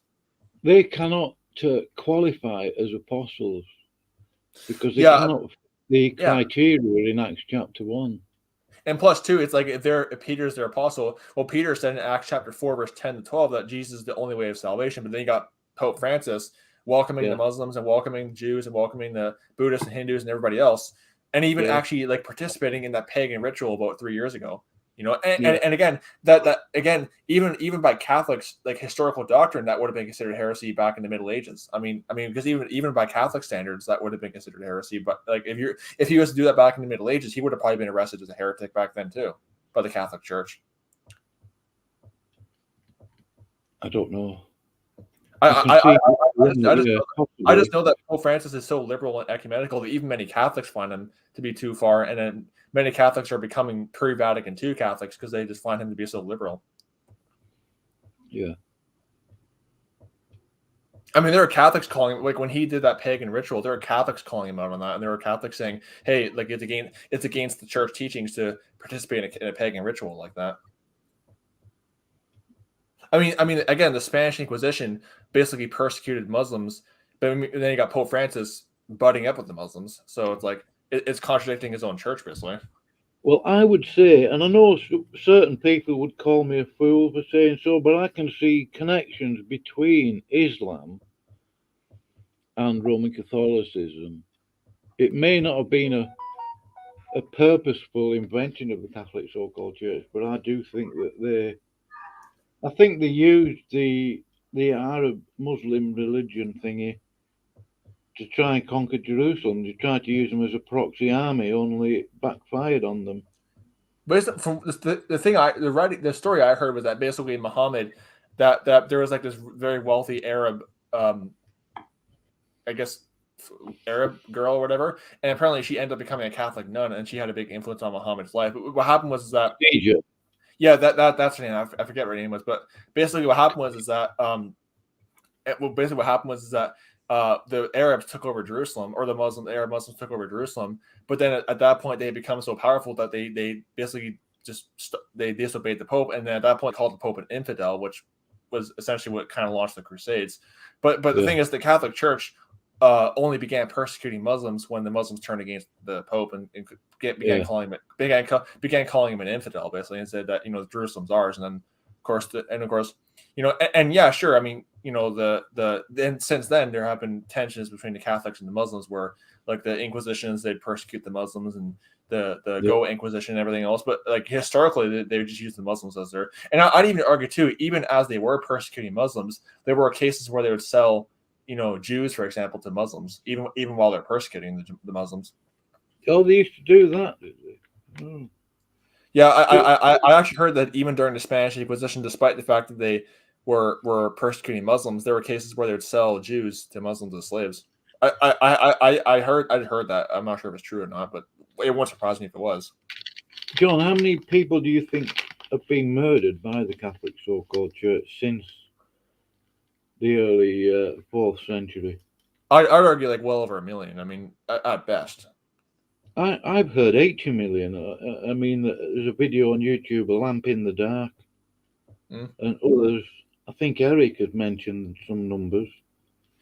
Yeah. It's difficult to get numbers, isn't it? Because the only place you could really get the 100% truth on it, not that they would be interested in truth, is, well, the Vatican could tell you exactly who and how many. Yeah, and the numbers I heard, that was just for Europe. I mean we're not just for Europe. We're not talking about India and Mexico and all those other places too. That's just in Europe alone. It's about well over a couple million. I think it's a lot more than 1 million, John. I thought it was about 80 million. Yeah, I mean just in Europe. I heard one person say that worldwide it would have like made people like Mao Zedong and Stalin, it would have made them blush. Well, you could argue that, Stalin, he wouldn't blush. He was a Jesuit. Yeah. Oh, and also Stalin also, because, when I was a white supremacist, I was told, that the Jews created communism. Well, Stalin actually hated Jews. I actually looked into this. Stalin did not like Jews at all. I mean, Stalin, even in his early days, he often resorted to a lot of anti-Jewish arguments against, Jews being like, because there was like in the early, like what happened with the Russian Revolution is that, like the czars in Russia were very anti-Jewish, and many Jews did actually support communism just as a way to get away from the czar. But Joseph Stalin had always hated Jews, and when he got into power, he actually began to purge Jews from the Communist Party of Russia. And there's even argument. There's actually before he died in 1953, there actually were I think 5 different like large like camps being built, and there was rumors that those camps were actually were going to be for the Jews, but then he died before they could be completed. So, but there was rumors that he was actually planning his own like little Holocaust of the Jews, and that's what those camps were being built for. But then he ended up dying of cancer before they could be finished. But yes, go ahead. They were murdered. I mean, the communists or the Bolsheviks, same thing really. Were murdering people right from 1917, weren't they, at the beginning of the Russian Revolution? Yeah, well, they got rid of the royal family in Russia, but then they also, they've been murderers since the beginning. I mean, that's the thing. And it's kind of funny how one thing they all have in common is they all hate Jews. And Christians too, obviously. They hate both of us. And when I mean Jews, I'm talking about like racial Jews. I'm not talking about the Jews who are not even ethnically Jewish, but just follow the religion of Judaism. I'm talking about like racial Jews. That's what I mean by that. Because everyone, like when you go on Gab, you hear things about communism is Jewish and that kind of stuff. Well, there might have been some Jews involved in communism from the beginning, but Stalin definitely did not like Jews one bit.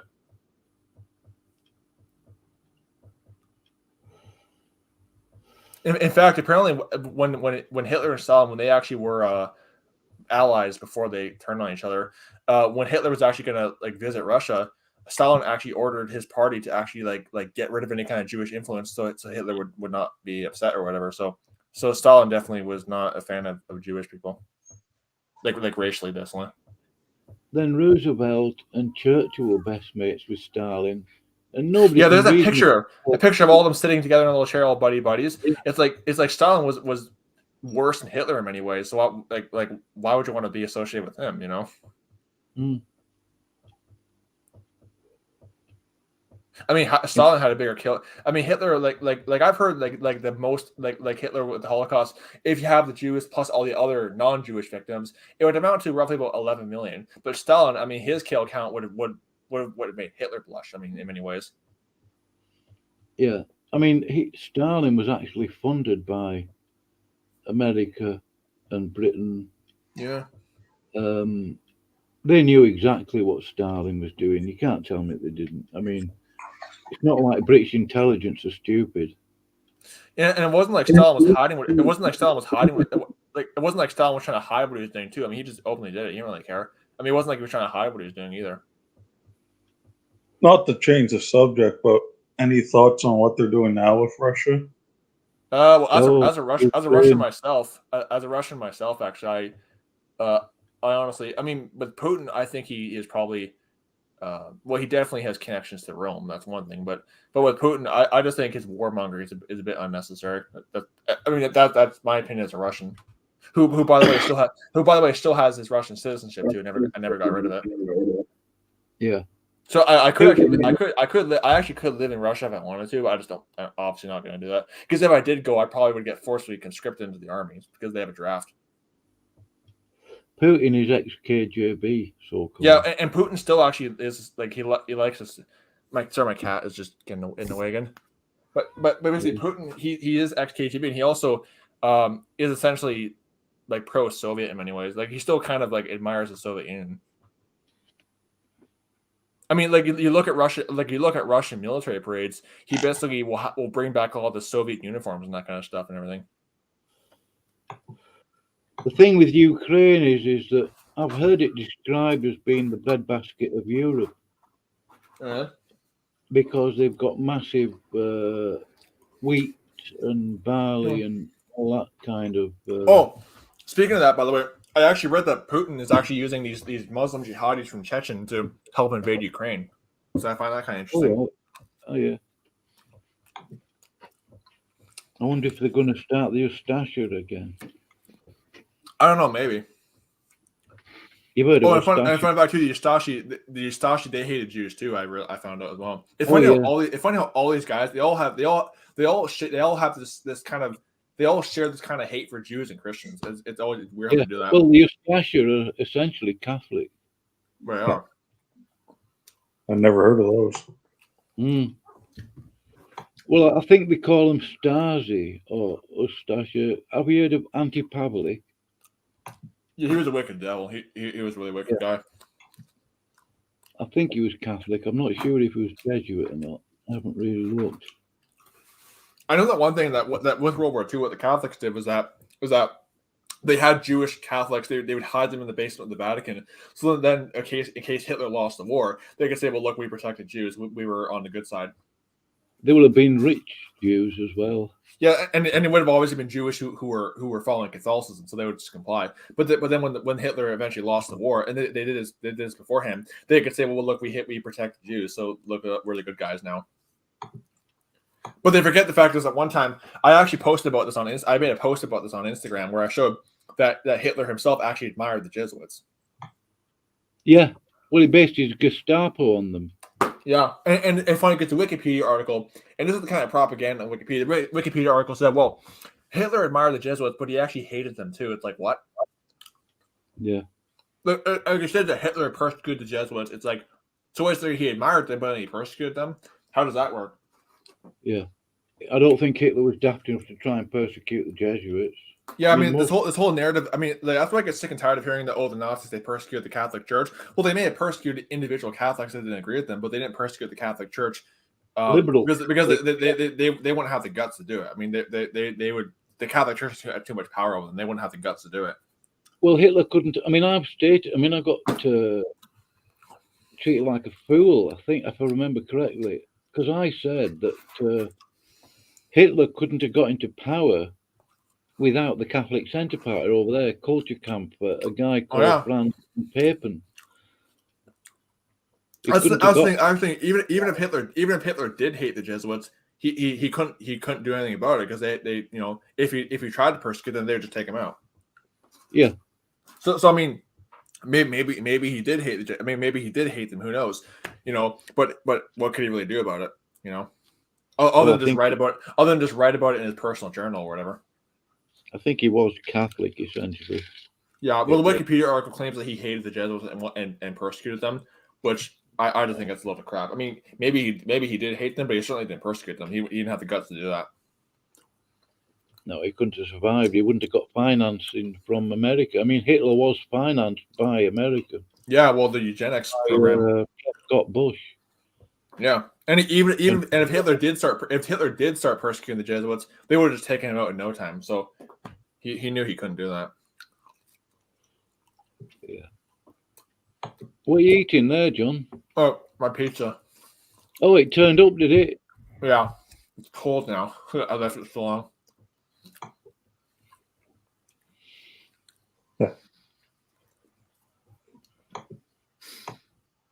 So Hitler, maybe he did, maybe he didn't. But if he did hate the Jesuits, he wasn't much he could do about it, because like whenever someone tries to do something about the Jesuits, they always get taken out.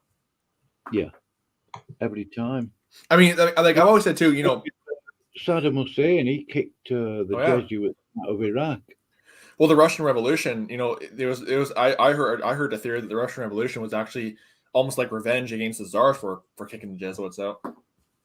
Yeah. Oh, yeah. I mean, here's the thing too.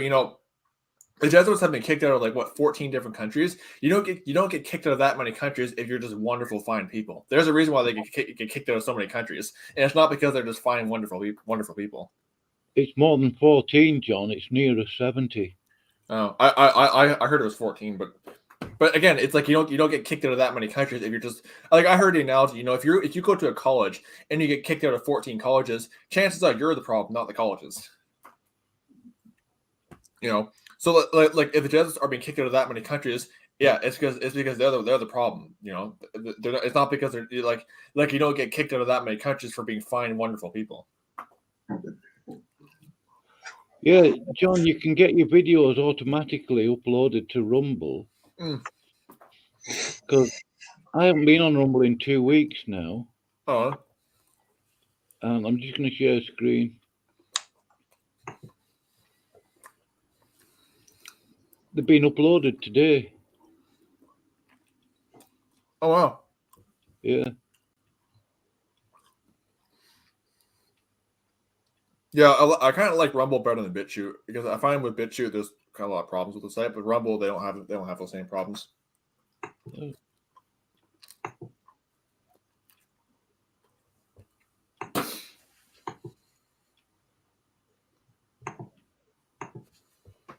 All right. I even heard too that what was that person's name from Austria or Austria-Hungary, who was like that royal person who got stabbed in the chest by a Jesuit or whatever. What was her name? I can't remember her name, but she was another example of a member of the royal family who was assassinated by the Jesuits. I mean, that's the thing about the Jesuits, is that they're kicked out of countries because they try to assassinate leaders who go against them. So. Was it Catherine the Great? No. I know that Elizabeth I of England, she had several attempts on her life by the Catholics. Yeah. Which all of them failed. So. Yeah. Yeah. Excellent woman. Yeah, she was pretty good. I mean, and the thing is too is that if you want to get an idea of what the Jesuits are like, I encourage anyone to just read the Secret Instructions of the Jesuits. It shows the kind of murderous people they are. Yeah. They still are. That Inquisition office is still open for business, John. Oh yeah, so and guess what? Pope Benedict was the head of that office. The office, what was it called? The Office of Doctrine of Faith or whatever it was called. Yeah, they just changed the name. It's the same people. Yeah, it's the same people that organized the mass expulsion of Muslims and Jews and everyone else from Spain, but then they just changed it to a more, I guess, politically correct title. They're warming an oven up for you, John. Who A knows? bonfire. Oh, Yeah. Oh, they've got a bonfire ready for you. who does? Oh yeah, of course they do. Just don't let Fro come and visit you. I heard that Brian Denlinger sent a box of wood over there to the Vatican. Really? You know, it's kind of funny when Brian Dillinger one time said, I actually heard Brian say that, like, remember that one time he did that video called like a pathetic attack on my ministry or whatever, where he's like responding to Tony's video about him. Well, basically, there was one part of the video where he says, "Oh, I had a book sent to me by Muslims." I'm like, why are Muslims sending you books, Brian? Yeah. But then at one point, books. But then at one point he says something about how the Vatican sends him threatening letters. It's like, I don't think you're that much of a threat to them, Brian. No. That's just no. Like the Vatican, the Vatican sends me letters. It's like, oh yeah, sure they do. Okay, and then, I think I said this about a year ago, John. All it needs is a phone call from some Jesuit, a local sort of Jesuit, whatever, to Google. Oh, just dump Brian's channel, will you? Yeah. And it'll be done in 2 minutes. Yeah, I mean, it's like seriously, they could just call. They'll just tell YouTube, "Hey, get rid of Brian's channel." They just do it, you know. Yeah. I mean, if they wanted to get rid of him that fast, they could just tell YouTube. They could tell internet provider, "Hey, get rid of his channel and blacklist his IP address, so you can never make a social media account ever again," and that'll be that. But they don't do that because why? Like, he's not a threat to them. No. Because they would just tell YouTube to ban him, and then they would tell his internet provider to basically blacklist his IP address. So, or they tell every social media profile to blacklist his IP, so you can't make another social media profile ever again. Well, there's other ways of doing it. They could just box him in and make him think he's getting around the world with all his views. Or they could just shadow ban him, where you just don't get any views. Well, he'd get views, but they'd be artificial, and I mean, I don't know. Well, they would just be among his followers, because when you shadow ban, like, nobody can see your content except people who already follow you. Yeah, something like that. Yeah, and even then too, people oftentimes your followers will not even be notified about your videos. You know. Yeah, that happens, doesn't it? Mm-hmm. But like if he was that much of a threat to them, he would have already been gone by now. Oh yeah. He would have been gone long before now. I mean, he's done a lot of stuff on exposing them. He would have been gone long before now. Yeah, no doubt. I mean, he would have been like Eric Phelps on his like 7th or 8th YouTube channel by now. Yeah, isn't Eric on? He's got his own website though, hasn't he, Eric? Yeah, so you know, it's hard to get rid of when you have your own web domain because you're paying for it at that point. Yeah.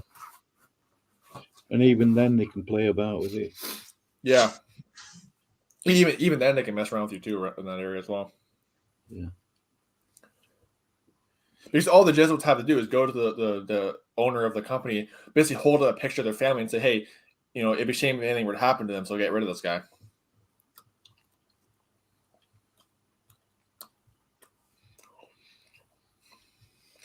That pizza is noisy, John. Oh yeah, because I'm like right up to my mic. They apologize. Oh, I'm only kidding, John. I'm only kidding with you. Oh no, it's okay. It's okay. I don't know. Oh, and it's funny too because YouTube. You know how the woman who runs YouTube is like a Jewish woman? Well, they try to use that as see YouTube is run by Jews. It's like, okay. Yeah. Yeah, there's a Jewish CEO, but yeah, I guarantee you she has some connection to the Pope. I mean. Yeah, in one way or another. In fact, Twitter is owned by a couple of Jesuits. And plus too, you know, they've banned content that is anti-Catholic. So it's like, you know, I mean, and plus too, I'd even argue too, she couldn't even become a CEO if she wasn't like given that position by Rome, basically. Yeah. Oh, government, it's the same thing. Yeah, and it goes back to the thing of all these high-level Jews in power. You know, they don't get to their position without the Pope or without Rome. So, you know. So while there is an element of truth to the Jewish control, it's only half true because they would basically be nothing without the Pope. Like these billionaire Jews are not, you know, telling the trillionaire Pope what to do.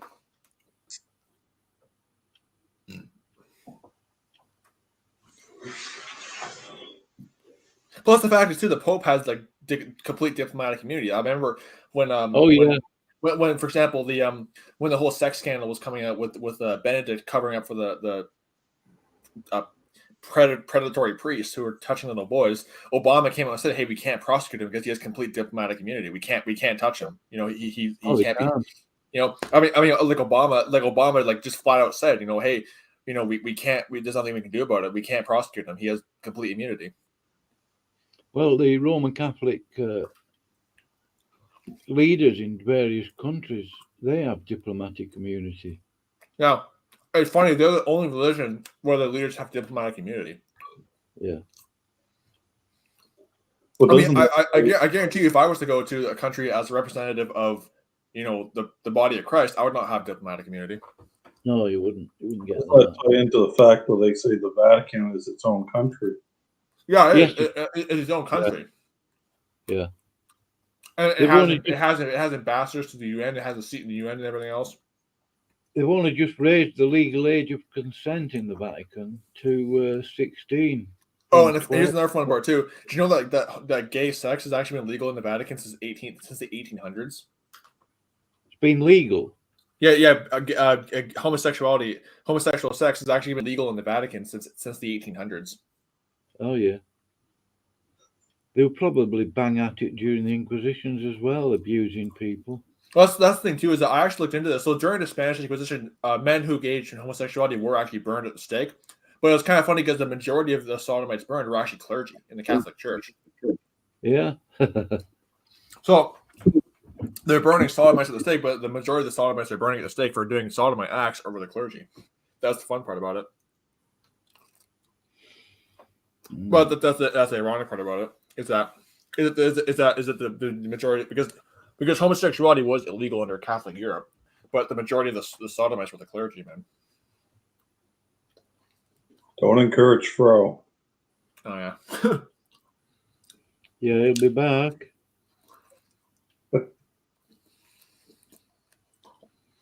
Yeah. I don't think there's any way of getting Fro to leave Catholicism. I don't know why he's so. Well, I mean, I like my comments back and forth with him. I mean, I had like so many threads back and forth with him. I would like refute every single point he would give, and he wouldn't budge. Yeah. I was thinking about Catholics. I've argued with Catholics before.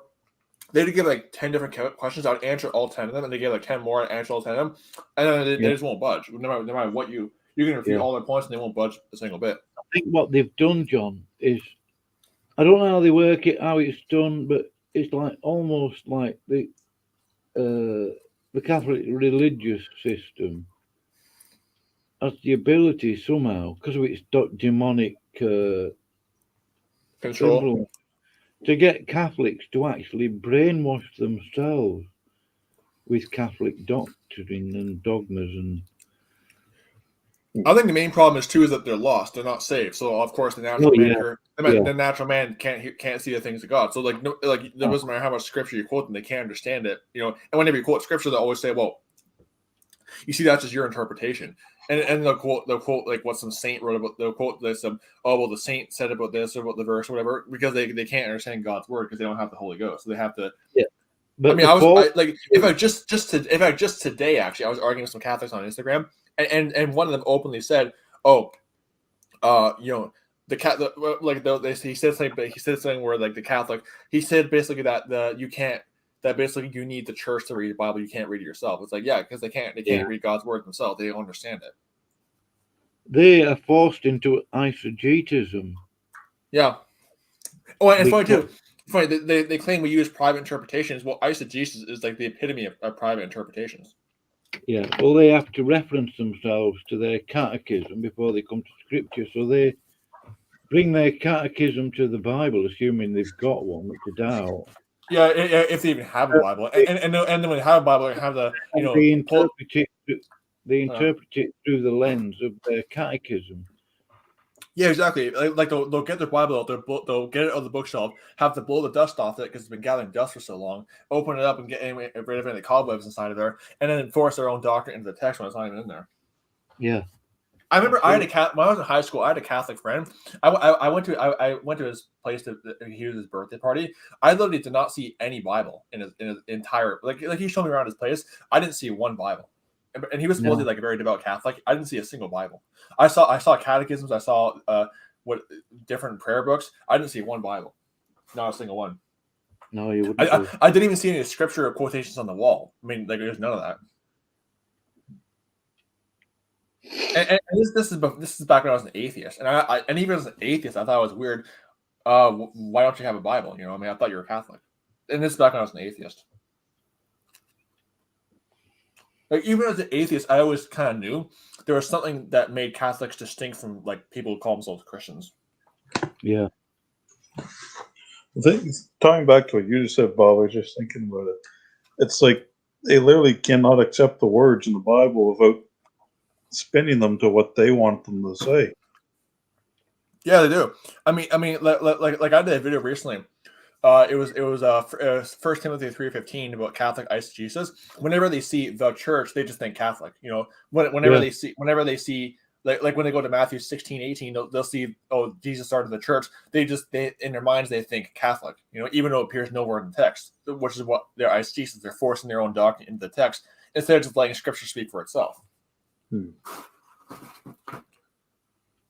know, and of course too that like they'll go to like verses here and there out of context, like that one, like when they try to use what was it, John 6:54, they use that verse, and then I showed the Catholic I explained to him the context of what it's saying, and he rejected it. He didn't accept it. It's like it says there's like a veil over their eyes. Well, there is. I mean, they don't have the Holy Ghost. They can't understand God's word. So, I mean, it doesn't matter how much you explain it, which is why it's really pointless to argue with them because they like you're just arguing with a lost person. Like they can't understand God's word. I think it's more than a veil, though, Jeff. I think it might be an upturned bucket. Or it could just be demonic deception. You know, like the devils are just blinding them. Who knows? Because I explained to the Catholic that, you know, in 1 Timothy 3:15, when it talks about the church being the pillar and ground of the truth, well, what is the church? It's the body of Christ. And who is the truth? It's Jesus Christ. So when you're in Jesus Christ, you are indeed a pillar and ground of the truth because Jesus Christ is the truth. It's not talking about some physical organization in Rome. And of course, he didn't accept that. He said I was a heretic for saying that.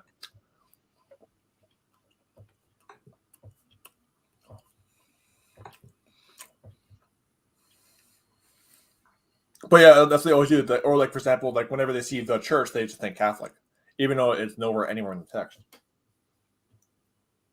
In fact, the word Catholics means universal. Like, you don't find universal, the concept of that in Scripture either.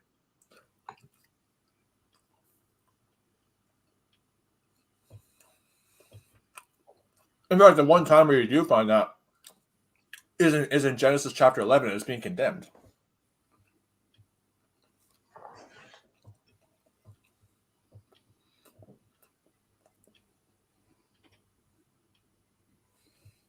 I'm just thinking though, like, what would it take for Fro to finally just repent and humble himself? Yeah. Only the Holy Spirit, really, because he's so embedded. Yeah. It's the kind of thing where no amounts of debates or arguments are going to get through to him. It's like you just have to pray for him. Yeah. You won't be able I know, because I've been going back and forth with him in the comments for a while. I would just answer every single point. I would answer every single point he gives, and he just won't budge.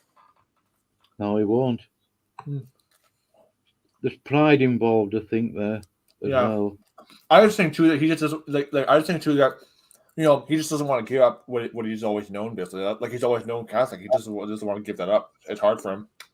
Well, I find it strange because Fro, I don't know if he's mentioned it to you, used to be involved with the IFB. Oh.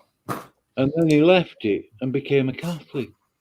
Well, I tried to ask him, I did ask him about what the line of reasoning was to go from IFB to Catholicism, because I think for obvious reasons I didn't understand it. I mean, how do you go?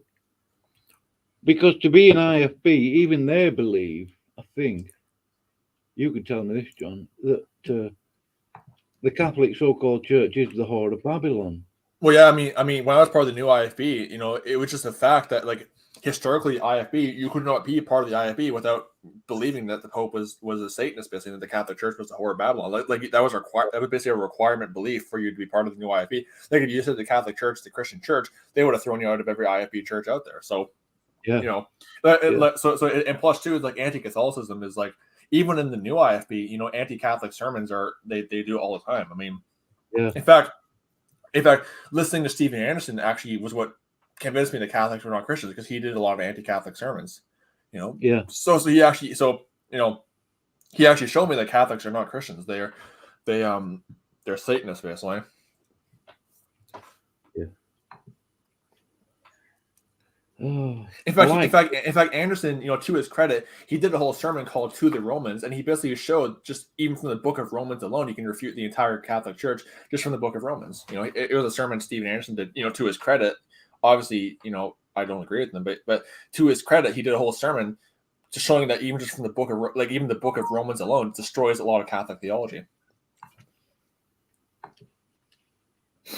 And Anderson also did 2 sermons about the Inquisition. The first one was called the Roman Catholic Inquisition. The second one was called "Drunken with the Blood of the Saints," where he was talking about the Inquisition and how they killed millions. So that is also why I personally don't think Anderson's a Jesuit, because he actually did talk about a lot of things that Jesuits typically didn't want you to talk about, like the Inquisitions, and, like, for example, he talked about the Catholic influence on modern versions. So obviously, that's why I don't believe he's a Jesuit. I just think he's very deceived. That's all.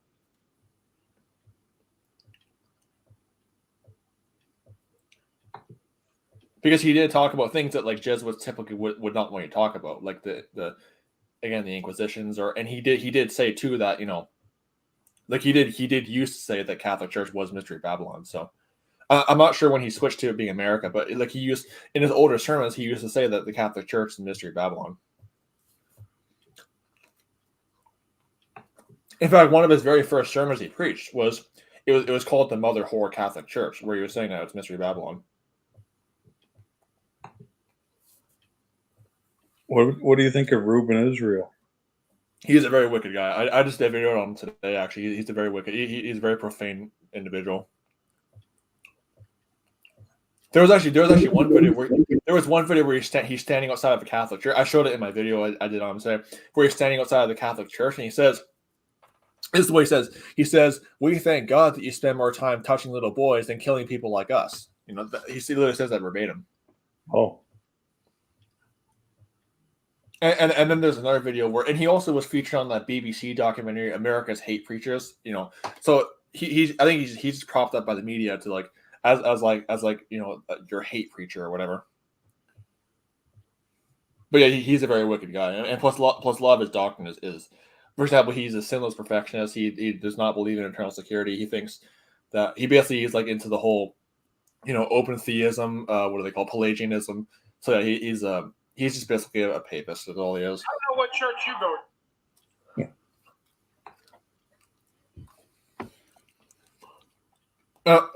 A lot of his so-called street preaching is just railing and ranting and just, you know, picking fights. And he doesn't actually give the gospel. The only video I thought was kind of halfway amusing was when he had the Mary statue and he kept. Yeah, that's pretty funny, actually. I do enjoy that. And then seeing the Catholic reaction to that is really funny as well. How they all just get so triggered and smashing that Mary statue. I will give credit where credit is due. That's pretty funny.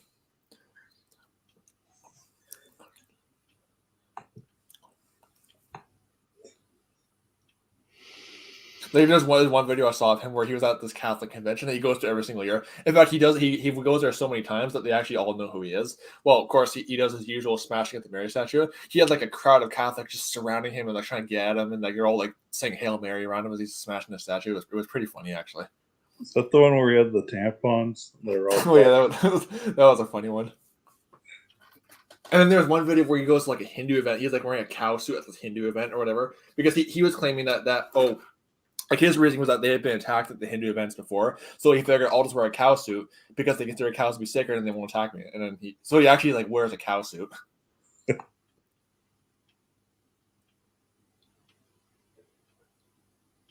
I think it may be a fleshly thing though, John. Like the flesh kind of likes to see some of that stuff, but Yeah, that's the thing too. I mean, it's kind of it's mostly just entertainment, you know.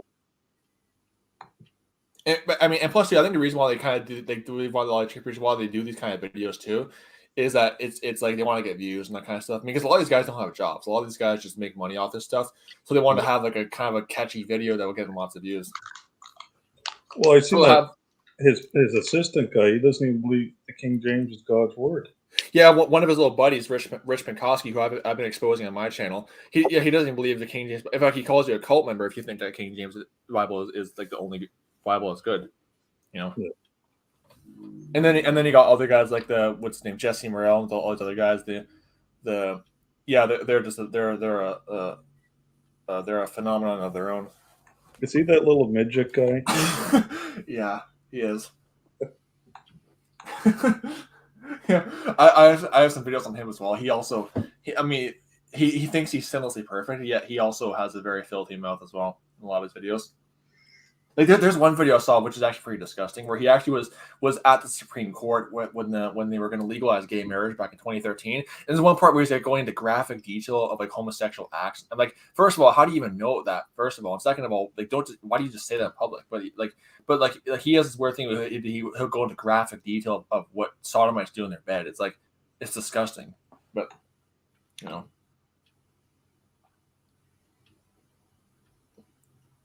And then there's one video where there's like one video because a lot of these guys are Trump. A lot of these guys are fans of Donald Trump too. So he goes to the Trump inauguration, and then he basically is like just yelling about Muslims or whatever. And then at one point, like this guy confronts him with a sign about Islamophobia, and he like is just taunting the guy and everything else. And then I mean he's what you would call your he's what you call like a shock and awe preacher, where he'll do all kinds of crazy stuff to get a crowd and that kind of stuff. Mm-hmm. Like there's one video where like he was like at this Black Lives Matter rally, and then at one point he like starts talking about Michael Brown, and then he gets attacked on camera, and then like this huge fight breaks out, and then and of course he posts the video on YouTube and he gets a ton of views. So, and then he actually gets featured on InfoWars and all this other stuff because the video it went viral.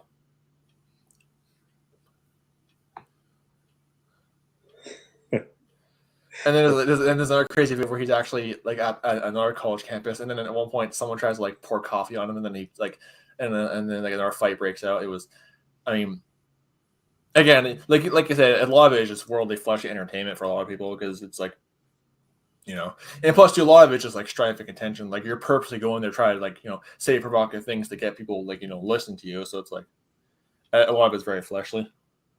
I'm just looking at some of the YouTube videos there, like the screenshots, and it looks like his boots are like just 3-inch heels.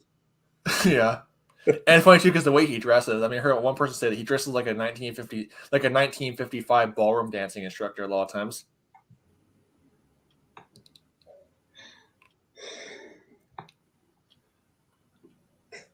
But it's like he'll go to college campuses and do his lick thing or whatever, and it's like, Oh, and then too, I've noticed too with a lot of these street preachers, a lot of times they get into these.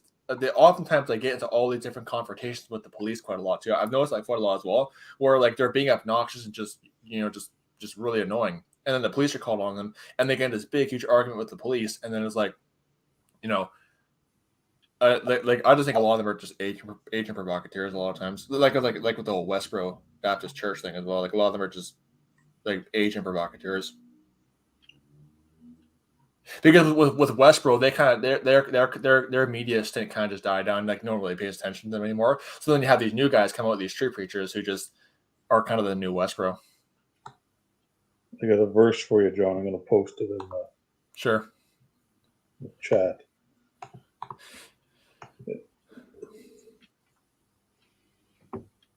Amen. The servant of the Lord must not strive, but be gentle unto all men, apt to teach patience. Here's actually another verse I wanted that's actually relevant to that too. It's another interesting verse. I'll try to pull it up. But and this is a verse that none of these guys are able to follow because they just. But it's 1 Timothy chapter 6, verse 11. It says, "But thou, O man of God, flee these things and follow after righteousness, godliness, faith, love, patience, meekness," and then it goes on. But Yeah, like none of these guys follow that. They just essentially what they do is they're just trying to get YouTube views. Like there's one video I saw where they're at this like Atonement event, and the guy's like in this like guy's face calling him a faggot and like is like yelling out in the microphone, and then he gets punched in the face, and then he's like, "Oh, assault! Arrest this guy!" And then it's like, you know, like you're provoking him. That's what happens when you poke dogs; they're gonna bite. Yeah, exactly. I mean, like when you get in his face and you call him a faggot and this and that, and say like, "Oh, you're disgusting," and then they react, and then it's like, "Oh, why'd you hit me?" And then a lot of them are pacifists too, so that then they don't even believe in self-defense. So then they do get attacked, they'll just like take it, and then what they do is that instead of fighting back, they just try to take you to court and sue you or something like that instead of fighting back.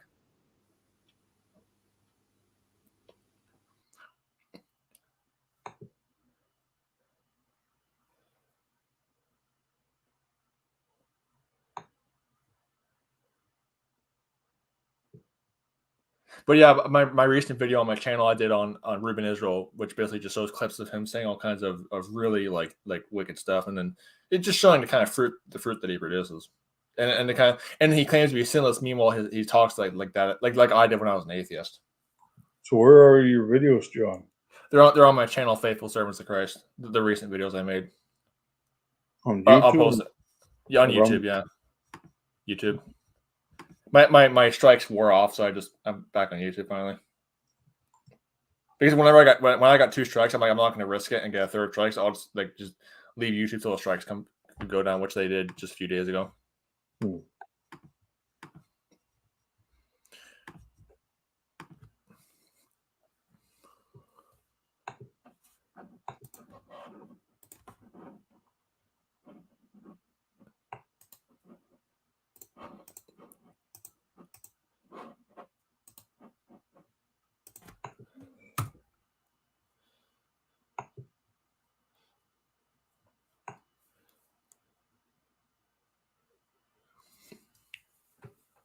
But like you're right, like when you get in someone's face, call them faggot, call them this and that, and they respond, well, hey, you're poking a dog. Don't expect them to just not bite you.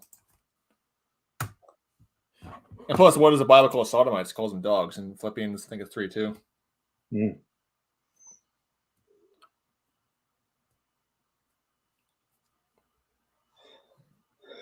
I guarantee you that's going to be a hate speech for homophobia for me saying that, but oh well. Well, I don't think they're listening. Yeah, but like whenever someone, your hate speech, well, you might as well just call the Bible hate speech too, because it's all over the place. That's kind of the whole point. Yeah. Like I don't follow much Canadian politics, but Trudeau was trying to ban that conversion therapy, which is basically banning the Bible. I think it's already banned actually. Yeah. But conversion therapy was legal for a while, but I think it's already banned at this point. And plus, Trudeau even I mean this is the kind of person Trudeau. I saw this video of him like a couple years back where he literally said, "Oh, someone says mankind," he corrects her and says, "Oh, people kind. I want to be gender neutral." It's like that's the kind of like soy boy weirdo that is. He doesn't even say mankind because he thinks it's not gender neutral. I mean, I was joking with this with one of my friends on Discord. I was saying that like Joe Biden is or Justin Trudeau is essentially just Joe Biden, but with more soy boyness and less dementia.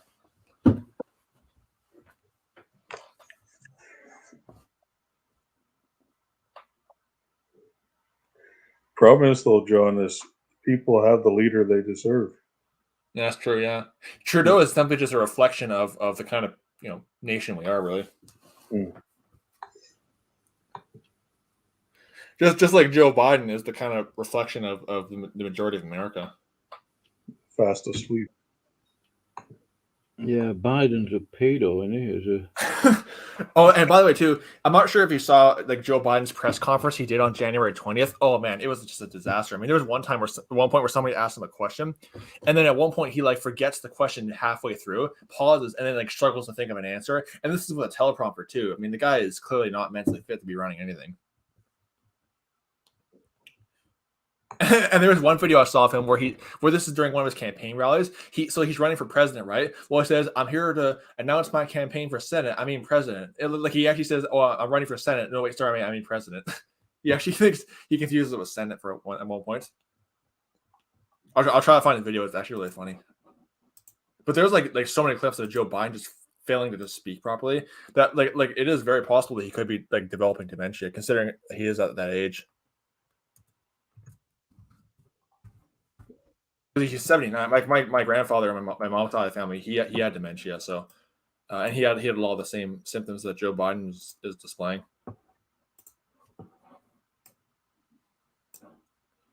Where's that video? My view is, John, is we gotta pray for our country, but yeah, don't put your faith in man. Yeah, exactly. Especially, Trudeau. I honestly don't trust anything the guy says. But hey, pray for your leaders, pray for your country. That is biblical. And plus, too, the whole trucker convoy thing. There are some people in Canada who are, not given into the whole woke, politically correct, mob mentality. I mean, the trucker convoy. I saw a bunch of articles claiming that they're right-wing, Islamophobic, homophobic, this and that, because they were supposedly a bunch of right-wing people in the trucker convoy. So, if that is true about them, then there are some people left in Canada who don't, or aren't just a bunch of woke liberals.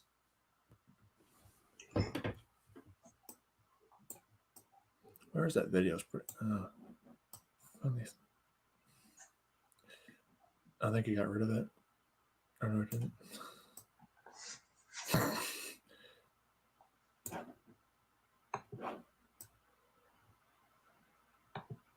The problem too, I know the conservatives in our country is they're not godly. Yeah, that's the thing too. Our conservatives are just basically liberals. They're just liberals of 10 years ago. I mean, the thing is, our premier here in Ontario, our quote unquote conservative premier actually marched in a gay pride rally. Which it's funny too, by the way, too, because his brother was named Rob Ford. He was the mayor of Toronto. His brother actually hated like homosexuals like a lot, but now his younger brother is now just like a marches in their pride rallies. But like Rob Ford, when he was still alive, he actually did not like sodomites at all. In fact, there's one video I saw of him where it was at his annual Ford Fest barbecue, where like a bunch of his supporters actually attacked, like just beat up a bunch of people holding rainbow flags at the thing. So that was the kind of people they were. That was the kind of person he was, at least. But now his brother is just the complete opposite of him.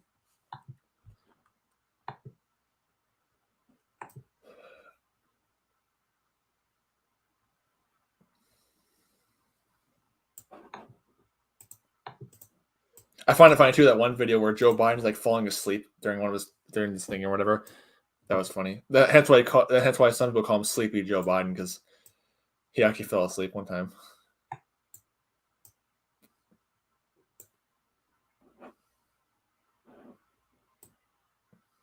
Oh, here it is. That was funny. I'm posting it in the description. This is really funny. It just shows the kind of mental capacity Joe Biden has. I'll watch that later. It's also funny too, because Joe Biden, his approval rating is just falling apart. I mean, I heard his last time I checked, his approval rating was like in the low 30s. So his approval rating, ever since his handling of the whole Afghanistan situation, his approval rating has just dropped. And his running mate Kamala Harris, hers is not any better. I heard hers is even worse actually than Joe Biden's. But last time I checked, both theirs were like in the low 30s at least.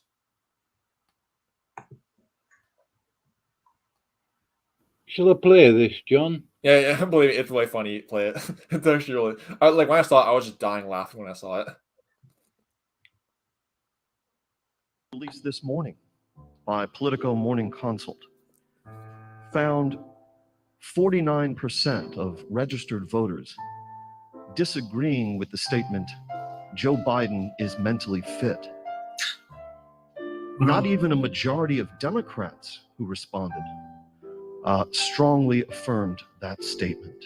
Why do you suppose such large segments of the American electorate have come to harbor such profound concerns about your cognitive fitness? Thank you. I have no idea. Where am I? I'm right here. So the best way to get something done, if you hold near and dear to you that you like to be able to. Anyway. My name's Joe Biden. I'm a Democratic candidate for the United States Senate. Look me over. If you like what you see, help out. If not, vote for the other guy. Give me a look, though, okay? But we've all seen the pictures. We've seen those hundreds of people packed into a C-17. We've seen Afghans falling. That was 4 days ago, 5 days ago. I'm not supposed to be answering all these questions. I'm supposed to leave. Ladies and gentlemen, they gave me a list here. The first person I was instructed to call on was Kelly O'Donnell of NBC. And we're going to provide a pathway for 11 million citizens. If the other guy had voted for the well, I don't should get into that. I won't get going. Look. What's your reaction to that?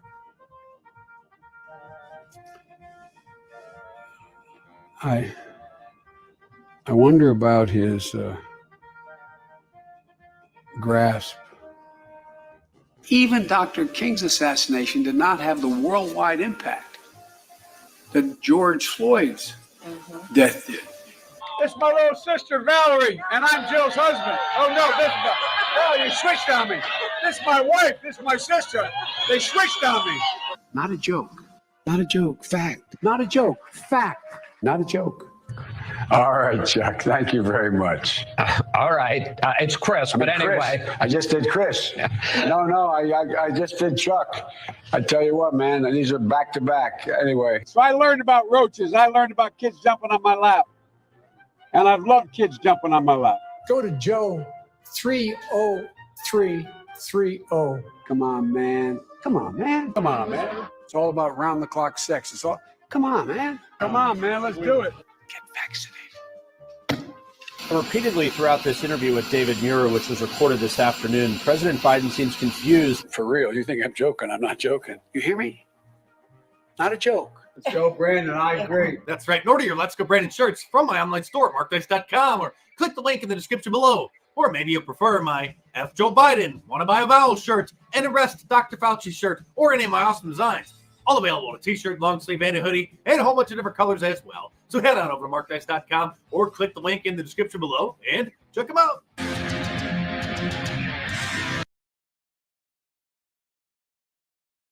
Yeah. Oh, that was, and keep in mind, this is the guy who holds the nuke launch codes. Just keep that in mind.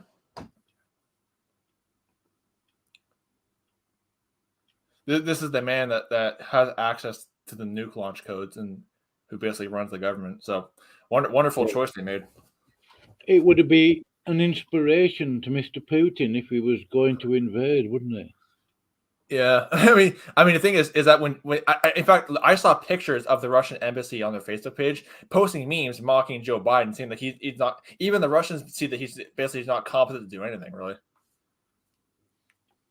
Yeah, they know it. I mean, essentially, what's going on is that his vice president Kamala Harris is just basically running everything because Joe Biden can't really do anything himself. Like there's one thing I read about where supposedly he appointed this military general, and the next day he forgot the guy's name, even though he just appointed him the day before. Well, you don't forget the names of your generals, do you? Surely. Yeah, but then he forgot the guy's name the day after you appointed him. You know? Yeah. And his son is no. Well, his son is something else. Wow. I mean, he can't keep his trousers on. Yeah, he's got a bit of a porno problem. But yeah, that statement too, where Joe Biden says, "I love kids jumping on my lap." Okay, yeah. that was a bit. I mean, who else thinks that was a bit creepy? Who else would dare say that? Yeah, considering the kind of stuff he does with his granddaughter on photos, you know. Oh yeah, stroking her hair. I mean, if he did that to my daughter, if I had a daughter, I mean, he couldn't survive it. I just love too how he like confused his sister and his wife. That was funny. Oh, they switched on me. Yeah. Yeah.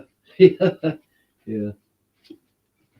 And then at one point where he's like, "Oh, I'm running for Senate." It's like you're running for president, not Senate. Yeah. Well, I find. And then at one interview where he looks like half asleep. That was funny too. Oh, you know, Biden went to Jesuit University, don't you? Well, isn't Joe Biden openly says he's a Catholic? Like Joe Biden openly says he's a Catholic and he's like a devout Catholic. You know. I don't know if he said that, but I do know he went to was it Fordham or Georgetown, one or the other. It was actually funny too because I just know that Joe Biden claims to be a devout Catholic. I actually read about one instance where supposedly this one his local archdiocese actually refused to give him communion because he he's pro-abort because he supports abortion. So and because the Catholic Church does condemn abortion in their documents. So the local, can I just clarify that, John? They condemn abortion for the Catholics, but they don't object to a Jesuit organising for abortion to be legalised for those that are not Catholic. I believe that abortion thing in the USA is another inquisition, just differently. Well, I did well, before my website was deleted, I had a post about the what was that guy's name, the Robert Dryan or whatever, the Jesuit priest who was influential in getting abortion legalized in the United States. Yeah. But the thing is too is that so anyway that bishop so it was kind of funny because Biden is supposedly this devout Catholic. Meanwhile, the archbishop of his area actually refused to give him communion because he's pro-abortion. So hey, I just say, hey, a broken clock is right twice a day. That thing about abortion, Robert Dryan, I must have posted that at least 2,000 or 3,000 times. I mean, you've seen the amount of tweets I've done on Twitter, John. I've seen that, yeah. I mean, the thing is, when I first heard that, the first thing I did was I just dropped everything I'm doing and I decided to write something about it because, hey, this is, people need to know that there's a Jesuit priest who helped, because you have the Catholic Church at one breath saying abortion is wrong, abortion is sin, but then you have their Jesuit priest getting it legalized in America. Yeah, but it's wrong for Catholics, and it's obviously wrong for us. Yeah, obviously, but they want it legal for those who are not Catholic, so they can all go and you can basically just wipe yourselves out. You know what I mean? Yeah, and the thing is too, even if there are Catholic priests who are against abortion, I just say, well, a broken clock is right twice a day. Like that bishop who didn't give Biden communion because he was for abortion. Well, hey, a broken clock is right twice a day. Yeah. Because I think there are some Catholics who are generally against abortion. Like I think there are some out there. Yeah, but yeah. Right. And in that case, I just say, like again with that bishop, I just say, a broken clock is right twice a day. Even a broken clock can tell the right time sometimes. Mm. But the point is, John, it's just very sinister, like Bob's saying, like how they're saying amongst their own ranks, don't do it, but behind the scenes, for all the unbelievers, you guys can just kill yourselves. Yeah, exactly. And plus, too, it's also how they condemn birth control too. Meanwhile, and not to mention too, not only do they condemn birth control, but I actually read that among professing Christians, Catholics get the most abortions out of professing Christians. Like people who profess to be Christians or who would be labeled under the category of Christian, Catholics actually get abortions at higher rates than everybody else does. So it's kind of funny. I mean, it doesn't seem like their priests are preaching really hard against abortion when 50% of Catholics in America have got abortions. I had a look at the numbers for abortions in the USA, John. The last time I looked, it was at least 51 million. Oh yeah. Oh yeah. All because of that Jesuit Satanist, Robert Dryan. Yeah. I mean, the SCOTUS, the Supreme Court of the United States, is basically Catholic. So he's got it through the Senate or whatever they do over there. Yeah. About 51 million dead, 52 million babies. And that's just in America alone. We're not talking about every other place. Yeah. We've got abortion over here, and you've got it in Canada. Yeah, abortion in Canada has been legal since 1969. So, even longer than America. Yeah. And the thing is, Canada, and think about Canada, is that Canada has always been a very predominantly Catholic country. Even today, like everywhere I go, I see cars. Like when I go to the grocery store, I constantly have seen cars with rosaries on their mirrors. So even now, Canada, they say it's about like 60% Catholic. I think that's got to be a low number. It's got to be way higher than that because like I see Catholics all over the place. So it's got to be a higher number than that. But basically, basically Canada is predominantly Catholic, and then abortion, because 1969 was when both abortion and homosexuality was legalized, and then in 2005 same-sex marriage was legalized. And honestly, I would not be surprised if there was a Jesuit connection to both those things being legalized. Plus, too, in our Parliament building, there's like a big giant Catholic crucifix in the Parliament building. So, yeah. Trudeau's a Catholic, isn't he, John? I think. I don't know if he's Catholic, but there is a picture I saw of him with the Pope. So, in one of my videos, I actually brought it out where I showed like Trudeau meeting with the Pope. So even if he's not Catholic, he definitely is friendly with the Pope. He's probably kissed the Pope's ring in more ways than one, John. I would not be surprised. I mean, considering how heavily Catholic Canada is, I would not be surprised if you had to have some kind of like support or endorsement from the Pope in order to get in. Yeah. It's kind of funny because like back in the 1920s, America was not the kind of Jesuit nation it is today. And back in the 1920s, many people were actually aware of the danger of the Catholic Church. I mean, the Ku Klux Klan. It used to be illegal over there, John. In America, in some states, Catholics in government and all sorts of other stuff. They couldn't build churches. And they're like for example, groups like the Klan, the KKK, they targeted Catholics more than they did Jews in many cases. I mean, I looked into it. Like the Klan, they targeted Catholics more than blacks and Jews. They targeted blacks and Jews. So it's like they saw a threat to the Catholic Church, and there are some areas where, if you were a Catholic, you could not get into any kind of. In fact, even in the 1960s, when Kennedy first won the election, everyone was shocked that a Catholic had actually won the presidency, because like no one thought that was possible, because everyone, because it was so hard for Catholics to get into any kind of political office, let alone president of the United States. And of course the Klan, they targeted Catholics, and you had all these other like vigilante groups going after Catholics as well. And then and that's the thing too, is that people back then, that they understood. And I think I even heard too that the Pope was actually banned from entering the United States until the 1980s. It was actually Ronald Reagan, the wonderful Christian president that he was, supposedly, who actually lifted the ban on the Pope from the United States, because before then he was actually banned from entering the United States. Yeah.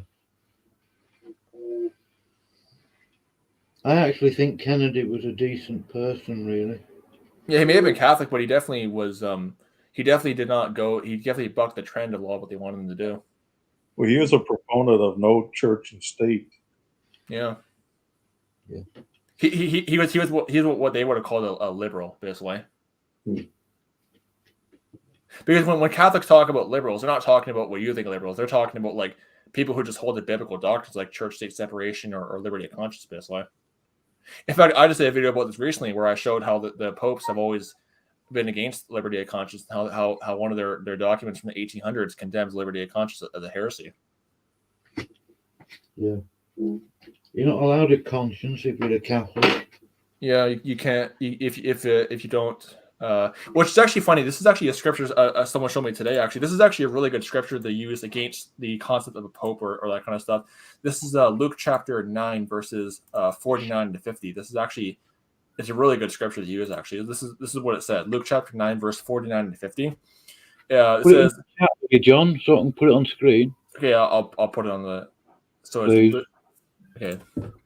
Luke chapter 9 verse 49.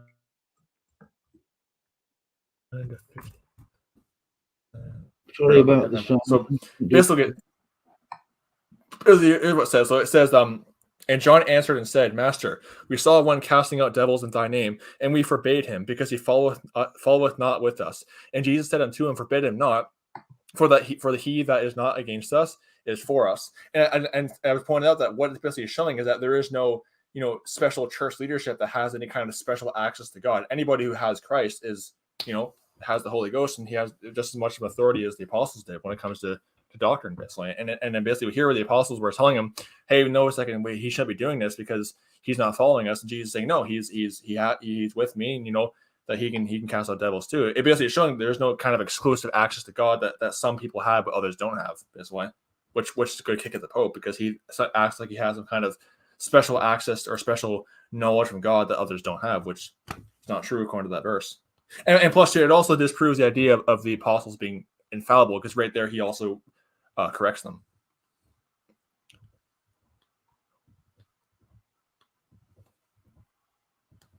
Bob, I shared another link when you have time. You should watch it, see what you think. I'm just going to put some milk in my tea, and I'll put that link.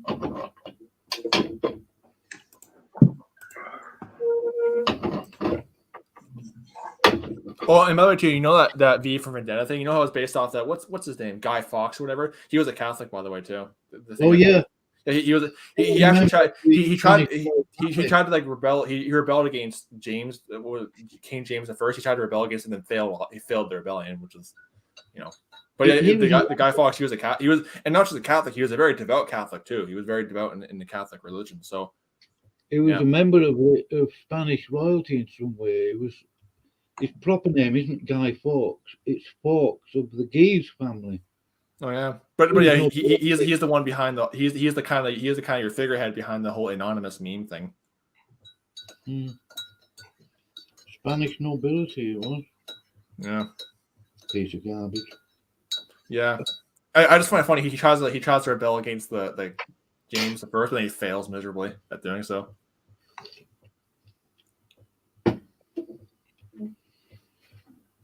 You can't fight against God. Yeah, that's kind of the problem. It doesn't matter how much. It doesn't matter how much. It doesn't matter but it doesn't matter how many devils Satan has given you to help you. You're not going to fight against God and win. No, can't. It doesn't matter if Satan himself were to try to go with you. You're not gonna win. I mean, Satan himself submits to God too. You read that in Job chapter 1. So, it makes sense why his little rebellion failed.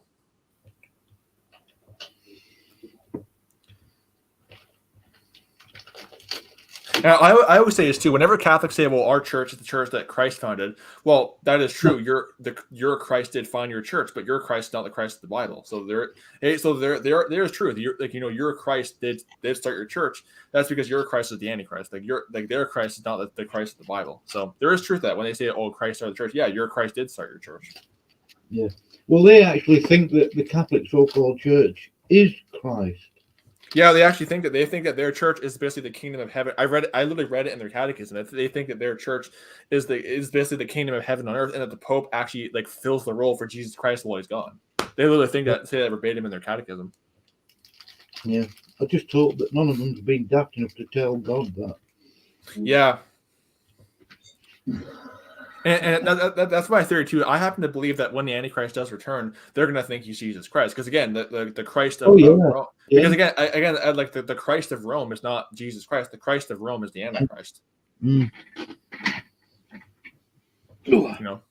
So again, it's like when Catholics say, "Hey, Christ started a church," yeah, you're right. Christ did start your church, because the Antichrist did start your church. That is true. Yeah. Yeah, but I mentioned it, but yeah, you're right, but your Christ is not Jesus Christ. Your Christ is not the Christ of the Bible. It's just like with the Muslims. The Christ of Islam is not Jesus Christ, or just like there is even some Hindus who believe in Jesus Christ. Well, their Christ is not the Christ of God's word. Theirs is just basically the Antichrist.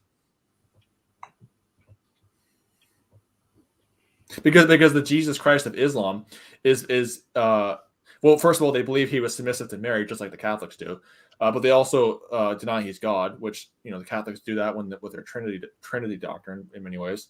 But that's the whole thing too. It's actually funny too. It's funny how Catholics will say that Mary or that Jesus submits to Mary, and Muslims believe the exact same thing. They believe that Jesus always submitted to Mary. So there's another doctrine they have in common. Yeah. And it's funny too how the Quran, and this is funny too how Catholics venerate Mary so much, yet Mary is only mentioned 19 times in the entire Bible, and the Quran mentions her over 100 times. So it's funny how even the Quran mentions Mary more than the Bible does. Yet Catholics will say Islam is false, even though the Quran mentions her and exalts her more than the Bible does. Mary was actually a disciple of Jesus Christ. Yeah, and plus the Mary of the Bible is nothing like the Catholic Mary, not in any sense of the word. I even told a Catholic, I said that if Mary were here today, she would have probably been the first ones to smash those Mary idols. You know what I mean? Yeah. Yeah, she wouldn't be happy with that lot. Yeah, I told this Catholic she would have probably been way more repulsed than any of us would have been at seeing people making idols of her. She would have been the first one to take those idols and smash them.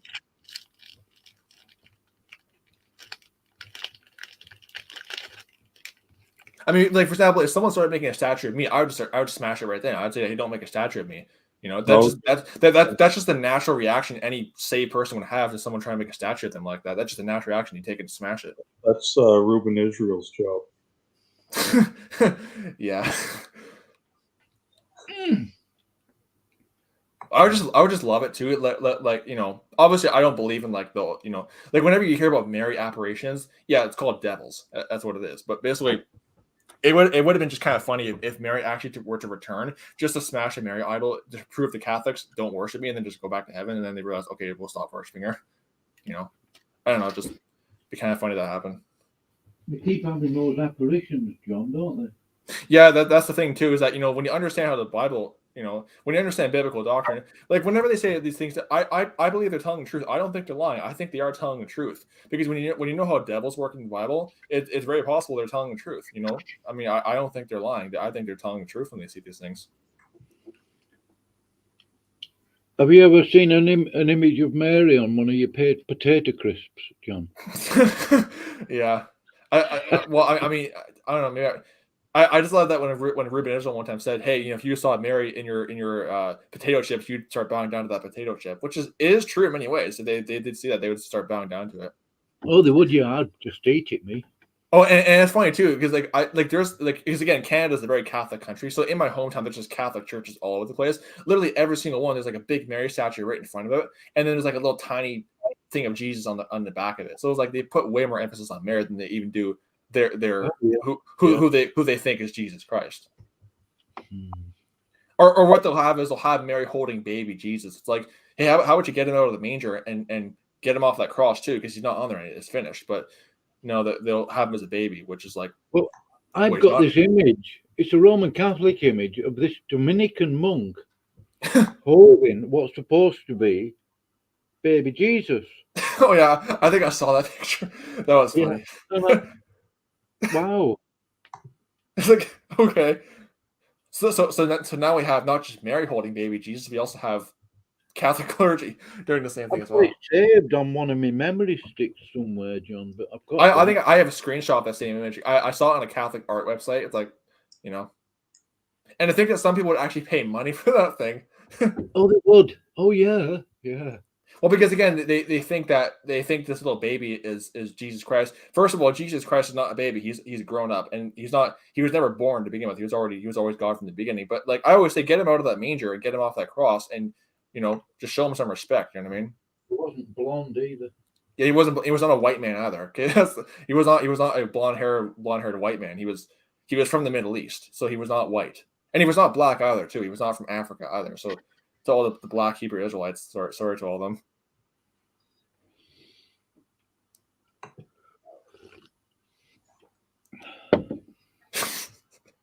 It's funny too with the black Hebrew Israelites how they'll hold a picture of the white pictures of Jesus and say that's satanic, but then they have the little black images of Jesus Christ as if that's any less of an idolatry than the white images.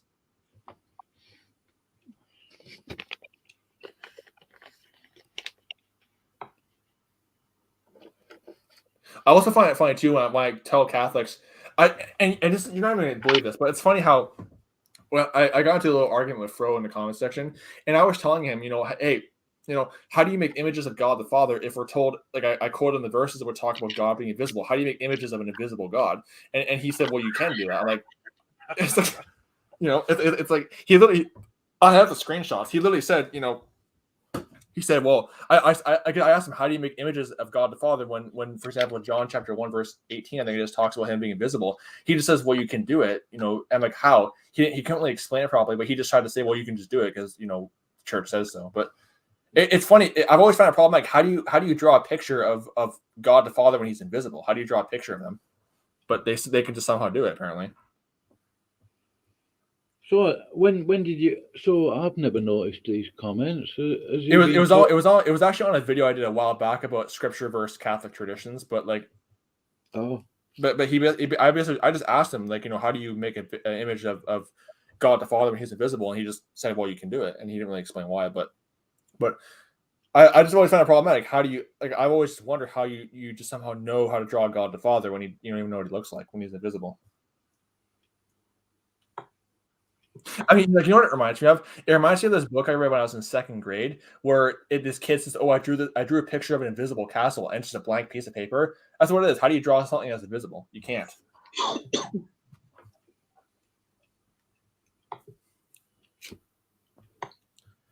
And plus, too, it's funny too how the way they draw God the Father, they make him look like a Roman pagan god. Like by the way they draw him. Yes, they do. I've seen that in the chapel Sistine thingy with the ET dude. Yeah. I mean, it's like you compare the statues and images of God the Father, God the Son, as they call it, and the Holy Ghost. It looks like no different than a pagan Roman statue. I mean, like you could probably put them side by side and not see any difference.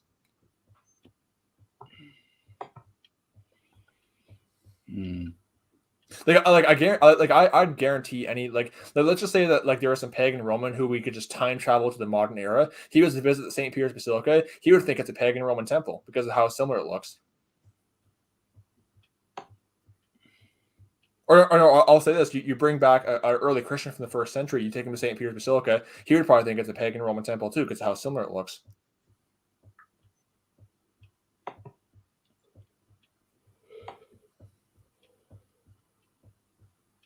Because all that Catholicism is just simply repackaged Greek Roman pagan religion. That's all that it is.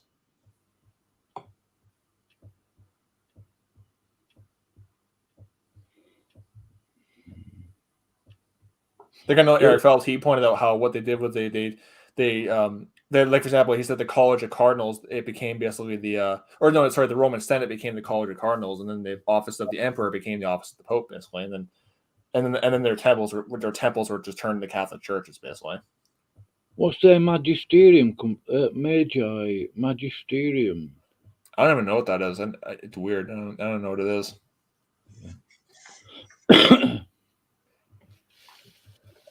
But like you find this too, like whenever Satan creates some kind of counterfeit Christianity, it's always just some repackaging of a pagan religion. Like with Islam, it's a repackaging of Arabian lunar worship, like Mormonism, which is the repackaging of Islam in many ways. I mean, all I can do is just repackage stuff.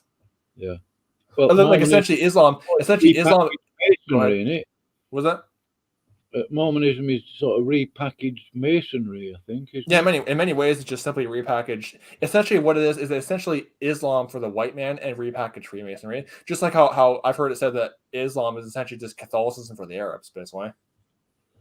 Yeah. Yeah. It's essentially just Catholicism repackaged for the Arabic people, basically. Mm. And then of course you have these groups like the Nation of Islam, which is like a black supremacist group, which is essentially just Islam. It's essentially just Islam for the black man, basically. It's just simply that's all that it is. Yeah, because Islam hates black people. Yeah, that's the fun thing.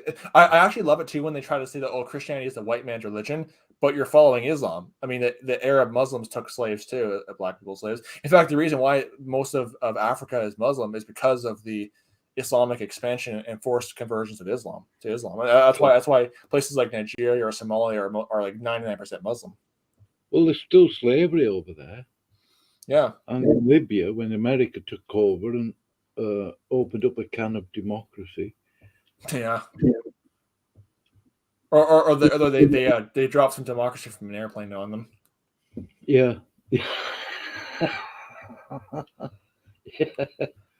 Yeah. or same thing, not just in Africa, but even parts of the Middle East. I mean, because Islam was started in Arabia, but like there are parts of the Middle East that are not Arabic. Like you have Persia with Iran. You have what do you have with the Mesopotamians with the Iraq or whatever? You know, they're Muslim too because they were forced into it by the Arab people as well. You know, or like you're getting quite cynical, John. Can I use that phrase of yours about which one? Oh yeah, sure. You can use it. Yeah, I didn't even make it up. I just heard it. I heard someone else say it, like dropping democracy out of an airplane. Yeah.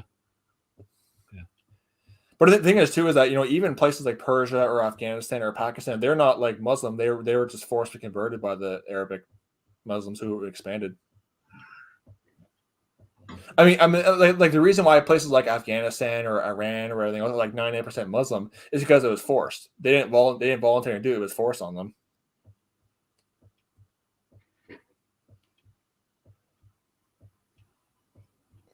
Or like why Egypt is like Egypt, gave up their pagan gods and accepted Islam because it was forced on them, basically. Essentially with Egypt, I was telling this one time where I was saying that with Egypt, all they simply did was just get rid of their pagan gods and accept another pagan god, Allah. Yeah. They got rid of their Egyptian moon god and accept the Arabian moon god. It's a mess. See, people don't, that's a small verse in Scripture, John. I'm sure you would agree with me. And I know you know exactly what I'm on about. Jesus was tempted by Satan. I'll give you all the kingdoms of the world and the glory of them if you'll bow down and worship me. Jesus didn't contradict Satan's ability to offer that. Yeah. Yeah. Well, yeah, because Satan's the god of this world. You can offer the kingdoms. Yeah, small g, yeah. Yep, small g. Always got to make that qualification. You'll get accused. I actually saw some Muslims try to use that verse and say, see, the Bible calls Satan God. Yeah, lowercase g. Whenever you have pagan gods or false gods, they're always lowercase g. Yeah.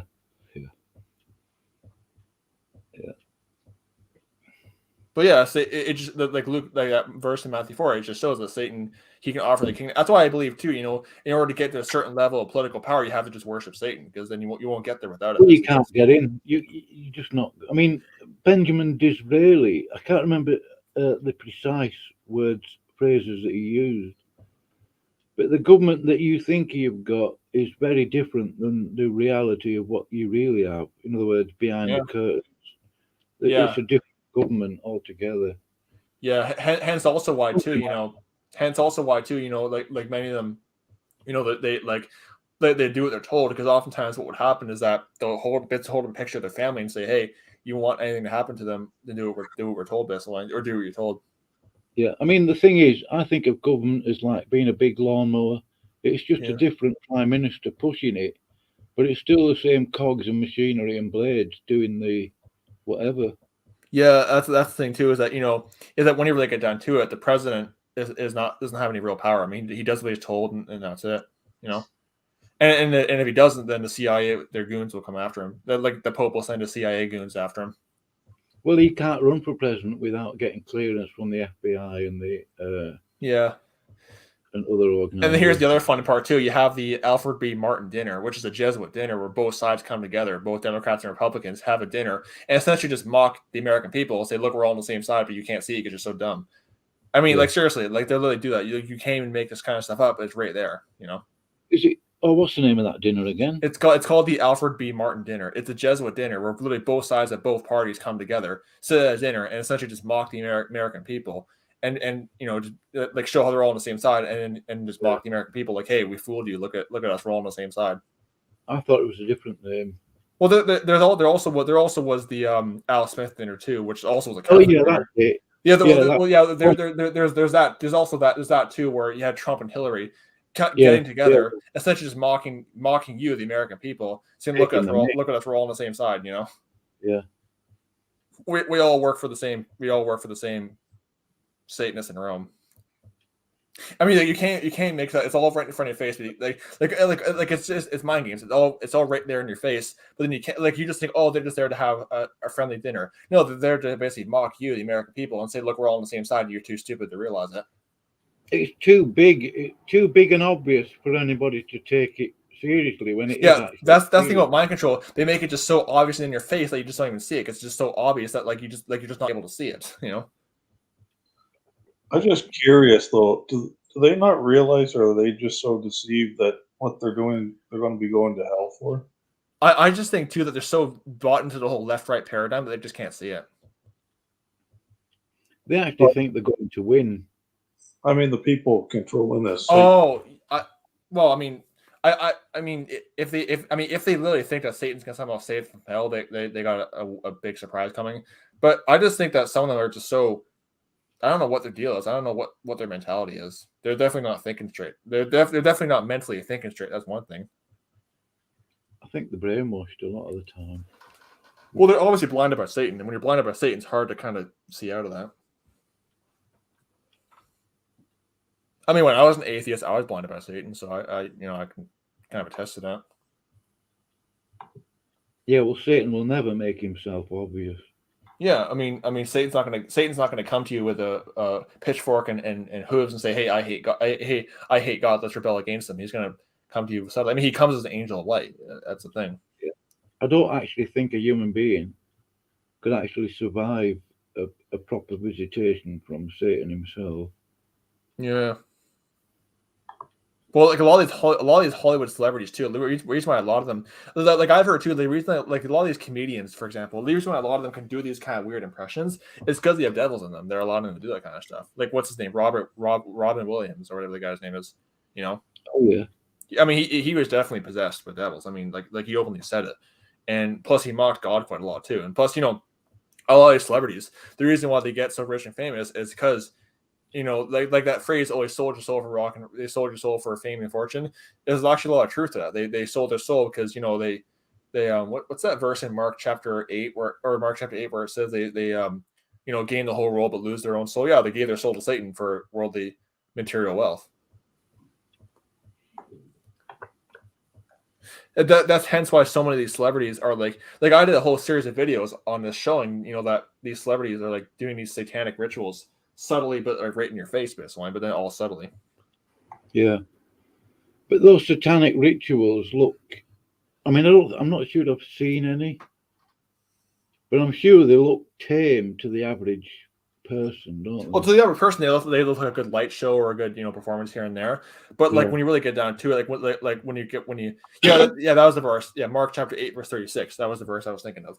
But basically, you know, it's like, you know, it looks all tame, it looks like a good light performer or good show, but like they don't know the kind of like undertones to it. Basically, like for example, the whole Travis Martin concert thing. I did like multiple videos on that thing, the whole Travis Martin thing, where the concert like there was like a big riot that happened, and then basically it like some kid died or whatever, and like a bunch of people went to the hospital because like I don't know what happened. But I pointed out how just the entrance to the concert looked like a gateway to hell. I mean, like it literally looked like your paintings of hell from like the Middle Ages, basically, like just the entrance of the thing. It basically was his face with you go through his mouth, which it looks like the mouth of hell. So it's like I pointed out as like a subliminal message, but then I also pointed out too how, you know, because Travis apparently he was told that the concert was getting out of hand and he had to shut it down for safety reasons, but he just chose not to. And then, you know, and then I said how it possible that this could have been like a blood sacrifice. You know, it was just a theory I had, but I don't know. But like they do this kind of thing subtly, so you don't even notice. But you know, well, that's a video too, and like seeing the guy post from that, John, that showed some big black shadow figure jump into the crowd. Oh really? Well, that doesn't surprise me one bit. I actually like, you know who Ariana Grande is, right? I used to like when I was the atheist, I used to follow her quite a lot. I actually read that she openly admits that she has devils like torment her when she's trying to sleep and that kind. Like I read about one thing where she actually like supposedly saw a devil come into her room, and it was like a big like 6 foot tall, you know, black mask or whatever. So it's like, yeah, a lot of celebrities, you know, yeah, they may be pretty wealthy and famous, but hey, they are tormented a lot of times. Oftentimes they're tormented by the devils they're serving.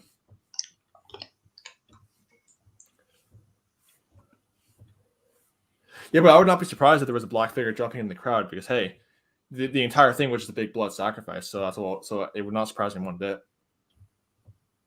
Plus, too, like when you look at rap concerts too, like it comes from voodoo and that kind of stuff. So like when you're driving up this satanic spirit, like yeah, I would not be surprised if something like that did happen.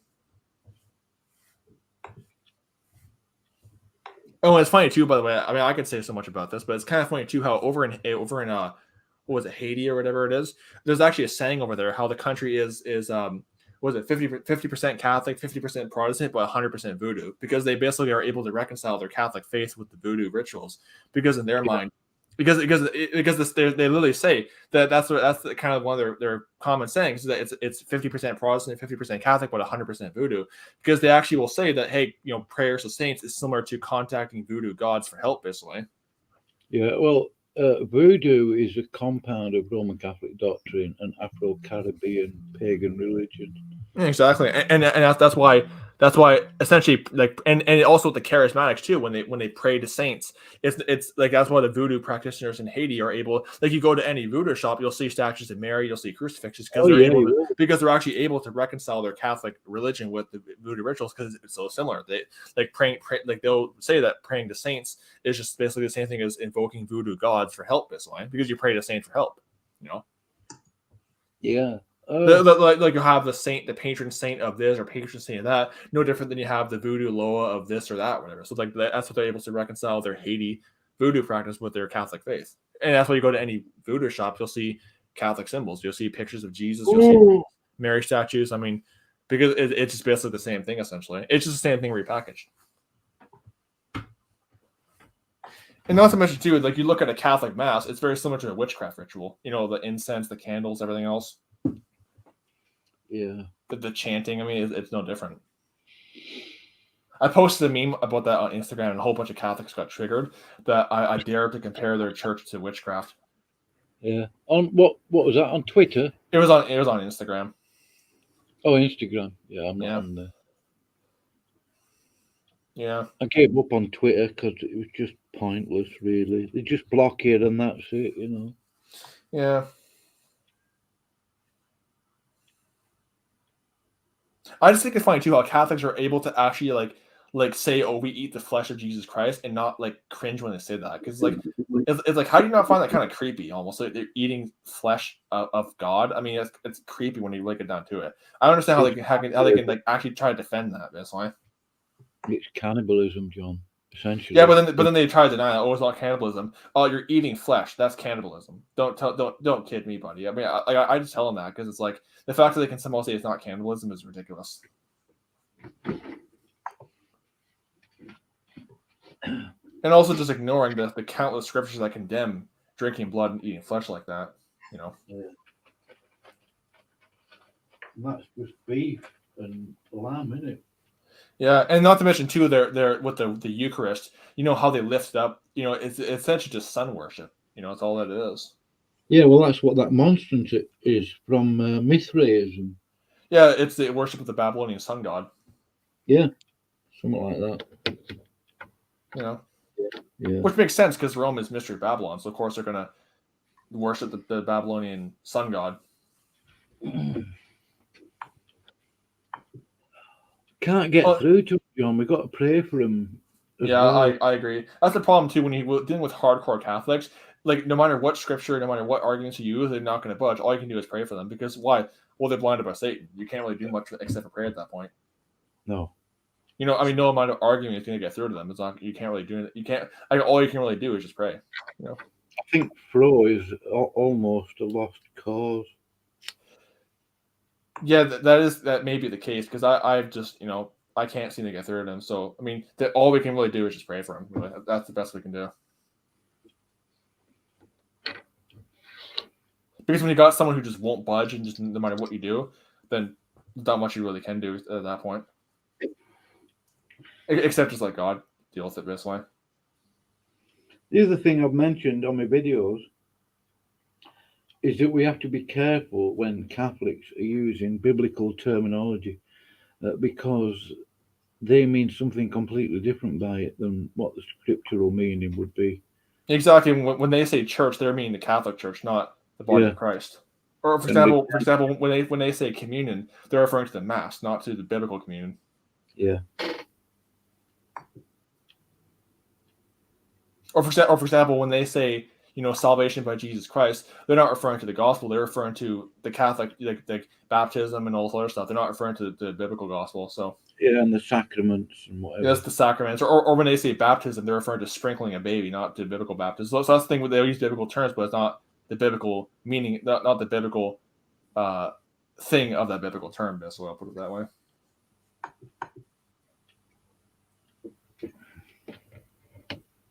Like when Catholics baptize babies, they're doing it because they're trying to basically wash their sins away. I heard one person say, he said it this way. He said you don't get washed in a tub, you get washed in blood, which is a very true statement.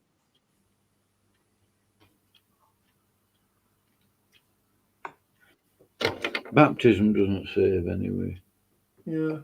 Plus, the idea that water washes away your sins, it comes from Hinduism, for example, with the Ganges Ghats River, where they basically believe that you can bathe in that river and your sins get washed away. Like, you talk to any Hindu, like you go to that river, you'll see like thousands of Hindu pilgrims bathing in that river because they think it's washing away their sins. But that river's so dirty, it's full of. Oh yeah, that's funny too. It's in fact, people have actually got infected because it's so dirty, you know. But supposedly that river is like so pure, it washes away your sins. So Hindus go to that thing and wash themselves in it. Yeah, and they all do. And there are other cases too in Hinduism too where you commit a certain sin and you have to take a ritual bath for purification to get that sin. So Hindus are heavily into the thing of water washing away sins because like I know that in one Hindu text, if you commit like adultery, for example, you have to take a ritual bath for purification.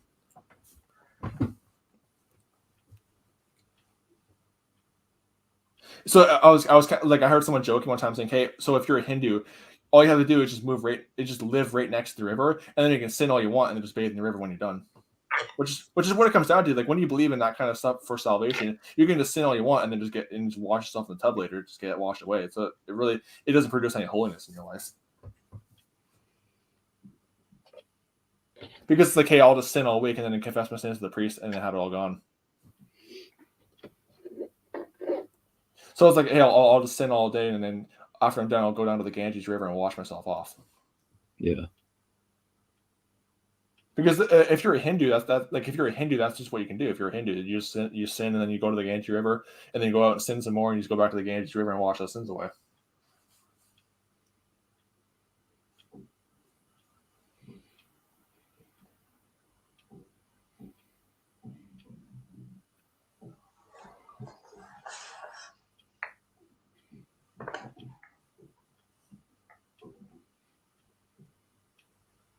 It's just kind of mind-boggling how much deception's really out there. Yeah, and how pretty much all of it is just repackaging of the other, pretty much. Yeah, every and anything outside of God's word is a lie, basically. Yeah, well, that's all Satan do. All Satan can do is just repackage things that that God does. I mean, for example, I heard it put that when the Christians were being persecuted in Rome, Satan could see that it wasn't working because they kept just laying down their lives. So what he had to do was he had to create a counterfeit Christianity to fight against that, basically, because he saw that persecuting them wasn't working. So all he could do was try to infiltrate them with the counterfeit Christianity, which was, of course, Roman Catholicism. Yeah. And of course, what Satan did was he just took the pagan Greek Roman religion and just mixed it in with the New Testament, and that's how you got this counterfeit Christianity of Catholicism, basically, because he says, hey, you can't beat him, so join him,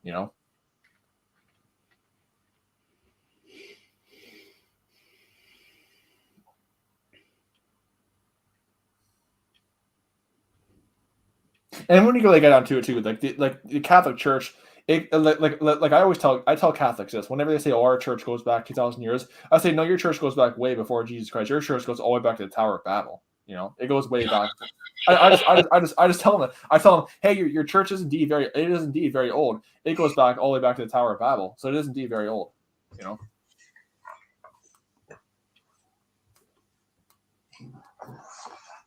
Because I like to use the Tower of Babel as like an example of working your way to heaven, like trying to build a tower up to heaven. You're trying to work your way to heaven. That's what it is.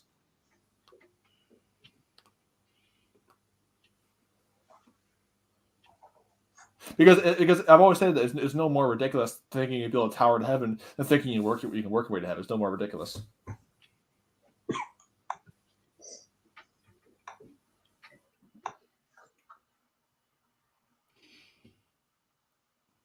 So whenever they say, "Oh, our church is 2,000 years," no, I said, "No, your church is indeed very old. It goes back before Jesus Christ even walked through. It goes all the way back to the Tower of Babel." So yeah, your church is indeed very old.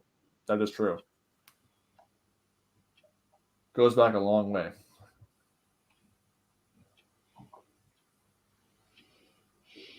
In fact, I'd even say it goes back to Genesis chapter 3, verse 5, when Satan said, "Ye shall be as gods." So I'd say it goes back that far. Yeah, well, with that catechism thing that you read earlier. Yeah, paragraph 460. Yeah. Yeah. So it goes back even before Babel. It goes all the way back to Genesis 3 when Satan told Eve, "You shall be as gods." So yeah, so their church is indeed very old. That is true. Mm.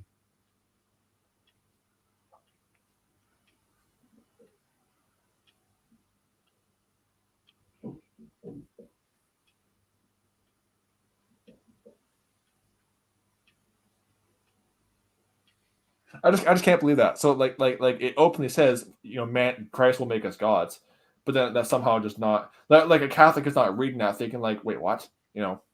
Doesn't kind of bat an eye. You know what I mean? But it says that, but it doesn't mean that.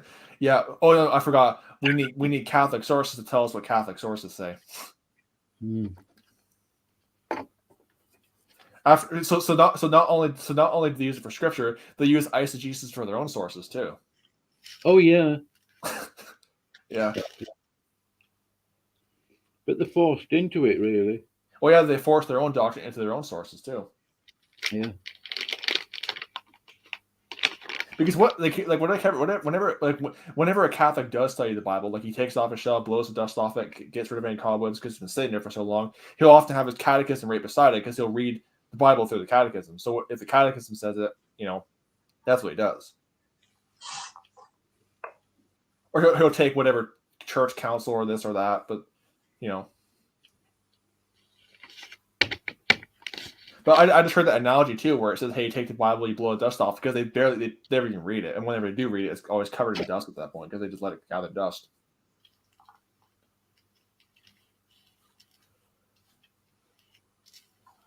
I hope Fro watches this whole stream. I hope so too. He is. I would say, like, just on a human basis, he is a very nice guy. Like he is very polite, whatever. Just on a human basis, obviously. But he's following a satanic cult. That's the thing. He's not just following it, John. He's promoting it. Yeah, he's actively promoting the satanic cult that he follows.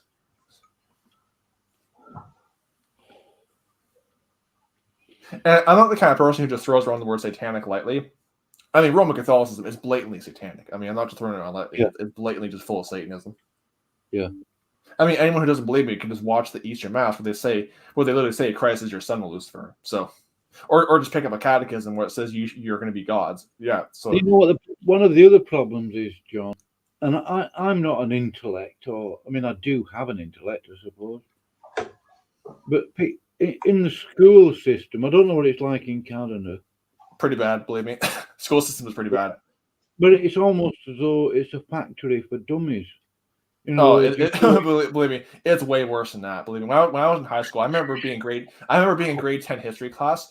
I was literally the only person in that entire class who wasn't just eating up everything and being told just mindlessly. And there was one time where I actually objected, where I said, "Hey, because we're learning about gay rights," and I said, "Hey, I think marriage between a man and woman." I was shunned for that. I mean, like the public school, especially high school. Like high school is probably the worst. It just basically indoctrination into social liberal progressive propaganda. That's all that it is. Like it is. It's a very true statement when they say they don't tell you they don't tell you how to think. They tell you what to think. Yeah. And then if you question it, you're a bigot and a hater or a racist if you do question it. Yeah. In fact, disagreeing with somebody is the new hate speech, isn't it? Yeah, I mean, the thing is, if you disagree, you're racist, sexist, Islamophobic, homophobic, whatever. If you disagree, and the thing is too, like the words Islamophobia, homophobia, sexism. I mean, they're just thrown around so lightly that like everyone's that now, basically. Yeah. I mean, there was one person who posted something about the Muslim hijab. He was called Islamophobic when it wasn't even like anti-Muslim. It was just saying, "Hey, the hijab is sometimes used for oppression." Which is true in some cases, but he wasn't even saying it's trying to be hateful. He just said that, but then he was called Islamophobic. It's almost as though they're trying to. Well, in fact, I believe they are. Oh, and the fun thing is, the guy who said it was the guy who said it was actually a Muslim himself. He said it, but they're actually brainwashing people into being afraid of being accused of being afraid of Islam. Yeah, well, it's funny too because when I was in high school, I actually one time almost got suspended for being quote unquote Islamophobic because I was actually being bullied by some Muslim students for being white, basically. And I actually said, "Hey, wait a second, what are you going to accuse me of slavery when you guys took slaves yourselves?" And I got called Islamophobic. I got called Islamophobic and almost got suspended for that. That was when I was in 11th grade. Which is funny too, because if we're concerned about hate speech, have you read the Quran? I think it's full of quote unquote hate speech against everybody who's not a Muslim. Yeah. I think the Muslims are planning on cutting your right arm and your left leg off, John. Oh yeah. There was actually a funny meme where it said, where it had a shirt that says "cut along the dotted line," where it says, "Hey, if you're gonna cut my head off, then just please do so with a sharp knife and be nice about it." This way.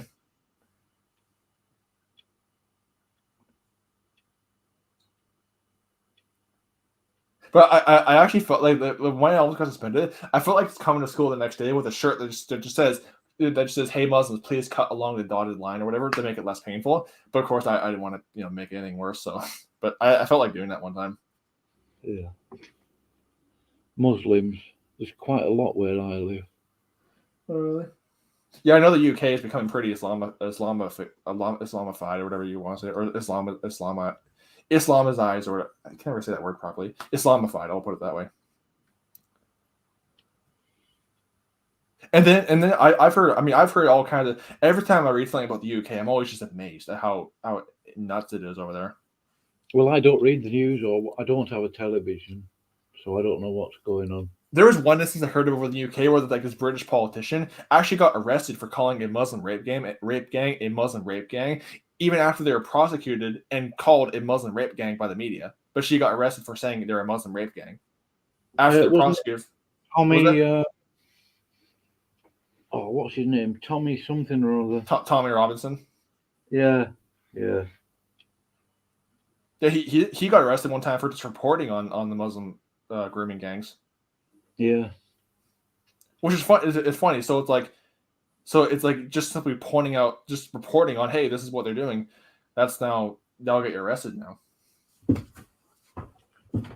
And I've heard cases too where the police themselves were actually were afraid to actually arrest these Muslim grooming gangs because they didn't want to be called racist and Islamophobic. I've heard that happening too. Oh yeah. That doesn't surprise me. I think the police in this country are quite stupid. I thought there was this video I saw from Paul Joseph Watson where he showed a video of this single guy with a knife, and like there's like 16 cops, and they're all like afraid of him. Basically, that was funny. But the thing is, too, you know the Manchester bomber, right? The Manchester bomber. Well, there was actually one instance where, as you said about the bomb the Ariana Grande concert. Well, there was a security guard in the arena who actually like suspected him of planning something, but he didn't stop him because he didn't want to be called racist and Islamophobic. Well, it turns out his suspicions were right as he blew himself up in the concert. Yeah. But essentially, the fear of being called Islamophobic ended up killing several people that night. So, yeah. What we need in this country is another Cromwell. Yeah, we definitely do. I mean, the Church of England is a joke. I mean, they're just welcoming the Muslims with open arms. I mean, historically, the Church of England would have probably been like the ones most opposed to the Muslim nuttiness, but now they're the ones welcoming it. Because the Anglican Church used to, be very more biblically based in early days. Now they're just ultra liberal. The Anglican so-called church isn't the same as the Church of England. Oh, really? The Anglicans are basically... I thought it was the same thing.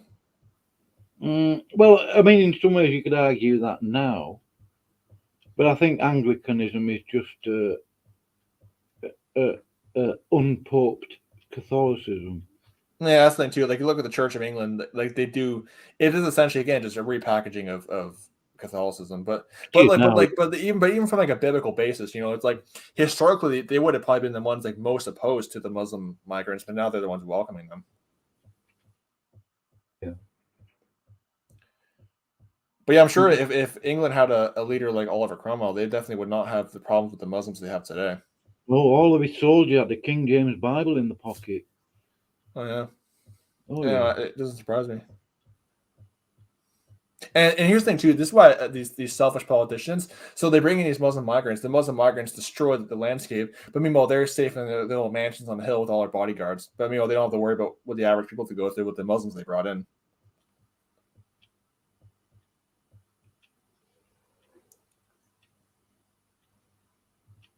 And then you have Tommy Robinson and his supporters. They get called neo-Nazis and this and that by the media because they're protesting Muslim terrorism, basically, which is like, so that makes you a Nazi, apparently.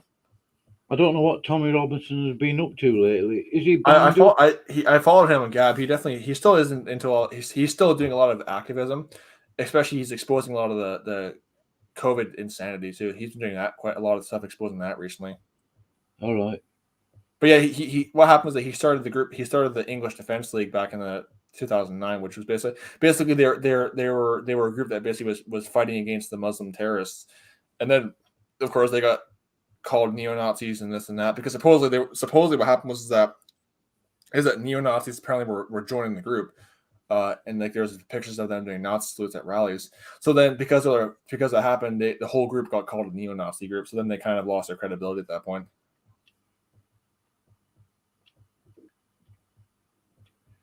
It's also kind of funny too how. Oh, go ahead. Go on, John. I wasn't going to say anything. I think it's also kind of funny too how Hitler actually was pro-Muslim, but now today you look at many neo-Nazis in Europe, a lot of them hate Muslims. Yeah, he was because was it the Grand Mufti of somewhere or other? Well, yeah, because Hussein came to visit him. Well, Heinrich Himmler, the SS leader, he also visited the Grand Mufti of Jerusalem too, and there is even a Muslim division of the SS as well at one point. Yeah, I think it was. Yeah, but it's funny today because many neo-Nazis in Europe today actually hate Muslims. In fact, I read about just recently there was a case where this neo-Nazi group was telling their followers to infect Muslims with coronavirus on purpose to try to get rid of them this way. Because now today they just view Muslims as like another non-white threat to Europe, but historically they were pro-Muslim. But now today there a lot of them are hate Muslims. I mean, just go on Gab. You look at any neo-Nazi on Gab, a lot of them are very anti-Muslim.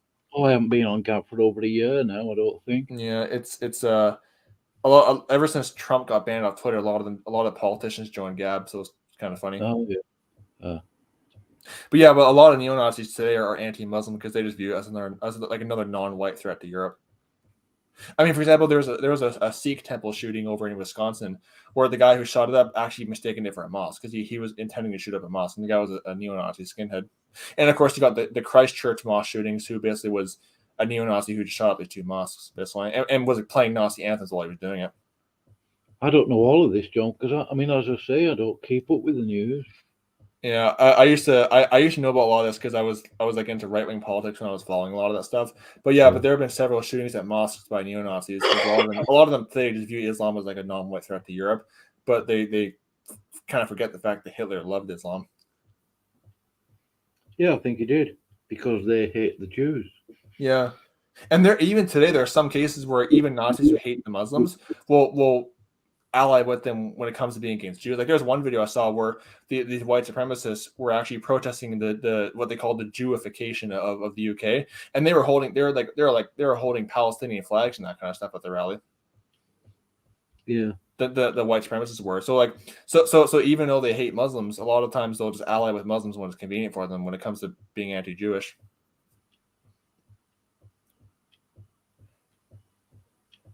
It's funny too because wait a second, it's like you hate Muslims but you're pro-Palestinian. It's like, how does that work? Yeah, because a lot of Palestinians are Muslim, aren't they? Yeah, they're like 90% Muslim. So like you hate Muslims but then you're pro-Palestinian. It's like, wait, I thought you didn't like Muslims, but then why you're pro-Palestinian? It's kind of weird how that works. Yeah, fuzzy logic, or it's just weird how they. It's like it's like me saying, hey, I'm anti-Catholic, but I support the pre-Vatican II Catholics. I like them. Yeah, all that pre-Vatican II stuff. It doesn't make any difference. It's still Catholic. All it is just simply Catholicism before it became liberals. Essentially, just the Catholicism of the Middle Ages, because it's basically before Catholics became liberal. Because many Catholics, they find Pope Francis to be so liberal and ecumenical, they turn to pre-Vatican II Catholicism. What's liberal about Catholicism? It's never been liberal, has it? In terms of like liberal, in terms of like liberty, freedom, church-state separation, liberty of conscience, it's never been for that.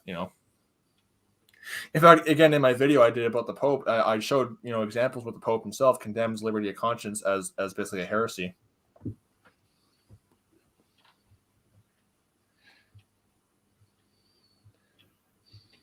And again, like the Spanish Inquisition, Jews and Muslims were basically forced out of Spain and expelled or forced to convert to Catholicism. Doesn't sound very liberal to me,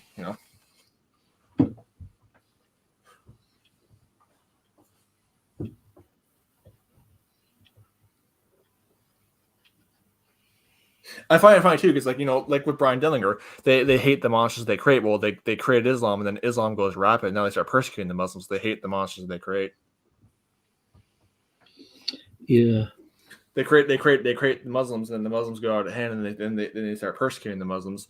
well, it's like, hey, you created this mess. But then they start the Spanish Inquisition to start persecuting the Muslims. The thing is, Brian is just being himself, really. Yeah, well, he's letting his pride get the best of him. Definitely.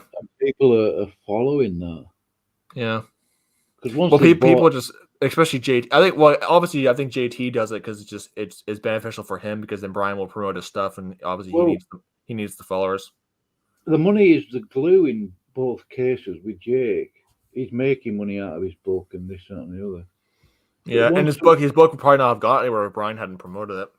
Once somebody has donated to Brian, it's like they've bought in, because if they admit that Brian is a dummy, like, you know what I mean, then they've got to admit to themselves that they've thrown money at him.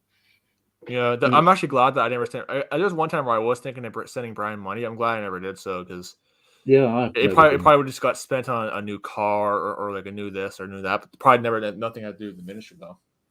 I did notice in one of his videos when he came back on YouTube, he didn't show you all his vehicles. All you saw was that big yellow bus. Yeah. And that was it. He didn't show you that new yellow car that he got or vehicle. Yeah, that was pretty funny. His ambulance. Yeah, I mean, when he bought that house, it was a big JCB outside the back of it. I'm actually curious, how many vehicles does he have? Like how many? I've lost count of how many vehicles he owns. It would take a bit of doing, but I think he's got at the very least. Well, he's got the ambulance. He's got that bus coach thingy. He got that new car. So there's 3. Yeah. And then they had that truck. That's 4.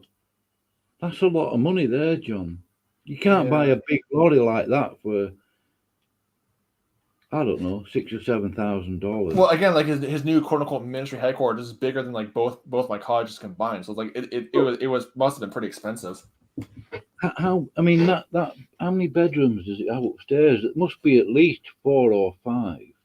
Well, that house would have been enough to fit multiple families. I mean, or multiple people, like in a single floor. So it's a very big house that he has.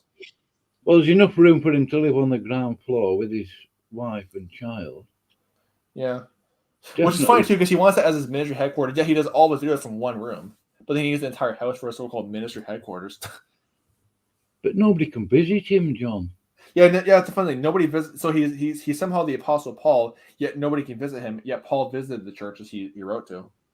But it's not. I mean, like unlike his brother, Brian isn't distributing them to the saints. I mean, I know some of his followers. I know Matthew was struggling for cash 2 years ago. Brad needed money. Yeah. I think he needed to move house somewhere. He lost his job. You know, well, I mean, they've all changed now. It's like he's got a different bunch of people following him anyway. Yeah, that's true. Chantry is still there with him as a moderator. Really? Oh. I think I still seen her around. Okay, yeah, she's still around, but like, is anyone else still stuck around with them? I'm not sure.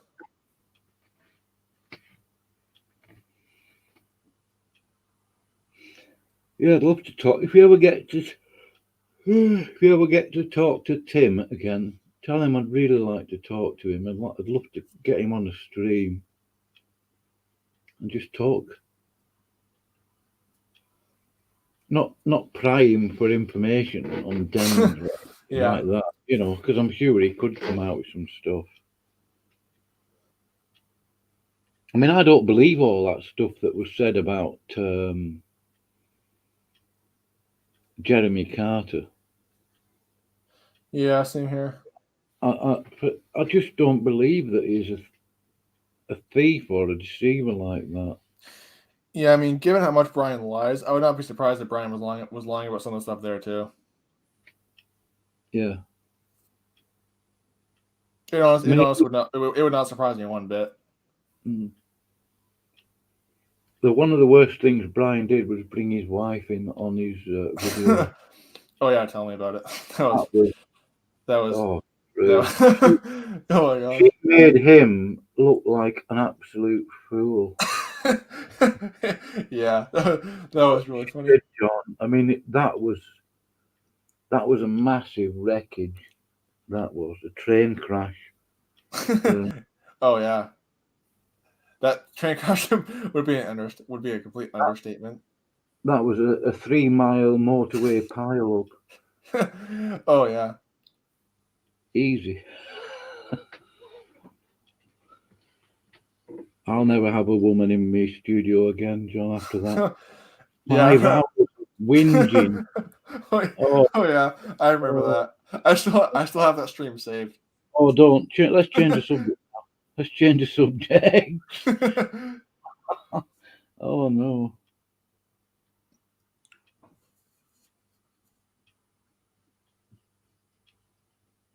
You don't see many Jehovah's Witnesses on YouTube. Not that I've looked for any. Yeah. I'm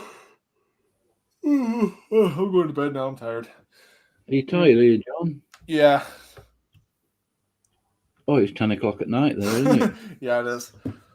Yeah. I actually lost track of time. It's nearly breakfast. But John, anytime you've got my email address, haven't you? Yeah, I do.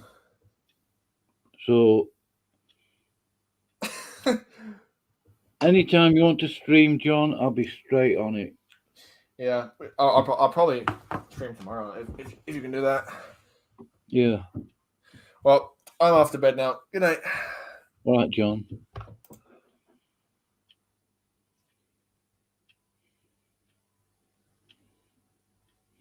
You still there, Jeff?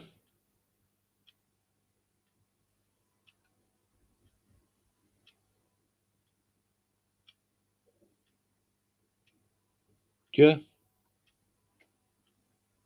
I'm going to close the stream now because it's 3:30 in the morning. I'm going to get a bit of sleep.